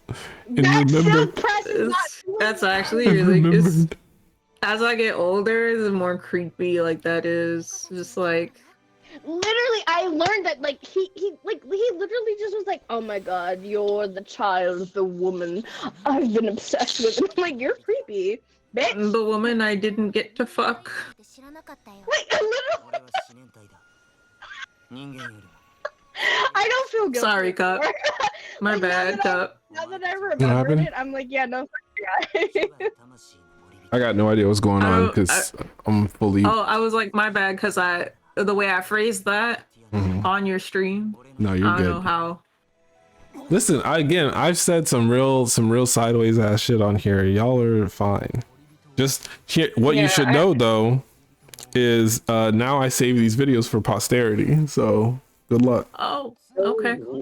Good luck in the good luck in the race wars. Oh. I don't give a shit. There's like the only crazy shit that I ever be like I can't defend myself from are the conversations I have with Lex. Hmm. We have some. I literally be like, you know what, guys, you're right. Like I know I would be in the right, but I couldn't defend myself because the complex was lacking. No, what's funny to me about that specifically is like Lex is my only mod. And I fully know, like, there's sometimes a thing is so chaotic that it loops all the way back around to becoming lawful good. Do you know what I'm saying? Do you know what I'm saying? Sometimes someone is so chaotic evil that they loop all the way back around to becoming lawful good. Like, Lex is the only person in the world that I trust to be a cop because I know for a fact that her tiny ass, in the modern day, the kind of cops that are operating, she is like, I will take a brick and bash you over the head with it. The fact that she was like embarrassed a little bit about the fact that she had a prison record, I was like, you know, that kind of like it kind of made you a little hotter. Oh my god. It's like, oh, what did you do? Oh, so a police officer was threatening my family, and so I took a brick and I hit him over the head with it.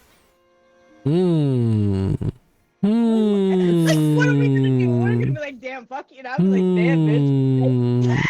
I can't say that. Did you say thank you for your service while doing it? Because that's the only way that I can think of how to make it even hotter than it already was. Right? Like, I don't know. Just the fact that she was like embarrassed about it, I was like, bitch, that's so hot. Get the fuck out. Get the fuck out. But yeah, no, yeah.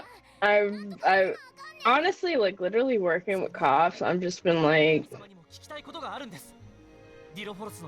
there's a dude who's like a super Trump supporter and his office smells like Axe. I promise you, I'm not making that up. He smells like, it's like, I walk outside, he's literally across my office, I walk outside, he smells like Axe. And I'm like, cool. No comment? Ugh.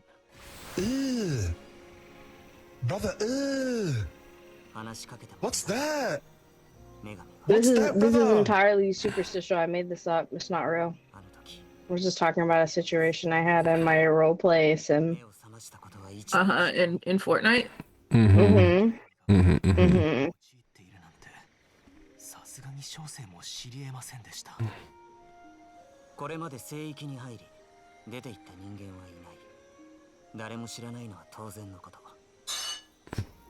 Interesting.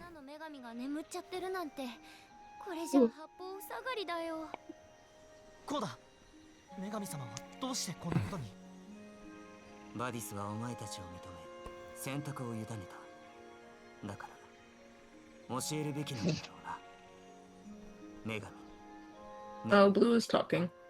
Yeah, I think Blue was talking about Snape when she said bigotry took him out the game and we're supposed to feel sorry for him, LMAO.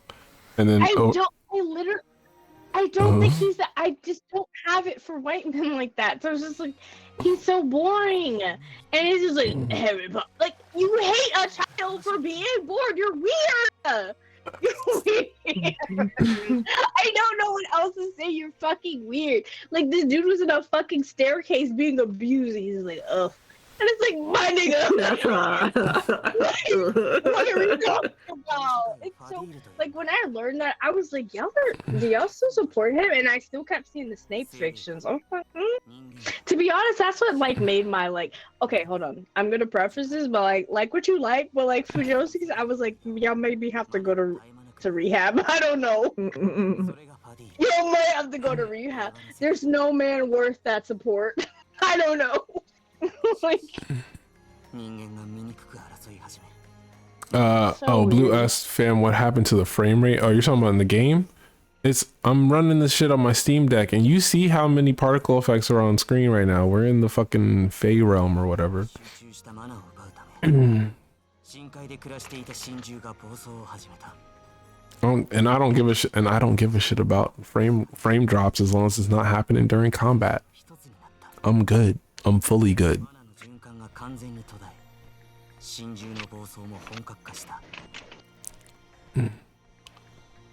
Now it starts happening during combat and we're gonna have a problem.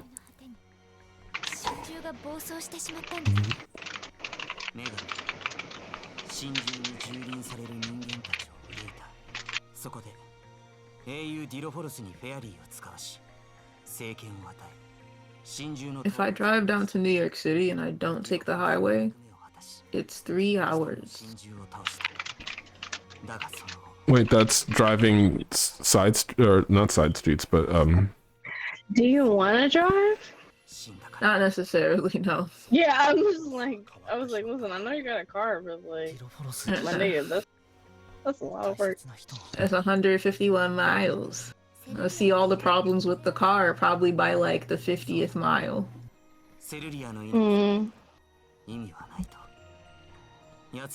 Not like it's breaking, but it's an older car. Oh my god, holy shit. Is that your doorbell?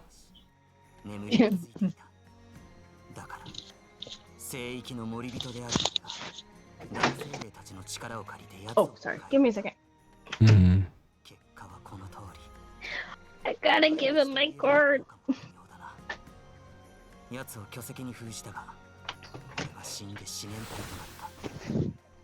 I don't know what you call these roads that aren't highways but aren't like small streets. Stroads? Are they stroads? A strode is like somewhere in between a highway and a street. That's the idea.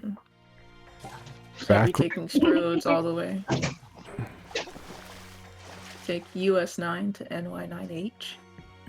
See, now here's the problem though. If you say taking stroads, it sounds like a euphemism for something else, and so we can't use that terminology. We can't say taking stroads. Are you sure we can't say taking stroads? I take stroads all the time. I would like to request that we take strides to reduce our use of the phrase taking stroads. Well. Damn, I'm trying to think of something else that goes along with that.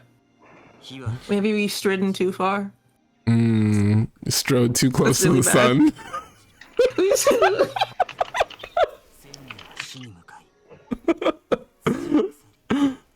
I tried to take I try to take it all in stride.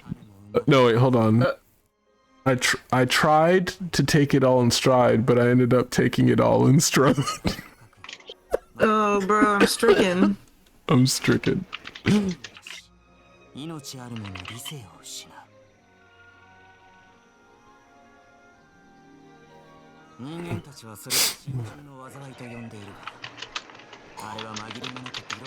Oh, interesting.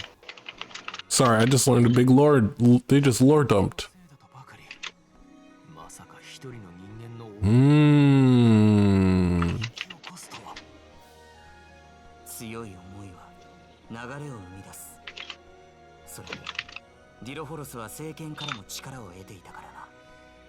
I like Homeboy's hair. 呪いの進行を食い止める役目を待つ。だが、世界が一つになった影響でマナの流れは歪み、循環しなくなってしまった。マナが循環しないことで、大精霊も本来の力を発揮できず、被害は広がる一方だった。やがて災いを憂い Wait a second, why the fuck was the dragon allowed into the fucking arboreal realm? I thought only He has a the pass. I thought only the alms were allowed. そして自ら魂を眠る女神へと捧げた。強い思いは流れを生み出す。巫女の魂によってマナの循環は一時的に、マナが循環すれば大精霊の力が戻り、呪いが抑えられる。 Oh shit, they're giving one of those like like Full Metal Alchemist, like, but what can equal the value of a human soul type beat in the lore right now. バル、お前の持つ力は俺の持つ力と同じ。本来この力は魔物をマナの循環に戻す力だ。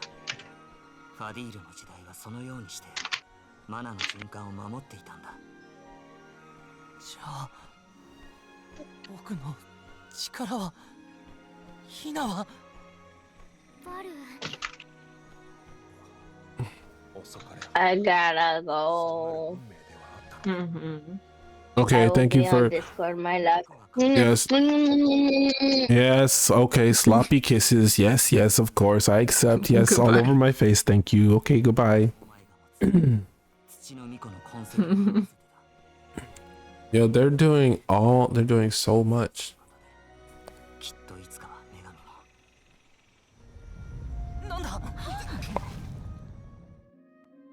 We still need to get Homegirl's core stone back.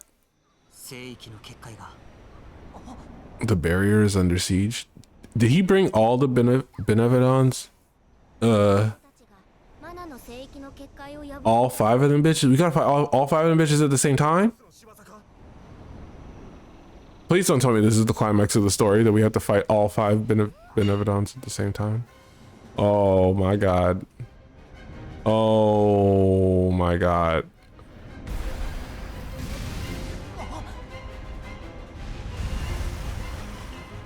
This is like when they had to fight the Titans at the end of Hercules.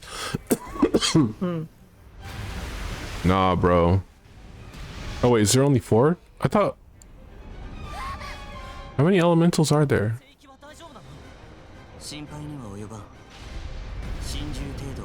Is Firewire dark?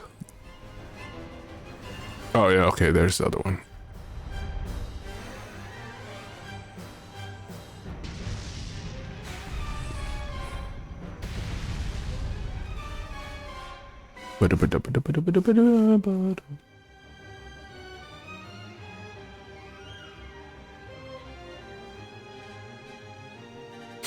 Can we go fight them or nah? Are we just gonna watch them fucking lay siege to the goddamn mana tree, huh? What's the deal? It's gotta be at least 3 more cutscenes before they actually give me control back. I like games where I don't have to do this. Sit around and wait. ディロフォロスの姿はありませんでしたね。心中をけしかけて牽制のつもりでしょうか。やっぱり心中やディロフォロスをこのままにはできないな。あいつら野放しにしてたら世界がめちゃくちゃになっちゃうしね。いつまでも女神様に甘えているわけにはいきませんわ。元は私たち人間の問題です。大切な人たちがいる世界は私たち自身で守りたいものだ。これまで3体心中を倒してきたんや。あと5体くらい分けないで。こうだ。僕たち巫女が魂を捧げるまでどうかもう少し待ってほしいんだ。必ず残りの心中を倒してディロフォロスを止めてみせるから。花から俺にお前たち2, 4, 6, 7, 8. 選択はお前たち。人間が No, 2, 4, 6. 俺は聖域の森人としてのお役目を果たすのみ。それに新たな流れであるお前たちならその先の可能性があるかもしれない。その先の可能性？いや、忘れてくれ。とにかくディロフォロスが聖剣を持っている限り、その力で奴は女神に復讐を果たそうとするだろう。それなら僕たちがディロフォロスから聖剣を取り戻すよ。災いも聖剣の力で何とかできるかもしれない。聖剣だってあるべきところに戻した方がいいでしょ。土の巫女の痕跡はお前たちに預けておく。巫女の意志も尊重したいからな。ずいぶん高度に期待されてるみたいね。大変な道のりだけど頑張って。あのバディスが認めた奴らだ。俺だって人間の可能性にかける覚悟はできている。お前たちがやることに力は貸せないが、代わりにこいつの力を解放してやろう。 You gonna make him big again? Complete chapter 6. Chapter 6 complete.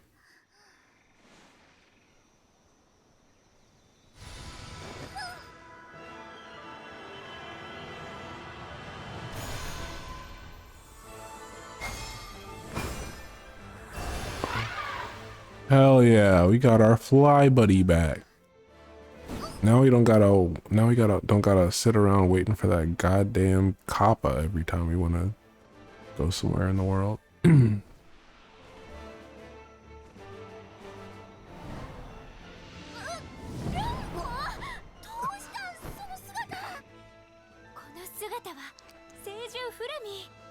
ラムコさんはフラミーだったのですね。聖獣フラミーは様々な文献に記されています。まさかこの目で見られるなんて。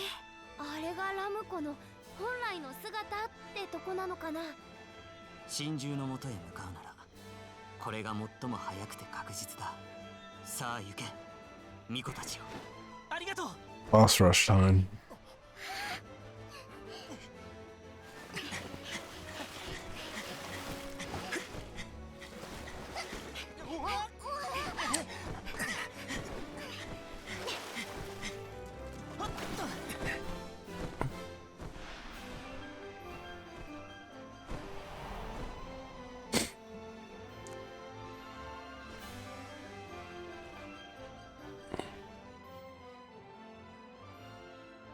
Flammy. Fly on Flammy for the first time. We did it. We flew on Flammy for the first time.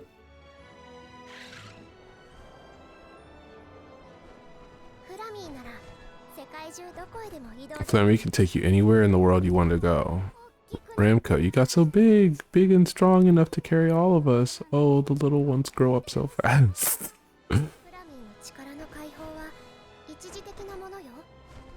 地上に降りたら元の姿に戻るわ。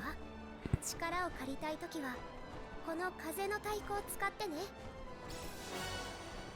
Lammy drum. We can do it anytime, whenever, anywhere. さて、ここから先はどうするの？まず小生をロロバッツに連れて行ってもらえませんか？ラムコがええでって言ってね。それじゃあまずはロロバッツに向かおう。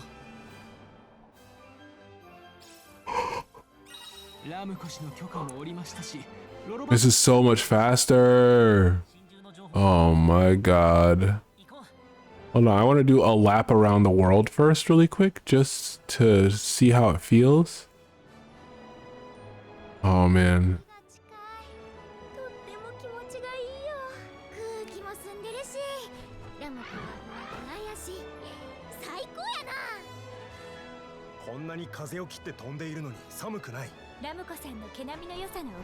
What is this?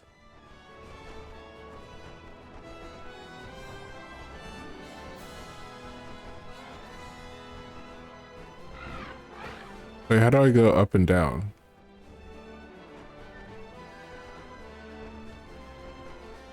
R is down. RB is up.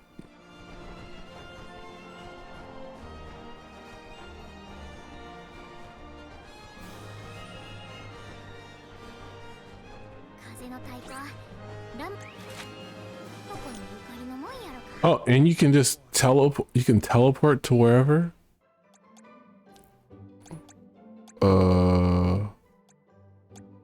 Hmm. これからはますますラムコの力を。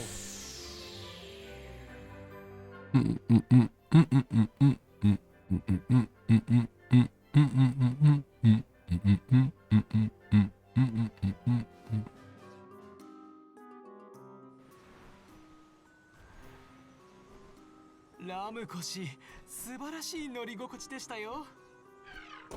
さて、小生は聖域内で見知ったことを書物にまとめようと思います。神獣退治は手伝ってくれないの？小生も大いに悩みましたよ。しかし、神獣の討伐は皆さんにお任せできますが、起きたことをまとめるのは小生が適任ですからね。一理ありますわ。まとめるのはいいけど、あんまり広めないでね。コーダにとっても大切な話なんだから。ご安心ください。まとめたものは適切に管理いたしますよ。おや、書伝長に巫女の一行、ご無事でよかった。神獣がマナの木を襲ったと聞いて気が気でなかったですじゃ。この通りピンピンしてますよ。女神様の結界のおかげです。どうやら神獣復活の知らせはすでに受けているようですね。神獣たちが今どこにいるか突き止めていますか？災いの眠る地にそれぞれ散っていきましたの。風の神獣ベイオロスは Oh no. 谷ロングレンに That's bad news. 神獣トートーマーには Oh, this is making so much sense now. 神獣ガンドーンは水の都エリスタニアに、木の神獣ファウルクスは木の里ビラルスに。諸子も各地に赴いて記録を始めておりますとも。はて、復活した神獣の中には火の神獣バルキベルもいたはずですが。火の神獣については知らせを受けておりませんな。存外眠りについたのかもしれません。Nah, he in that volcano. それならそれで好都合。皆さん、まずは4体の神獣を倒すべきでしょうね。Wait, so did we fight the ones? Which ones did we fight? The one of Earth and Dark and Light. Earth, Dark, Light. よければ羽の模様を模写させてくれませんかの。私たち急いでるから。それじゃあ行ってくれよ。アシも頑張ってね。はい、また後ほど合流しましょう。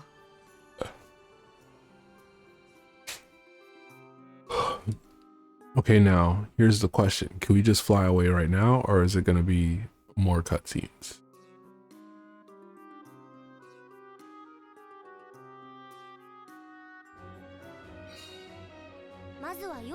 Defeat the unsealed Benevodons. We can do it in any order we want.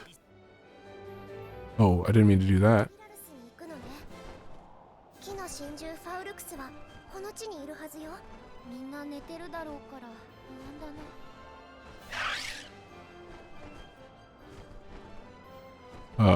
Reconsider. Okay, so there's the water one, the air one, fire one,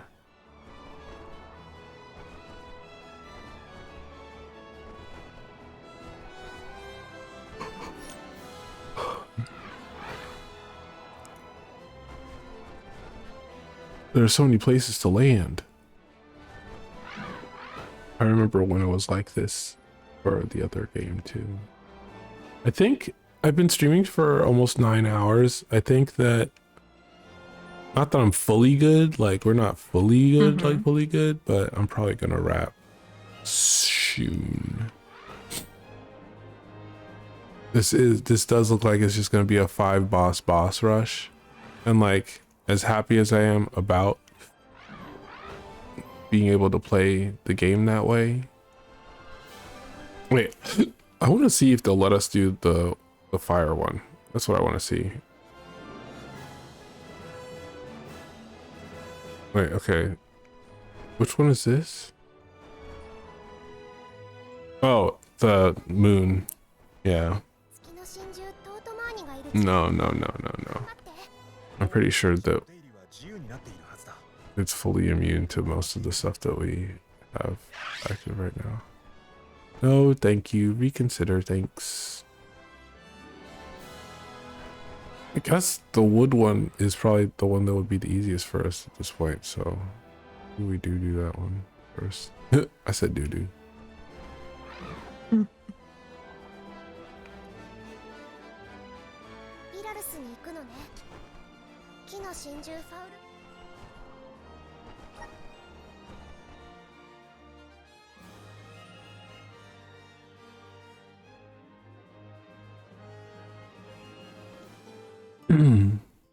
Yeah, maybe we fight one boss. Just one boss.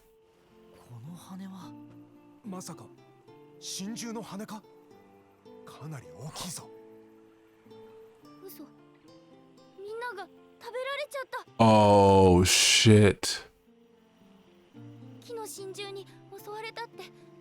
くさびと姉っこでつながってるからわかるの。 Oh shit. くさびとたちは大丈夫なの？一応は真珠もここにはもういないみたい。手がかりが残ってないか探してみよう。 Okay, so she ate them all, but it's fine because they're just in her tummy? Is that the reason? Oh, this is Julie's house. I'm trying to talk to the elemental. Hello, thank you. 皆さん来てくれ。私の力が及ばず。でもドリアードが無事でよかったよ。木の真珠ファウルクスが空からやってきたんです。真珠たちファウルクスはみんなを次々と食べ始め、草人のみんなって死んでしまったん？いいえ、根っこがまだ残っています。ギリギリの状況ではありますが。そうなんや。ファウルクスがどこへ行ったかわかる？追いかけるつもりですか？危ないですよ。僕らは真珠を倒すってこうだと約束し、それにファウルクスをほったらかしにしてたらいつかみんなの目がジュリたちはビラルスを守るために聖域からも。ビラルスだけじゃないさ。真珠にこの世界を好き勝手。ジュリ少し変わりましたか？自分じゃあんまりわからないよ。それより真の力になりたいのですが、ファウルクスがどこへ行ったのか私も。でもトレント様ならわかると思います。そうだね、トレントなら絶対に知ってる。Okay, take us to the treant. Trent the treant. Wait. It says there's a shop here. Where's the shop? Oh, it's the kitties. The kittens. I think I have the upgraded version of all of our weapons already, right? What? Okay, yeah. Yeah. I can't believe we can buy them now. That's such bullshit, dude.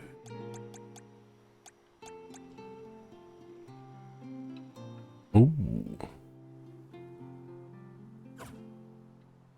また来てほしいにゃ。いらっしゃいませにゃ。よりどりみどりですにゃ。 Okay, we also have our weapons are as I mean our armor is as upgraded as it can be for now.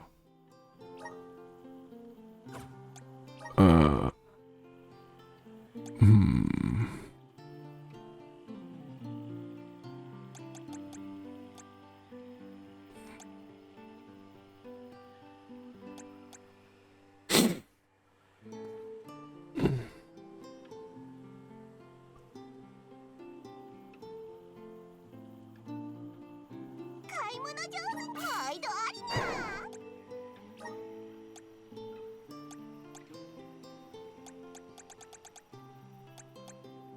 買い物上手毎度ありにゃ。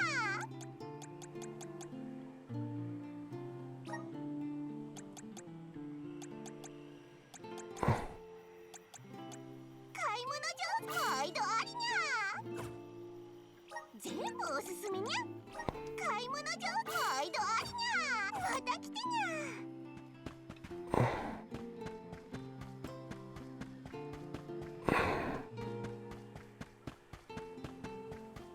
I think we've done everything in the game that has been unlocked up to this point. So that means that we're just going to be like, it's just going to be a dungeon crawl boss rush from this point out, which is kind of fun to think about. Dungeon crawl boss rush. Like we can just teleport all around the world because we've already done everything.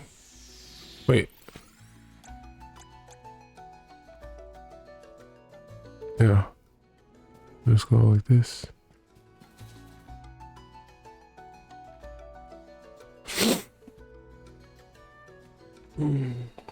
Dungeon crawl boss rush, please. トレントにお世話になってばっかりだな。そうですね。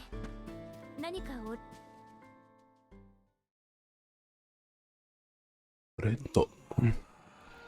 Uh-oh, you sick? A thing that's happened before is that Treant dies basically every game.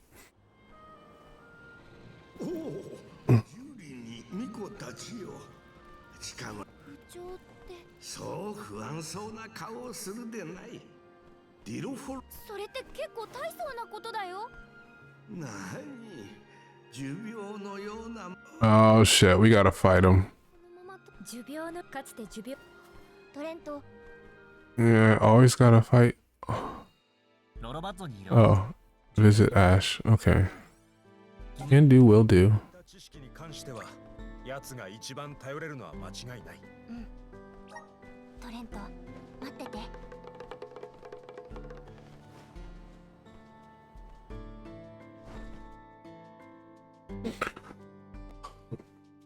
I didn't want to end on an underwhelming note, but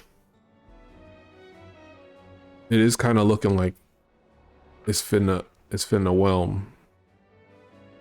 But in an under sort of way, you know what I'm saying? Things do be underwhelming. Underwhelming. What you been up to, Dagger? I don't think we have caught up in a minute. Like what am I doing like right now? No. Yeah, no, like what you been up to, you know, that kind of thing. Like well, I got my car. I'm driving. I pick up my sister every day, or almost every day in the morning. Where you take her? Work? Take her to work. Yep, I drop her and the nephews off at work. Because it's the daycare. Because she works at the daycare. Makes sense. And then I go to work. I've actually been trying. So did you know that Toon Squid updated? No, and I still haven't used it yet. Like I downloaded it at your behest, but I haven't actually tried playing it. The new update adds like mesh and like more transformation stuff that people were actually asking for. And it's like it functions like a little After Effects-y Flash program. Like it's basically like Flash. Whoa. Now, even more so now. Yeah. It's pretty cool. Okay, interesting. But you can add you can do rigs of like different things. You can set up rigs. There's like an auto parallax effect thing that you can set up. Okay. They're cooking with this shit. I'm telling you, what the fuck? Yeah. Vector, infinite backgrounds when you use like vector brushes. like it is basically like good Flash. Yeah. With some After Effects mixed in. Maybe I'll composite in it after I've made all my assets. That's cool. Okay. Yeah, but I think like I haven't been like making things. Like I've been tinkering, but nothing like things that are more like kind of half finished. I've mostly just been writing. I got back into writing fan fiction. I'm writing fan fiction for Wicked. I'm trying to like as an experiment to like get me to stop trying to make things perfect. Mm-hmm. Because I haven't actually like written for so long. A person who I know who is self-identified an uncritical but compulsive reader who like the way that Galaxy describes it is like is that like they are like they like most things, and if they like something then they just are like I like it, I love it. And they love Wicked, and if you ever want a reader who will just like flagrantly enjoy it, and like if you want somebody who's going to be like, well, here's my critique, I don't know that Galaxy is the person for that. But if you just want like a little bit of feedback from a person who's just like, yes please, anything related to my fave, then that's the person. I would you can just text them a link to it, and I bet they'd be like, hell yes. Okay, I'll probably do that when I have more than one chapter up. Oh yeah. They also hate when a thing is far, like not super finished. far from finished. Yeah. Like our entire relationship is based on like we can't break up until you finish because it's driving me crazy having to wait to find out what happens next. You can't break up till you finish. Ooh. Yeah. Tell me about it. Why are you breaking up? What do you mean? It's just not even possible, is the thing. It's like we're always open to having a conversation about what each other's needs are, but it's simply not going to happen until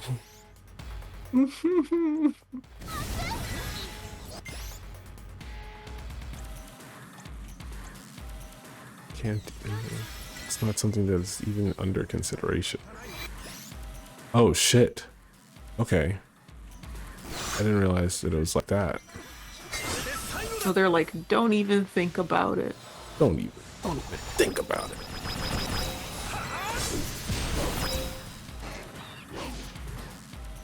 Reinforcements? Okay, well.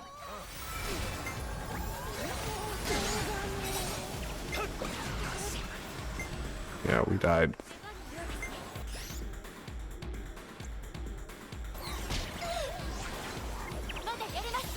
Failure.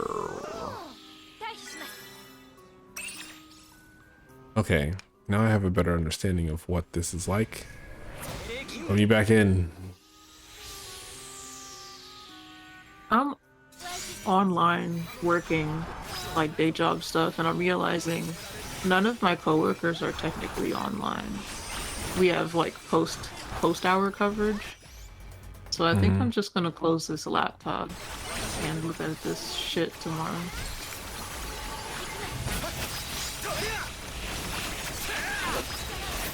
Like, wait a minute. I'm the only one actively working. I shouldn't be.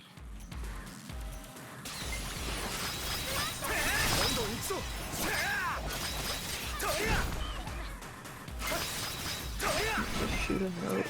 Failure. Okay, I understand. I get it. Sorry, I've had to, okay, so it turns out that I am going to do a fun thing before we get out of here, but it's just frustrating to do.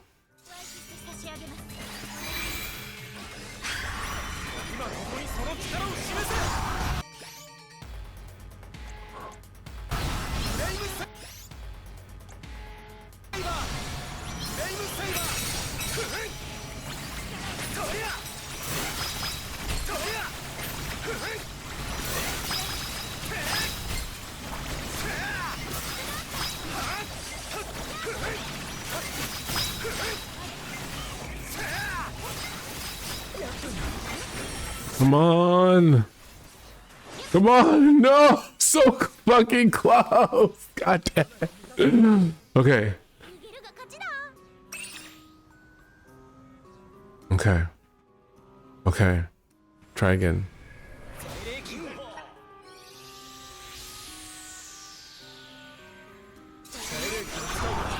Damn, I fucked up. Can I start over?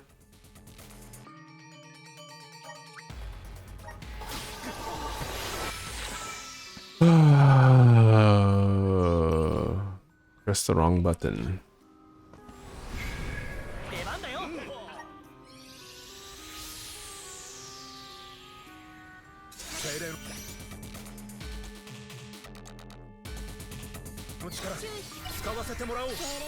No, oh no, dude. Fuck. Okay, wait, hold on.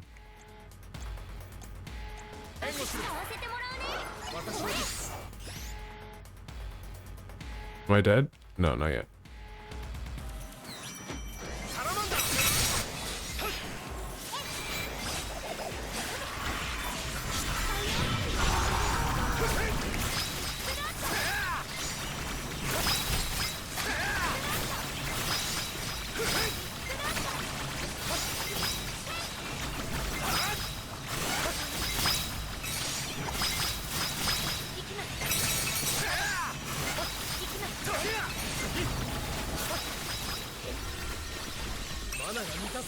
Fuck.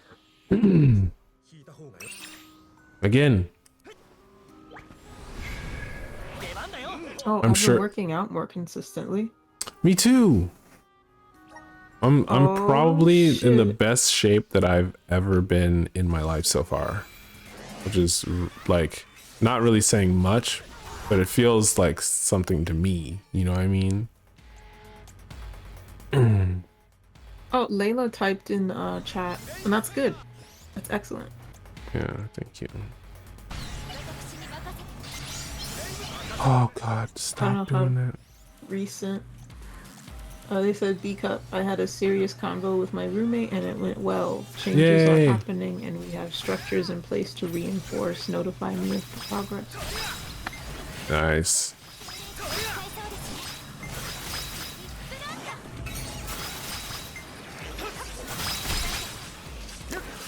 Oh, yeah, that's great. Great news. I'm a little hyperfixated on knowing that I'm capable of doing the thing that I'm trying to do, and it's being difficult. Cool.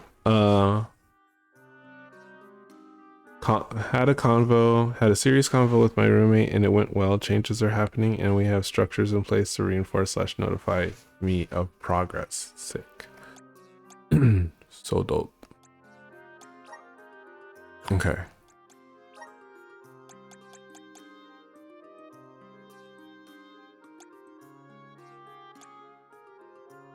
Oh, here's one thing that I needed in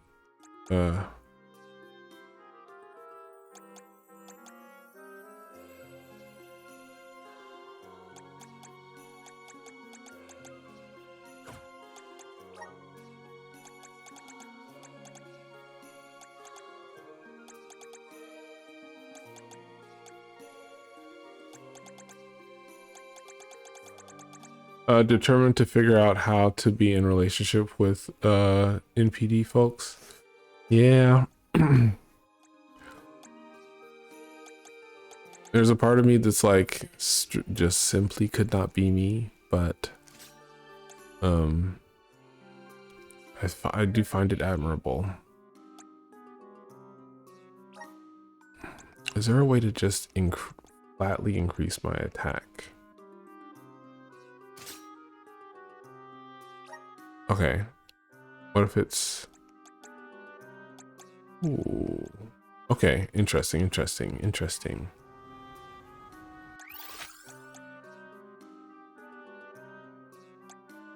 Oh, but I don't want to trigger a cutscene though.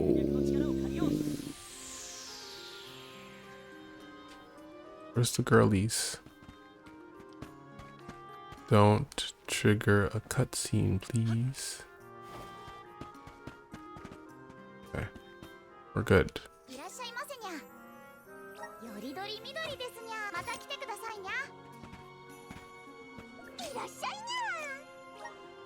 Okay, I wanted to get this. Yes. And then this.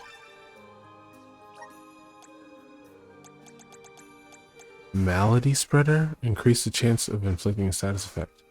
First strike. Okay, no.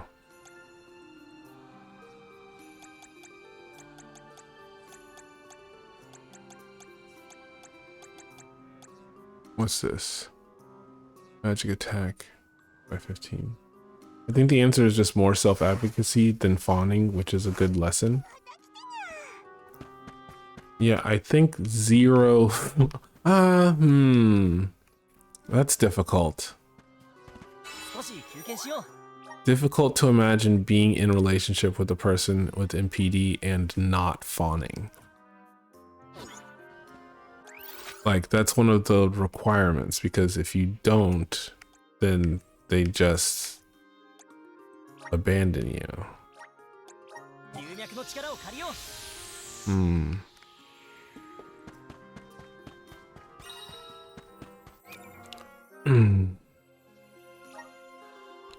Okay. This Parmenides dude is so annoying. It's giving see you next Tuesday, girl. Word. Oh, word.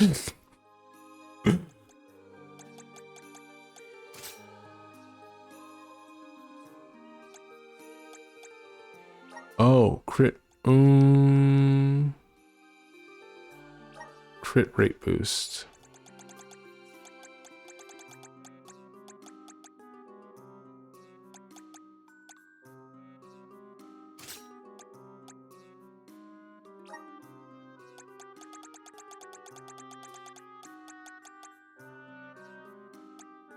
Yeah. Okay. Okay.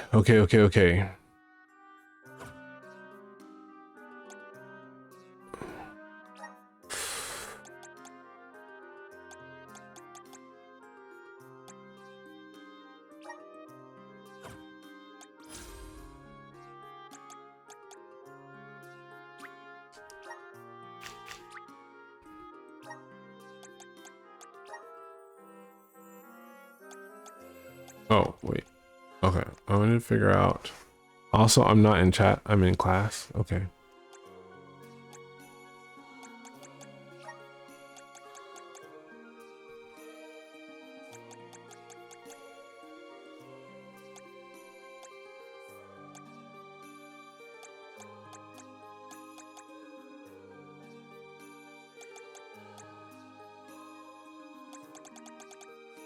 Is there a way to increase the healing effects?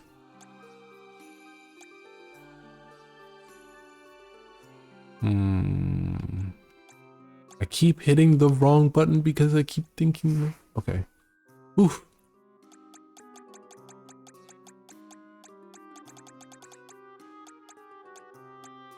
Okay, that's interesting. Oh no, I replaced something. I don't know what it was. Fucking fuck. Okay.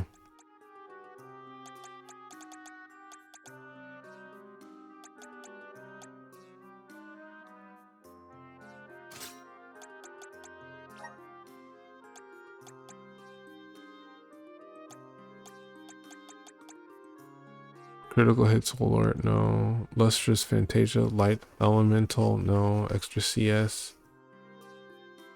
Oh.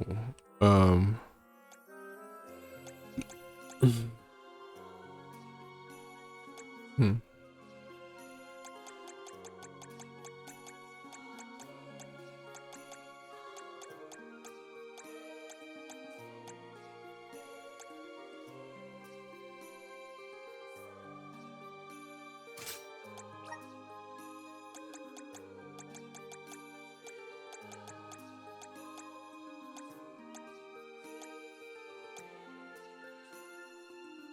Use the power of Earth to boost an ally's defense.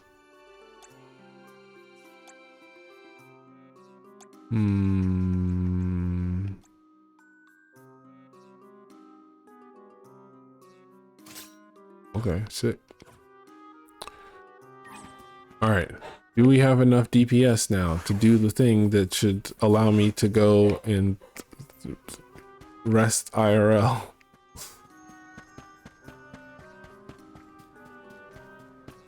I don't even know what the reward is for doing this. I think it's just like a OP seed, maybe?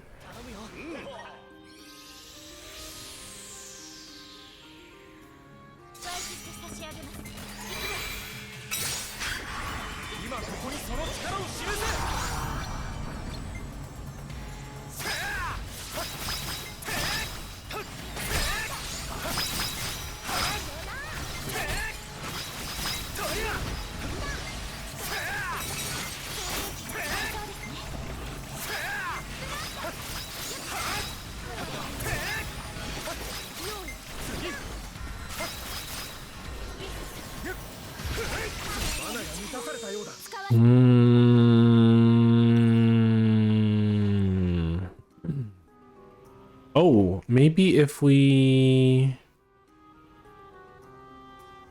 I think I have an idea.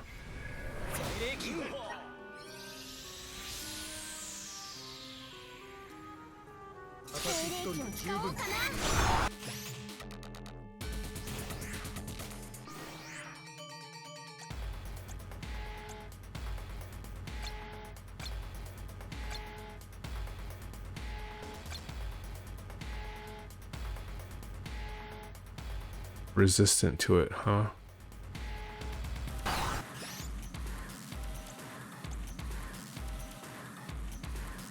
Okay.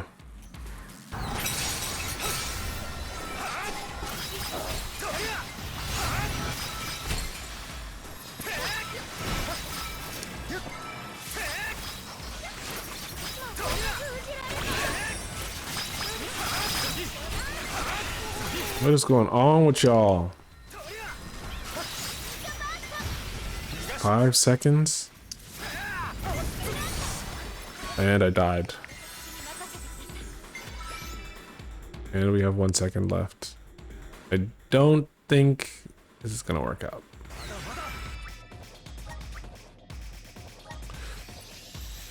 Okay.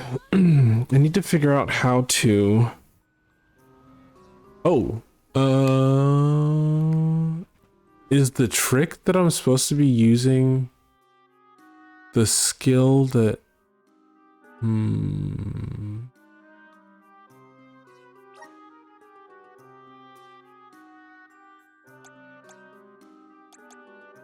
No, because if I use the dark vessel, I mean, that is probably the best way to do it.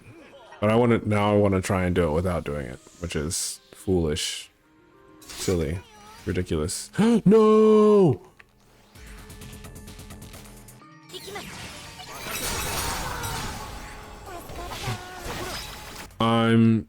Get me out of here, bro. Get me out. I hate that this game is like this. Hi, Chloe. We're about to wrap stream. I'm just trying to do this challenge that requires me to beat every enemy in here in 20 seconds. So that's what we're doing.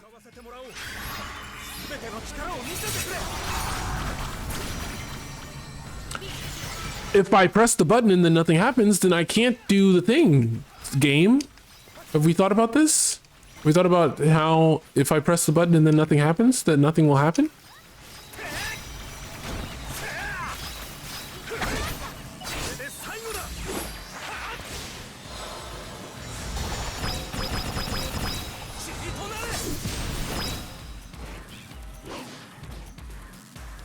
Who are the reinforcements?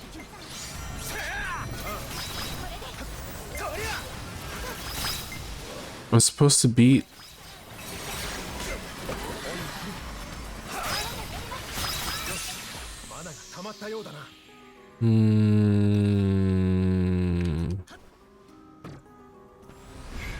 I suddenly think it's possible again. I just got to do it in reverse order. So we go in here, select an enemy, go like this.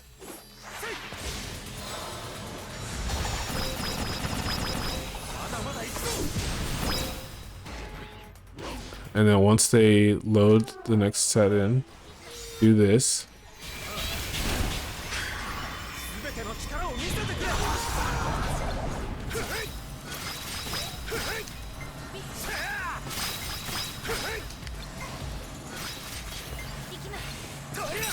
Game, in order for me to do anything, you need to do the thing when I press the button.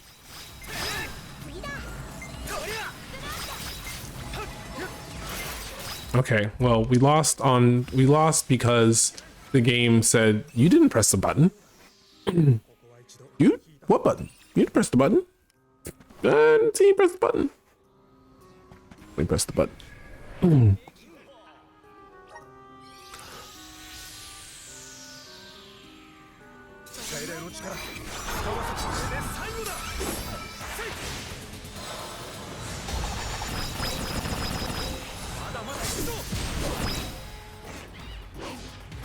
Okay, that was unfortunate. No! Game. Oh my god, okay.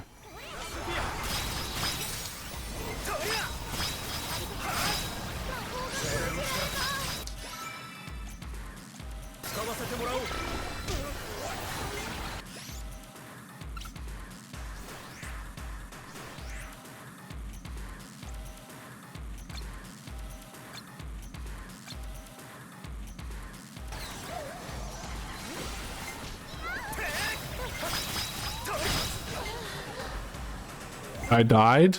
I don't have time to die, game.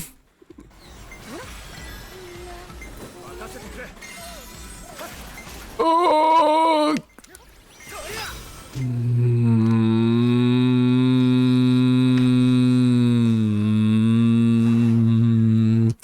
Every second that I'm just standing around not doing anything is me spamming a button and nothing happening. Just FYI. I want that to be clearly known to all that that is what is happening. Every time I'm standing around doing nothing and then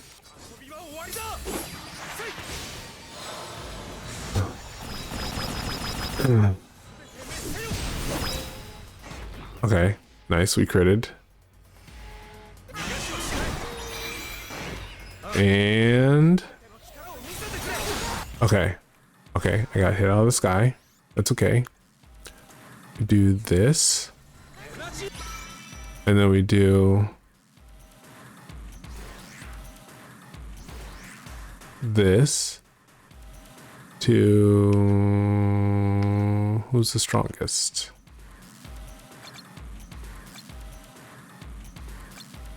That one.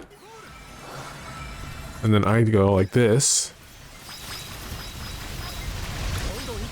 And the game actually takes into consideration the fact that I'm trying to actually do a thing.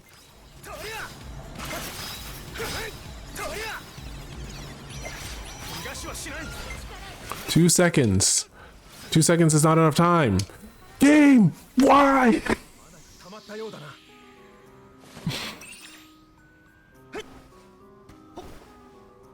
You may be wondering, why am I doing this to myself? I don't have a reason. I'm trying to stack as many things on myself as possible because you can. Is that the reason? I don't know that. I don't know that I think that that's valid. Okay. No! Oh no, game. Why? Game. Stop doing this. Stop. Oh, fuck. That sucks. Okay.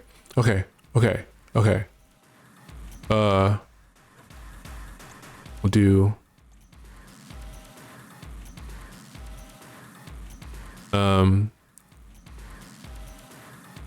yes, and then do, I already have that equipped, so then we'll do, no, we'll do this and then this on the enemy that's in the foreground. Where, how do I see them when it's about to attack? Okay, yes, and then I am in the air, stop, and boom, and then we do this, and then we jump up and we do it again, and then jump and then we do it again.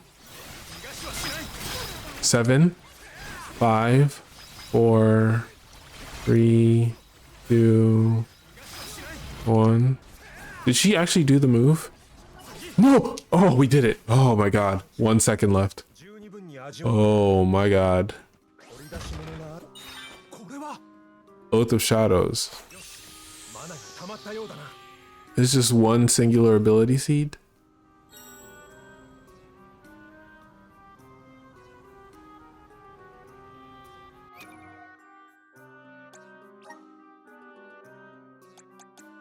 GG, thank you. Lowers all enemies' attack and magic attack by 20% during an elemental break. Lowers their attack and magic attack down during an elemental break. I guess that's good. It would be better if I could lower their defense when I'm doing an elemental break, because they're less likely to hit you during an elemental break anyway. So, oh, but it's for darkness. So I see. So it means that they can't hit you when you're mid. Okay. So the ability for the dark element, if you're aligned in that trajectory, is that you have like gravity powers, but that means you can sort of teleport in between different enemies or get like attracted or repelled away from them. And so it's saying like, if you're going to repel toward an enemy, like they won't be able to if they hit you out of the sky, it'll be 20% less damage than it normally would be, which I guess that's okay, I guess. Okay. So we finished another chapter of the game. Good job, us. We will continue to play at some point in the future. For now, though, I'm going to fully divest from